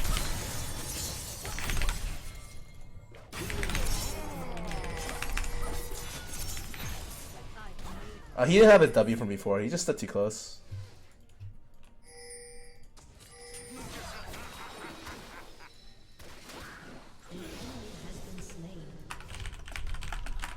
Thank you.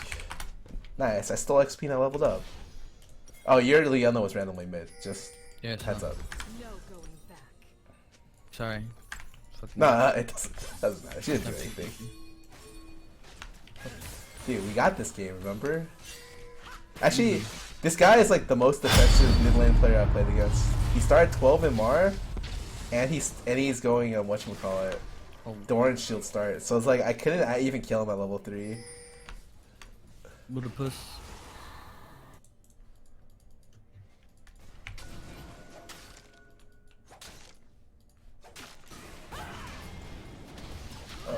Oh, wait, that guy went a little bit too crazy.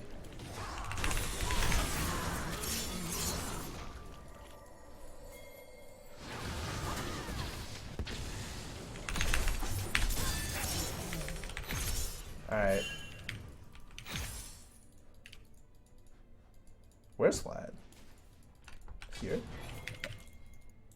Oh, holy shit, this guy fucking six in front of me. Well, he kind of just walked in and died. Wait a second. Dude, I broke your loss streak. We broke your loss streak. Together. It seems like I have the better mid and jungler this game, and now I instantly win. I think mid just AFK, like, actually. Nice. They both AFK at the same time. I'm not even kidding. What a good game.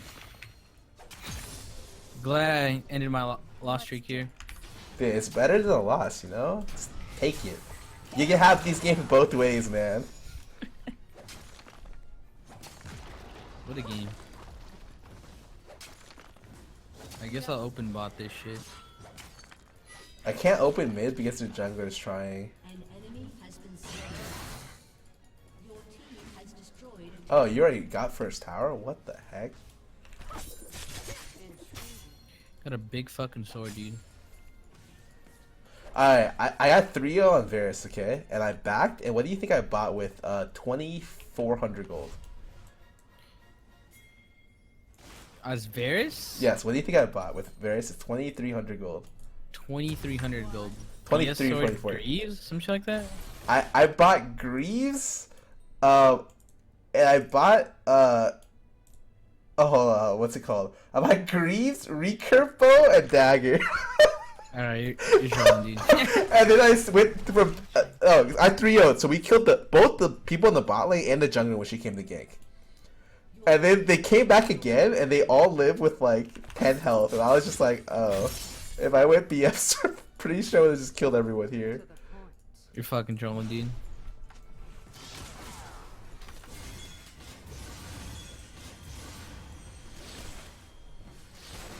Wait, our current game is 4 master tier players, this is 4 players diamond 3 or below. Good shit. Matchmaking's on point. I'm not gonna hit this. Oh, can we break it? I don't think so. These guys aren't opening. Oh, maybe they are opening. Usually you can break on one wave, but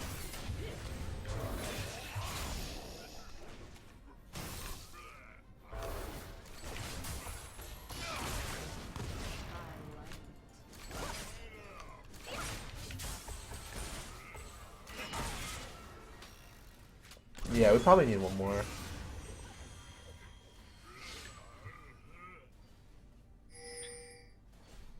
Get this one. Oh, he doesn't have TP. Why would he TP top lane? What a game.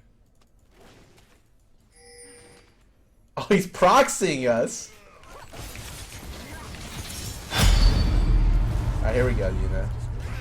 Us versus them. I always say, when you're doing open mid, you gotta buy a blue pot to do 25 true damage in auto. It's actually OP. This thing is busted. Well played. Half of this game was me trying to figure out how to open Discord.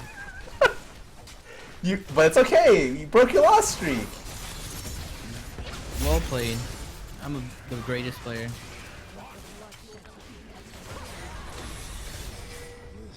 I've lost like 5 games with Callisto. Oh, is she still bad? I'm like 0-5.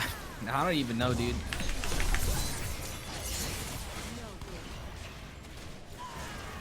Yeah, I can't even dive them. They got immunities and stuff.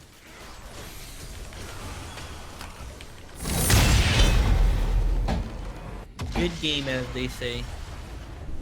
As they say in Rome. Good game. They say that in Rome? Yes. No one got an S on our team. Good What? Shit. I didn't. Wait, one of us got an S. Nope. Alright, dude. That was a really good game. I'll catch you in next queue. Goodbye. Glad they opened at 8 minutes. People rage quit. I actually don't even know they rage quit. They might just DC, so I can't report them.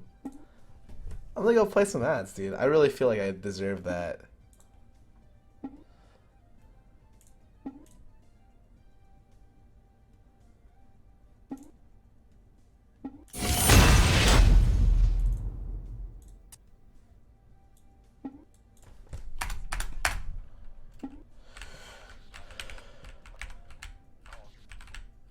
Okay, right here. Then right.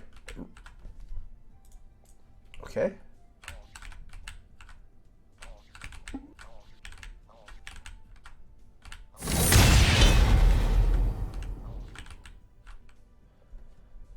When will BTR be on YouTube? In 48 hours.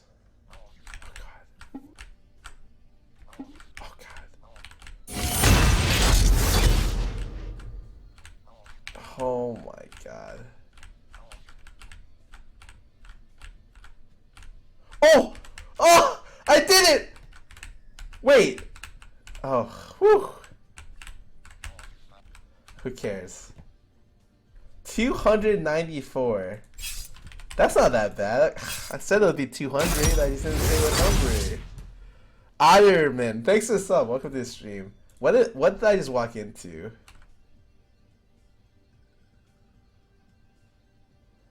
Wait, I didn't figure out how it was initially. Okay. Wait, is this game kidding me? Are you serious? Is this game for? Okay.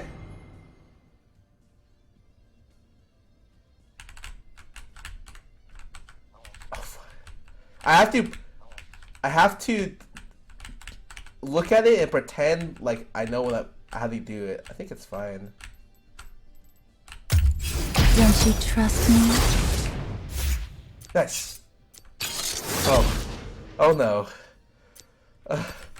Guy, you've done these before. I've seen you win these. Oh my fucking. Yeah, this part's not even that bad. As I say this, I'm just gonna die like 4 times into these. Its spikes are actually my greatest enemy, my arch rival. Okay, oh god. Okay. Sorry, this game is kind of trippy right now. Okay.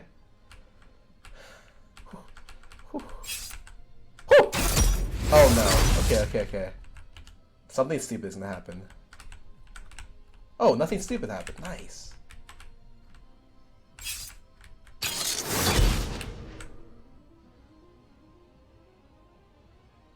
Okay. I unlocked Kirby. Nice. Wait. Oh, I have to go up there?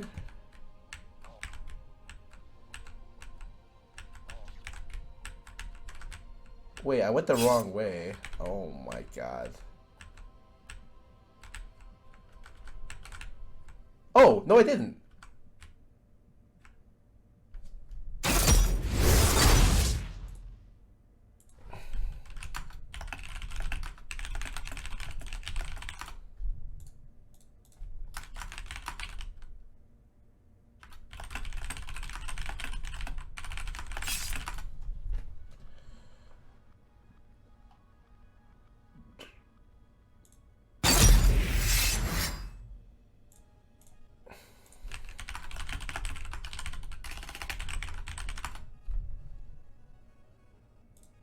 Wait, they didn't ban Rengar. Ugh, that's disgusting.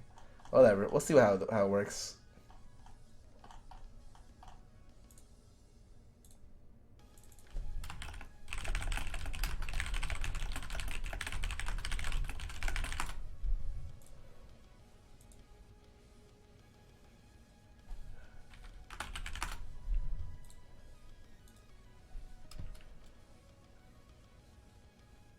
Okay, okay.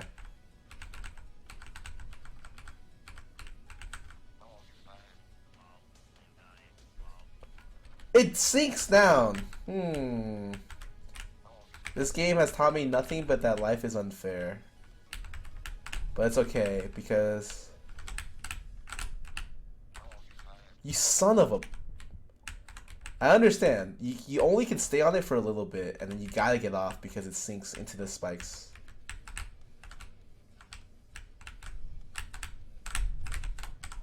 Oh my fucking god. I had to reposition to make sure I got the right double jump there.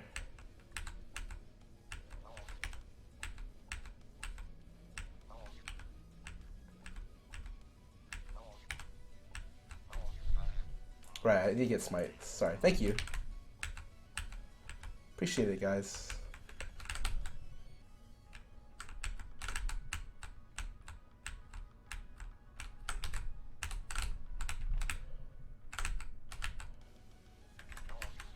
Oh my... Where's the save for this? I have to go up here on this one, dodge these spikes, and go here, jump on this, and go up? That's what I'm supposed to do?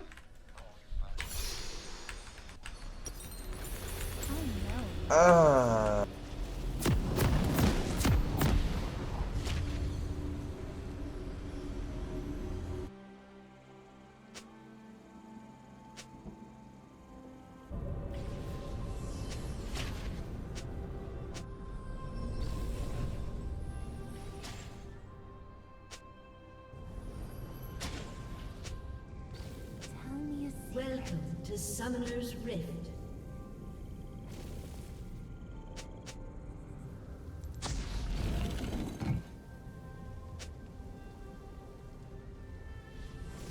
Don't you trust me? 30 seconds until minions spawn.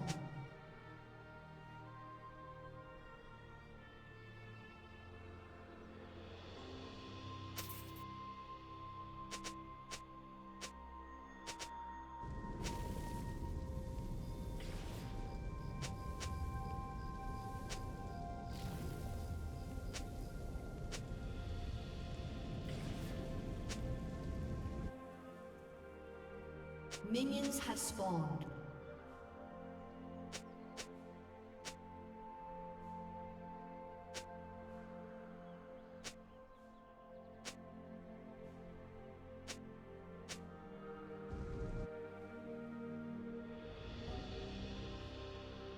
Shall we?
First love.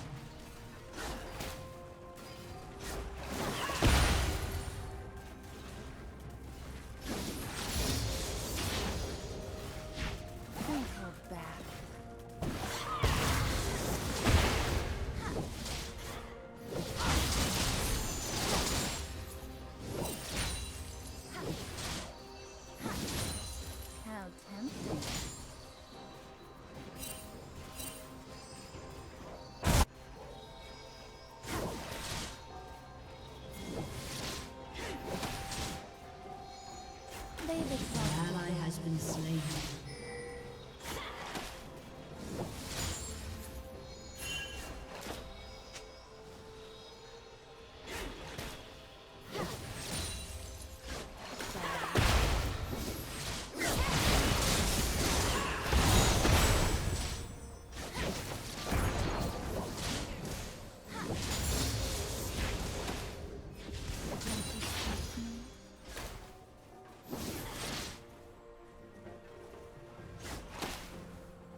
trust me?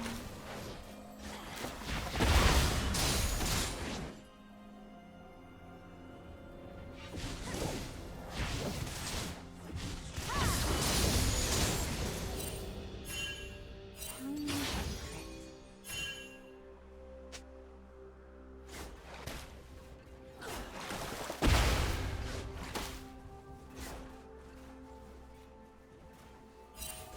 Shall we?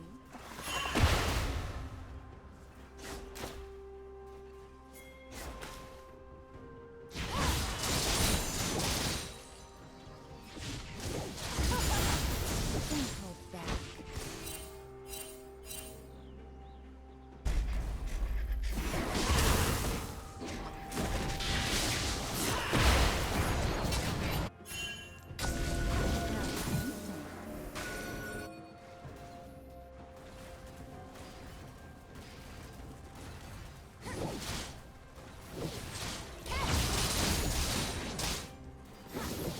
It's too late for mercy.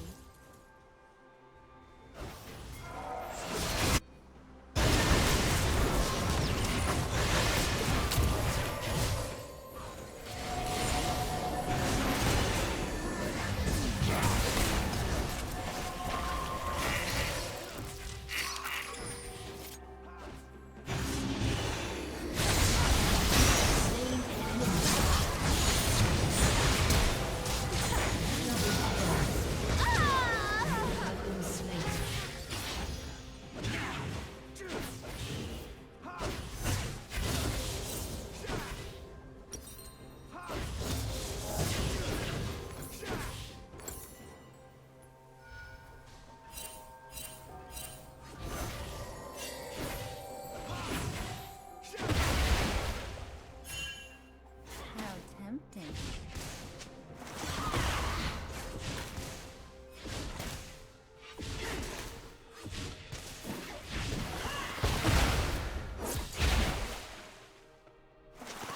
Don't hold back.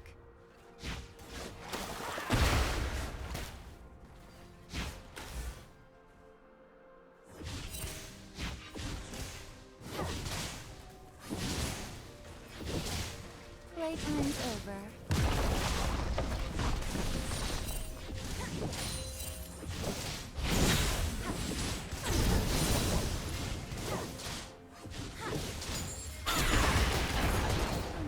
Ally has been slain.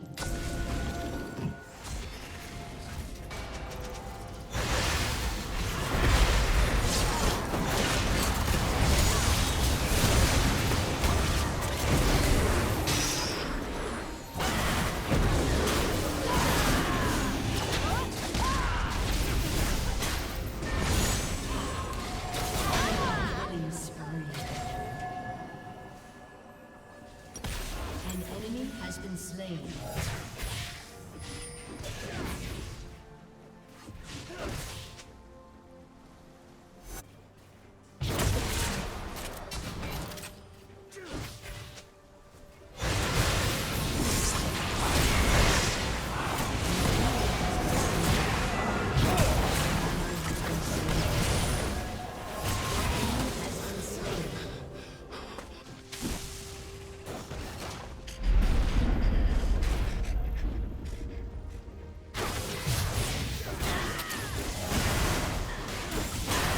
Ally has been slain. Enemy rampage.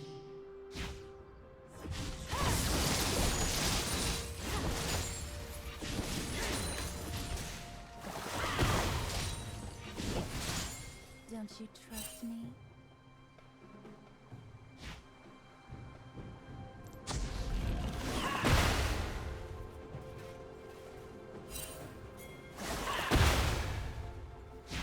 Intel.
An enemy has been slain.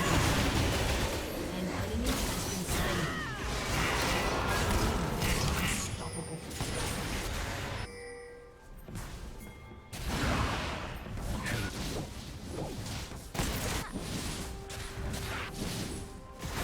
Your team has destroyed your turret. Your turret has been destroyed.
has been slain. Shall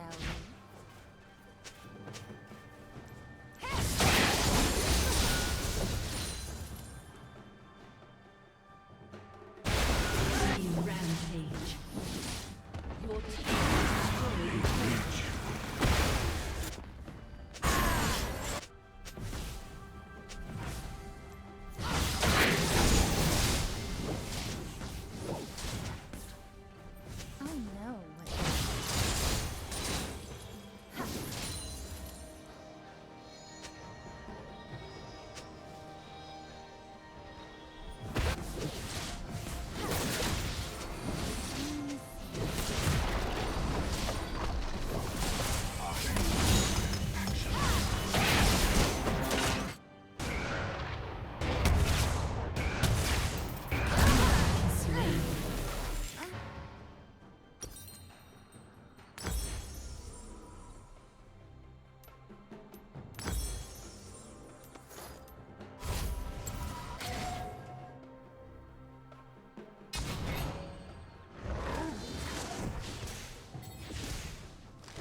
Rampage. An ally has been slain. I know what they desire.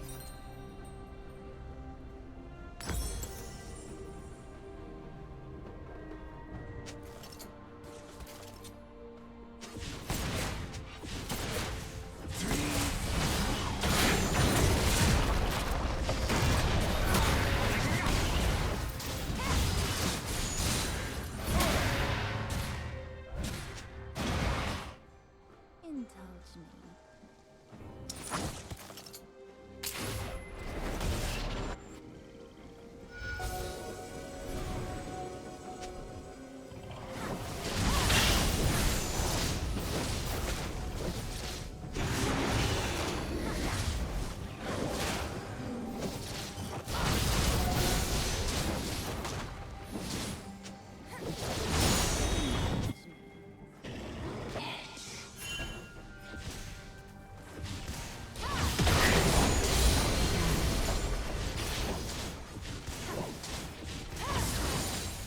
Don't you trust me?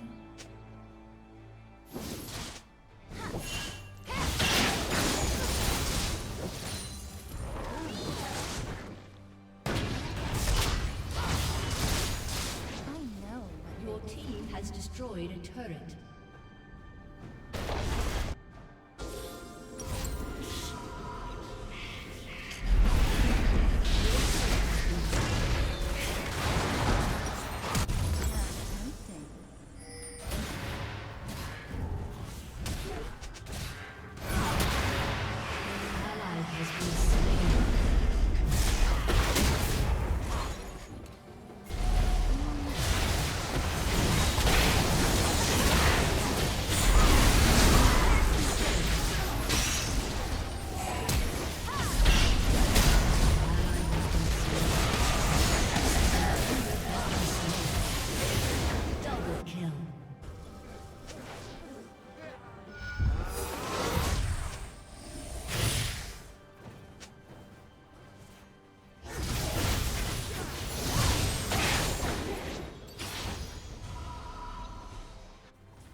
Oh, I'm supposed to go to the left hole and not the right one? Okay. I'm trusting you on this, Addy. If you're wrong, I'm legit. Oh, I forgot about that. It's okay.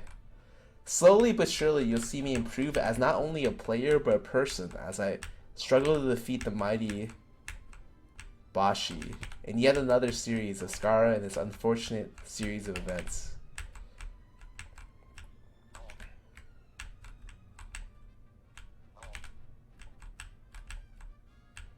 Oh my goodness. Spikes have killed me more in this game than anything else in the game.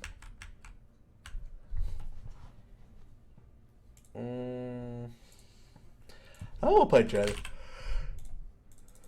I'm just in a Jin kind of mood today. Sometimes I'm not in this type of mood, but this game, I just want to play Jin.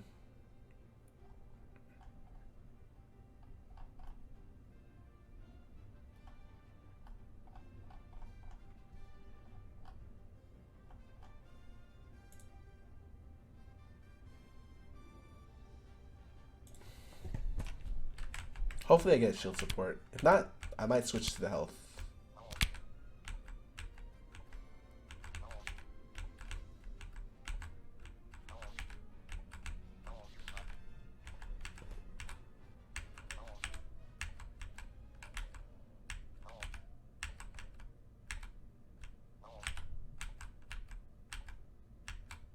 Nice.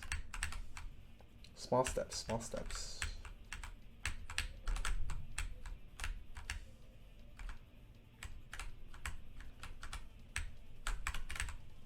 Okay.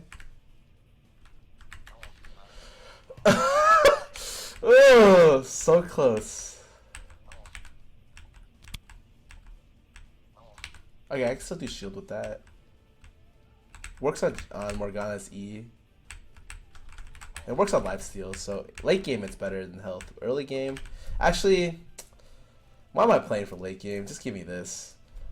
It's better for lifesteal as well as like regen late game, but it's like, if I think I just have to win early. Like I have to make sure we win this lane. What are we playing against? Lucian Amumu, Lucian Jax, Lucian Kha'Zix.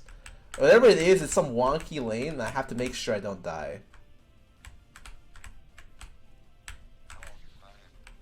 I actually died to that spike. I didn't even think it was possible to die to that spike.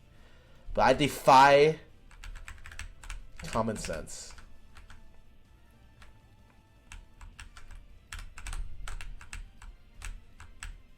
Cool.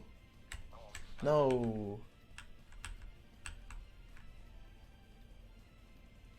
SMWA, bro. Welcome back for 3 months. Thanks for resubbing. I need more mods. I already did.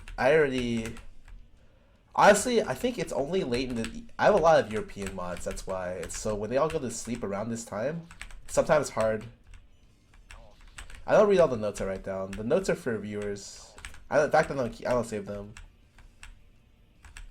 A respectable gentleman willing to mod like yourself. Wow. What a. I'll keep that in mind. Oh, wow. You've never modded before? Can I try? That is not a stunning recommendation.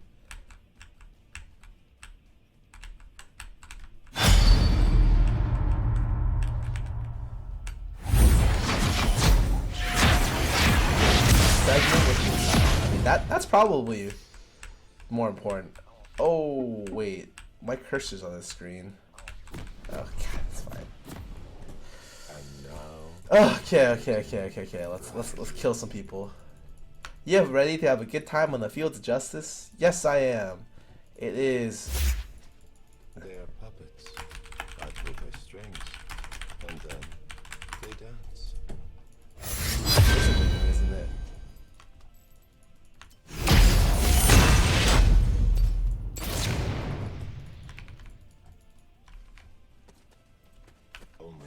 Don't mod me, Scar. I'm trash at life. I mean, that's more tempting than some of the offers I got before.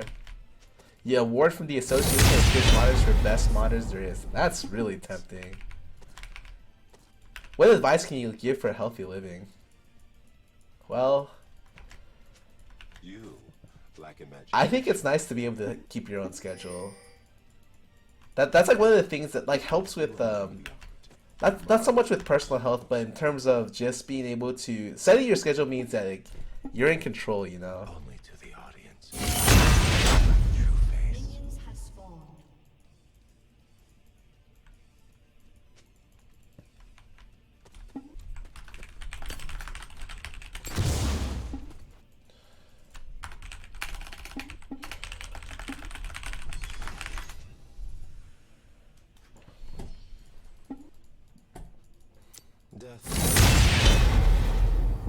I heard what you call it. Really good players are playing.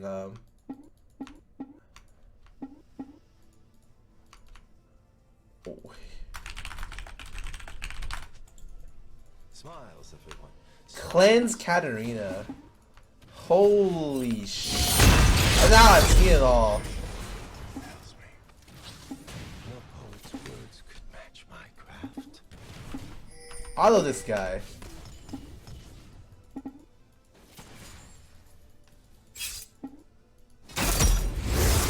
Walk on these guys, please. What? Just auto them. Holy. Do not be scared, Morgana. The composition is perfect.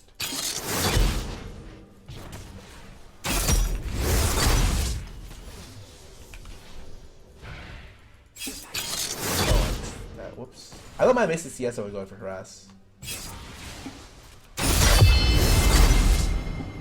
I know this guy plays support.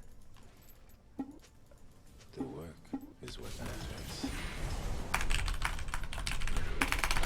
I'm not even gonna say anything. Holy moly. What? Amumu doesn't have an auto range. Excuse me? I want him to trade autos with Lucian's, because Lucian has 1 health pot. And he's not running Warlords.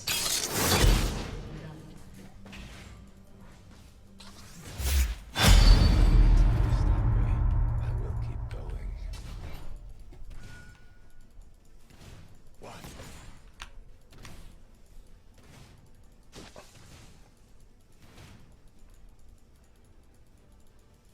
How can we make this rush? That was...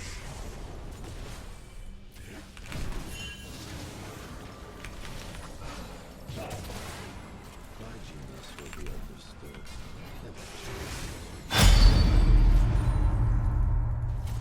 I actually had the skill trap there. I usually hate skilling traps. To make Hazard run in there, I had to. Everyone is watching. Places, please.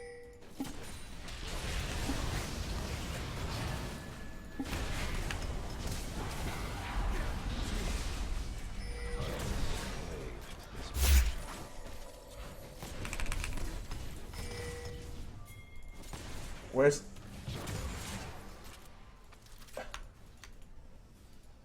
This is my love.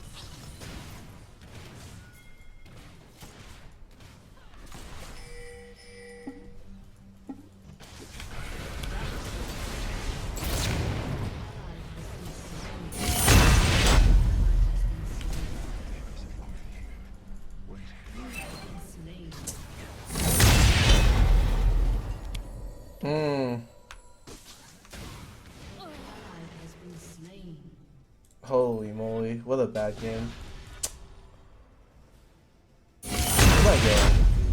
Is the mind. An ally has been slain. Couldn't get the auto off. No, yeah, dying to this lane is actually embarrassing. Oh, top got 2-0 in the meantime, too. Mid died, too. Holy shit. 06.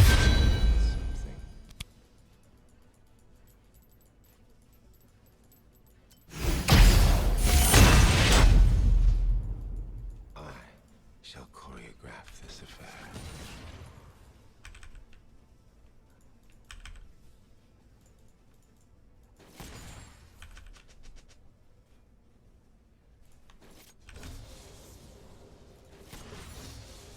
An enemy has been slain.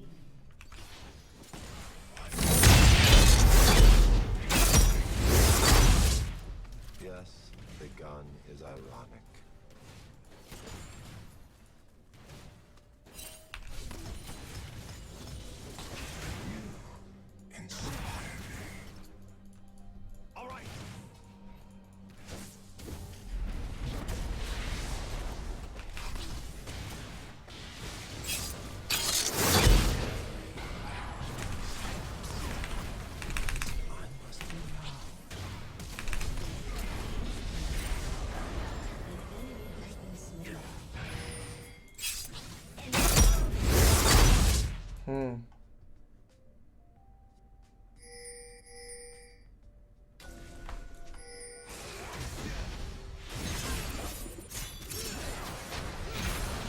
good. I'm surprised he can keep that name, by the way. Name is Kha'Zix or whatever. Don't KS, please. Thank you. What?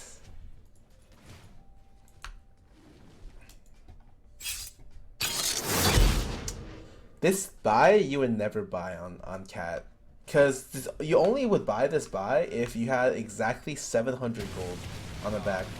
The amp tomes are just better for you early. Paid off. I'm surprised she had the back where she bought double, man. Double whatever.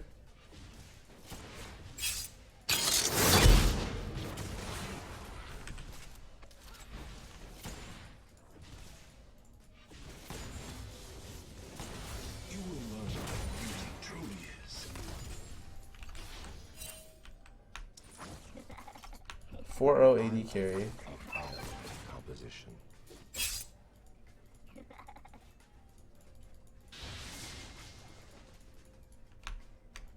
1300 HP.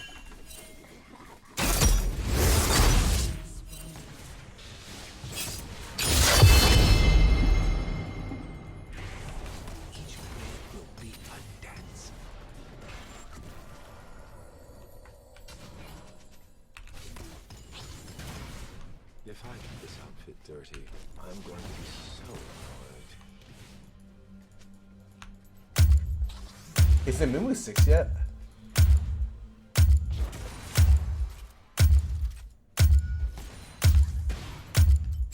Don't you trust me?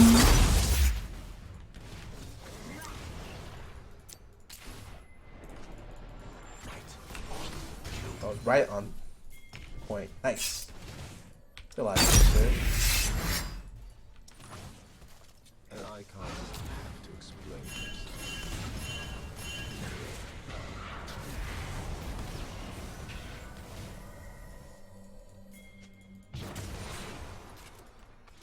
I will touch your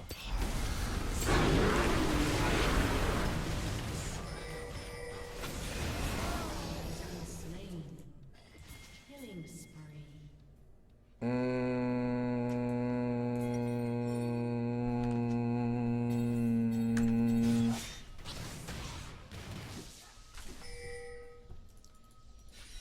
They call me mad. All artists are mad.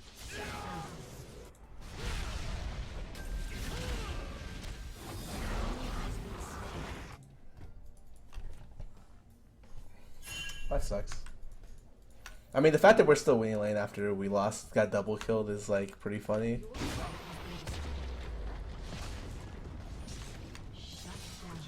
That first tower? The mask.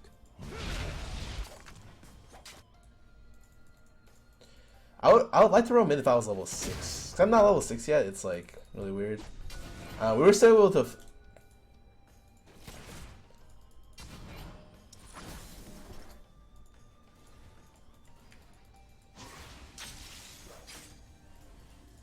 I misunderstood. Is that the evil?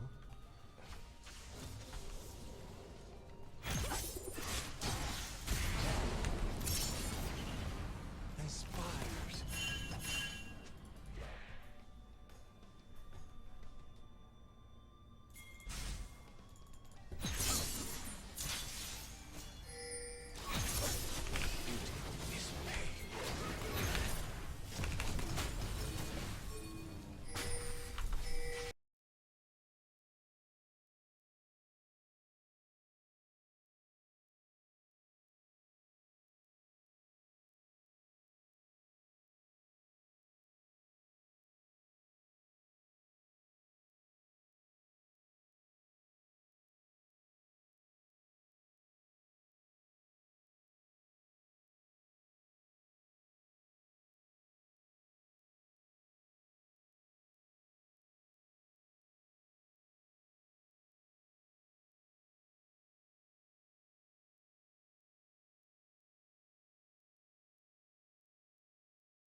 Welcome to Summoner's Rift. The oath has been taken. Don't you trust me?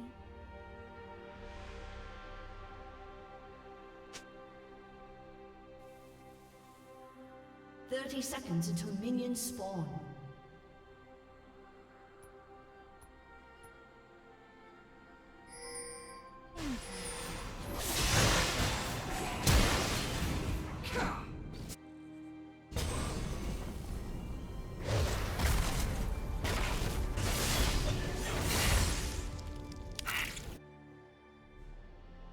I know what they desire. Minions have spawned.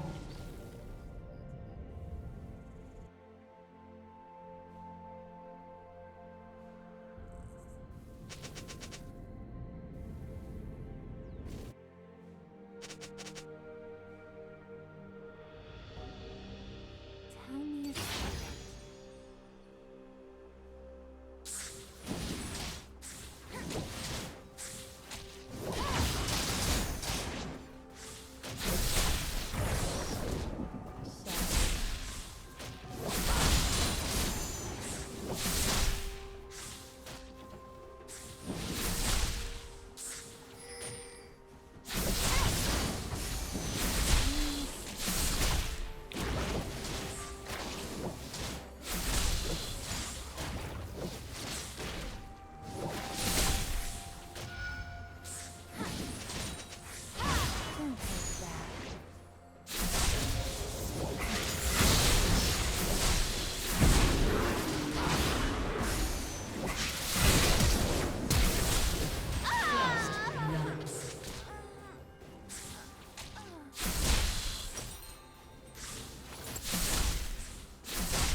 you trust me?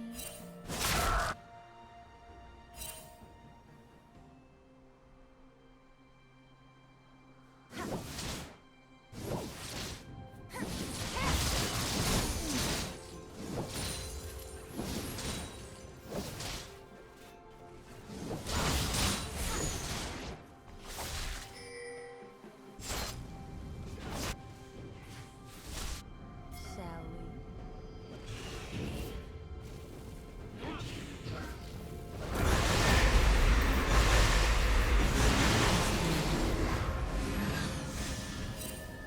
How tempting.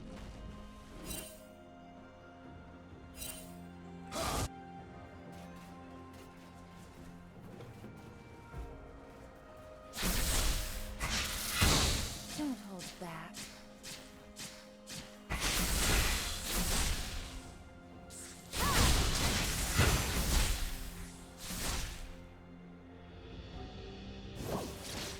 Don't you trust me?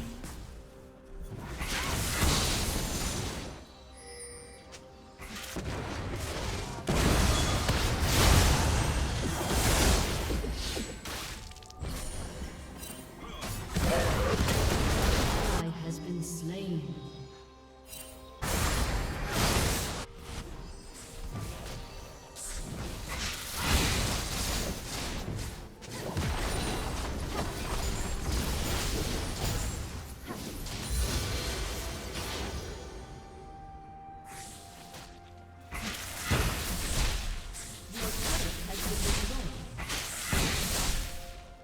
I know what they desire. Shut down.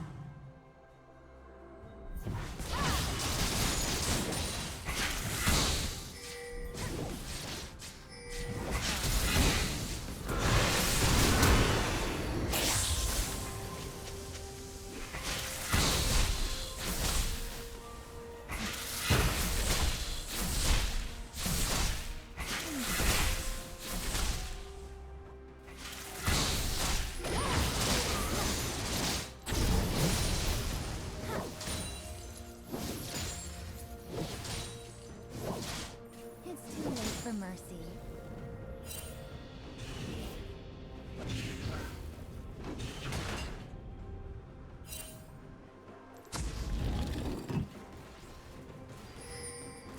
They've exhausted their youth.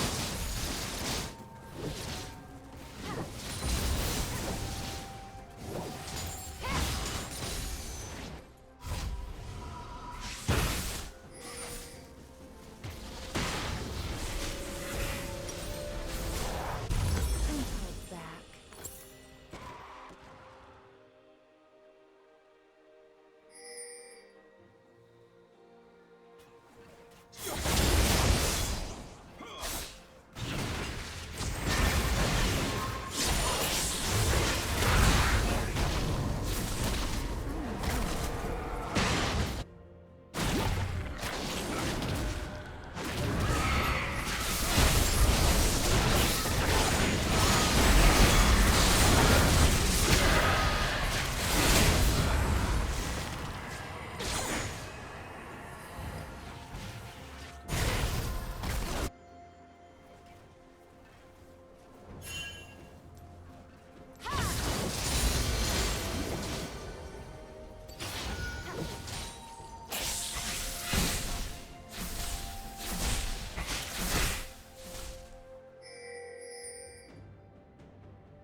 Don't you trust me?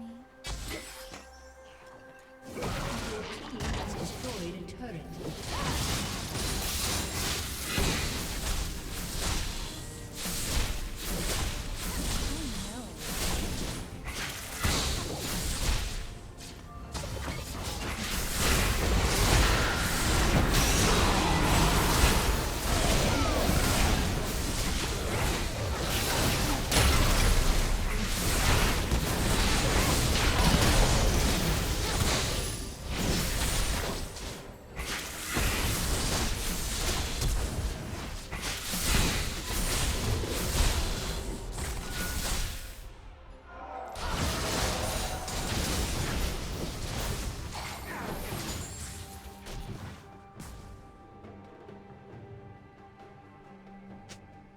Indulge me.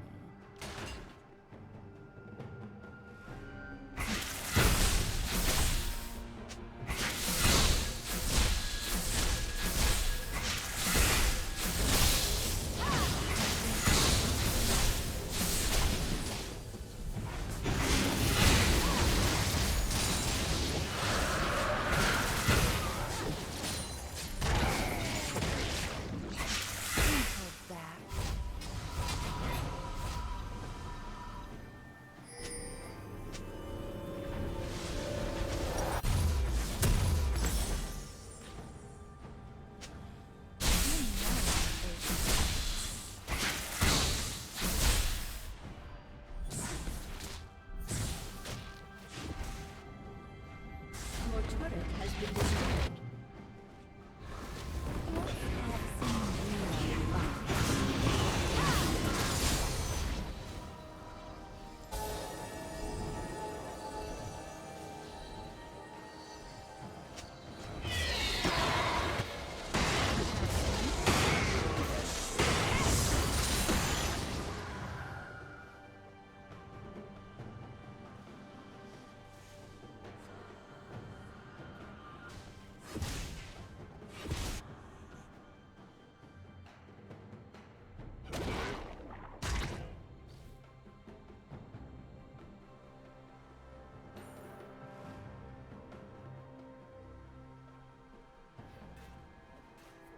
Tell me a secret.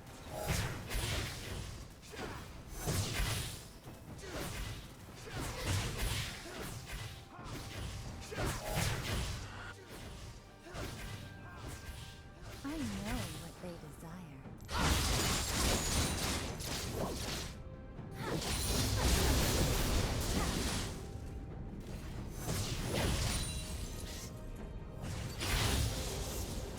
An ally has been slain.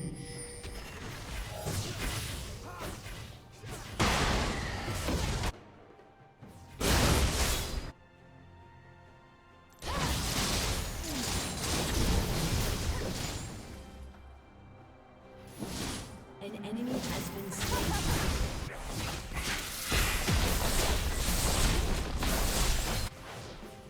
Shall we?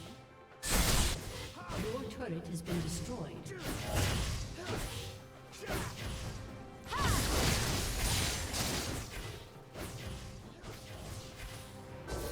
me a secret.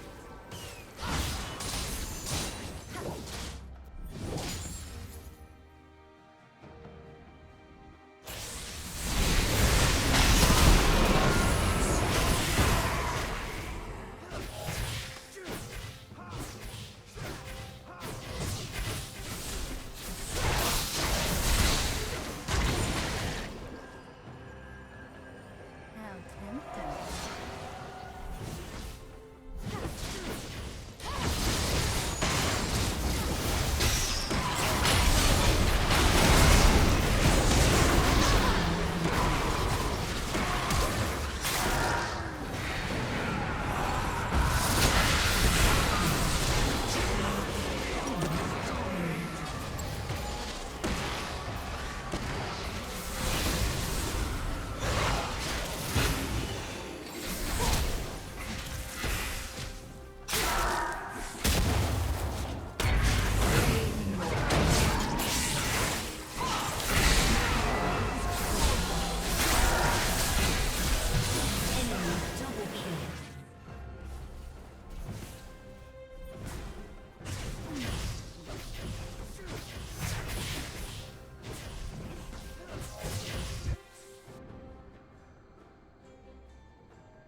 They're mine now. Your turret has been destroyed. Your turret has been destroyed.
Probably should have ultied right there for that kill, actually.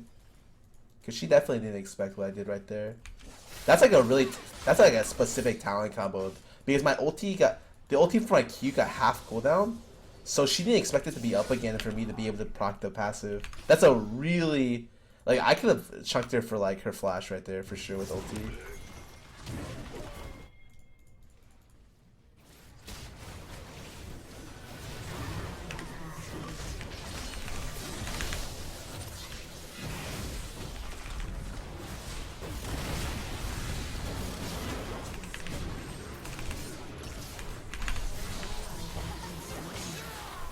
Enemy double kill. Interesting. Alright, got a double kill there. Okay. An enemy has been slain.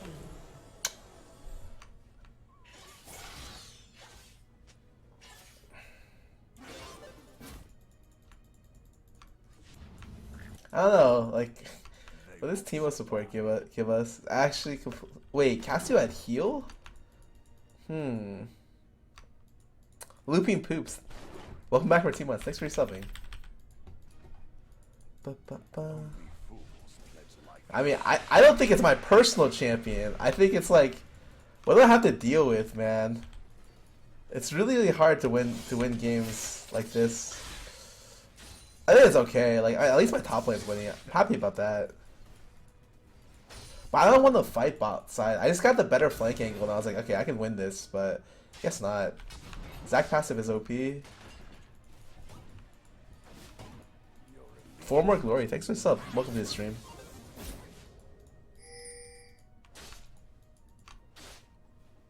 This Rek'Sai's behind the other jungler in levels.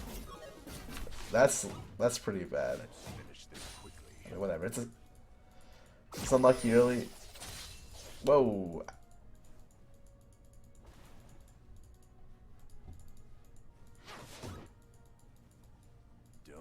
Zac is here, right?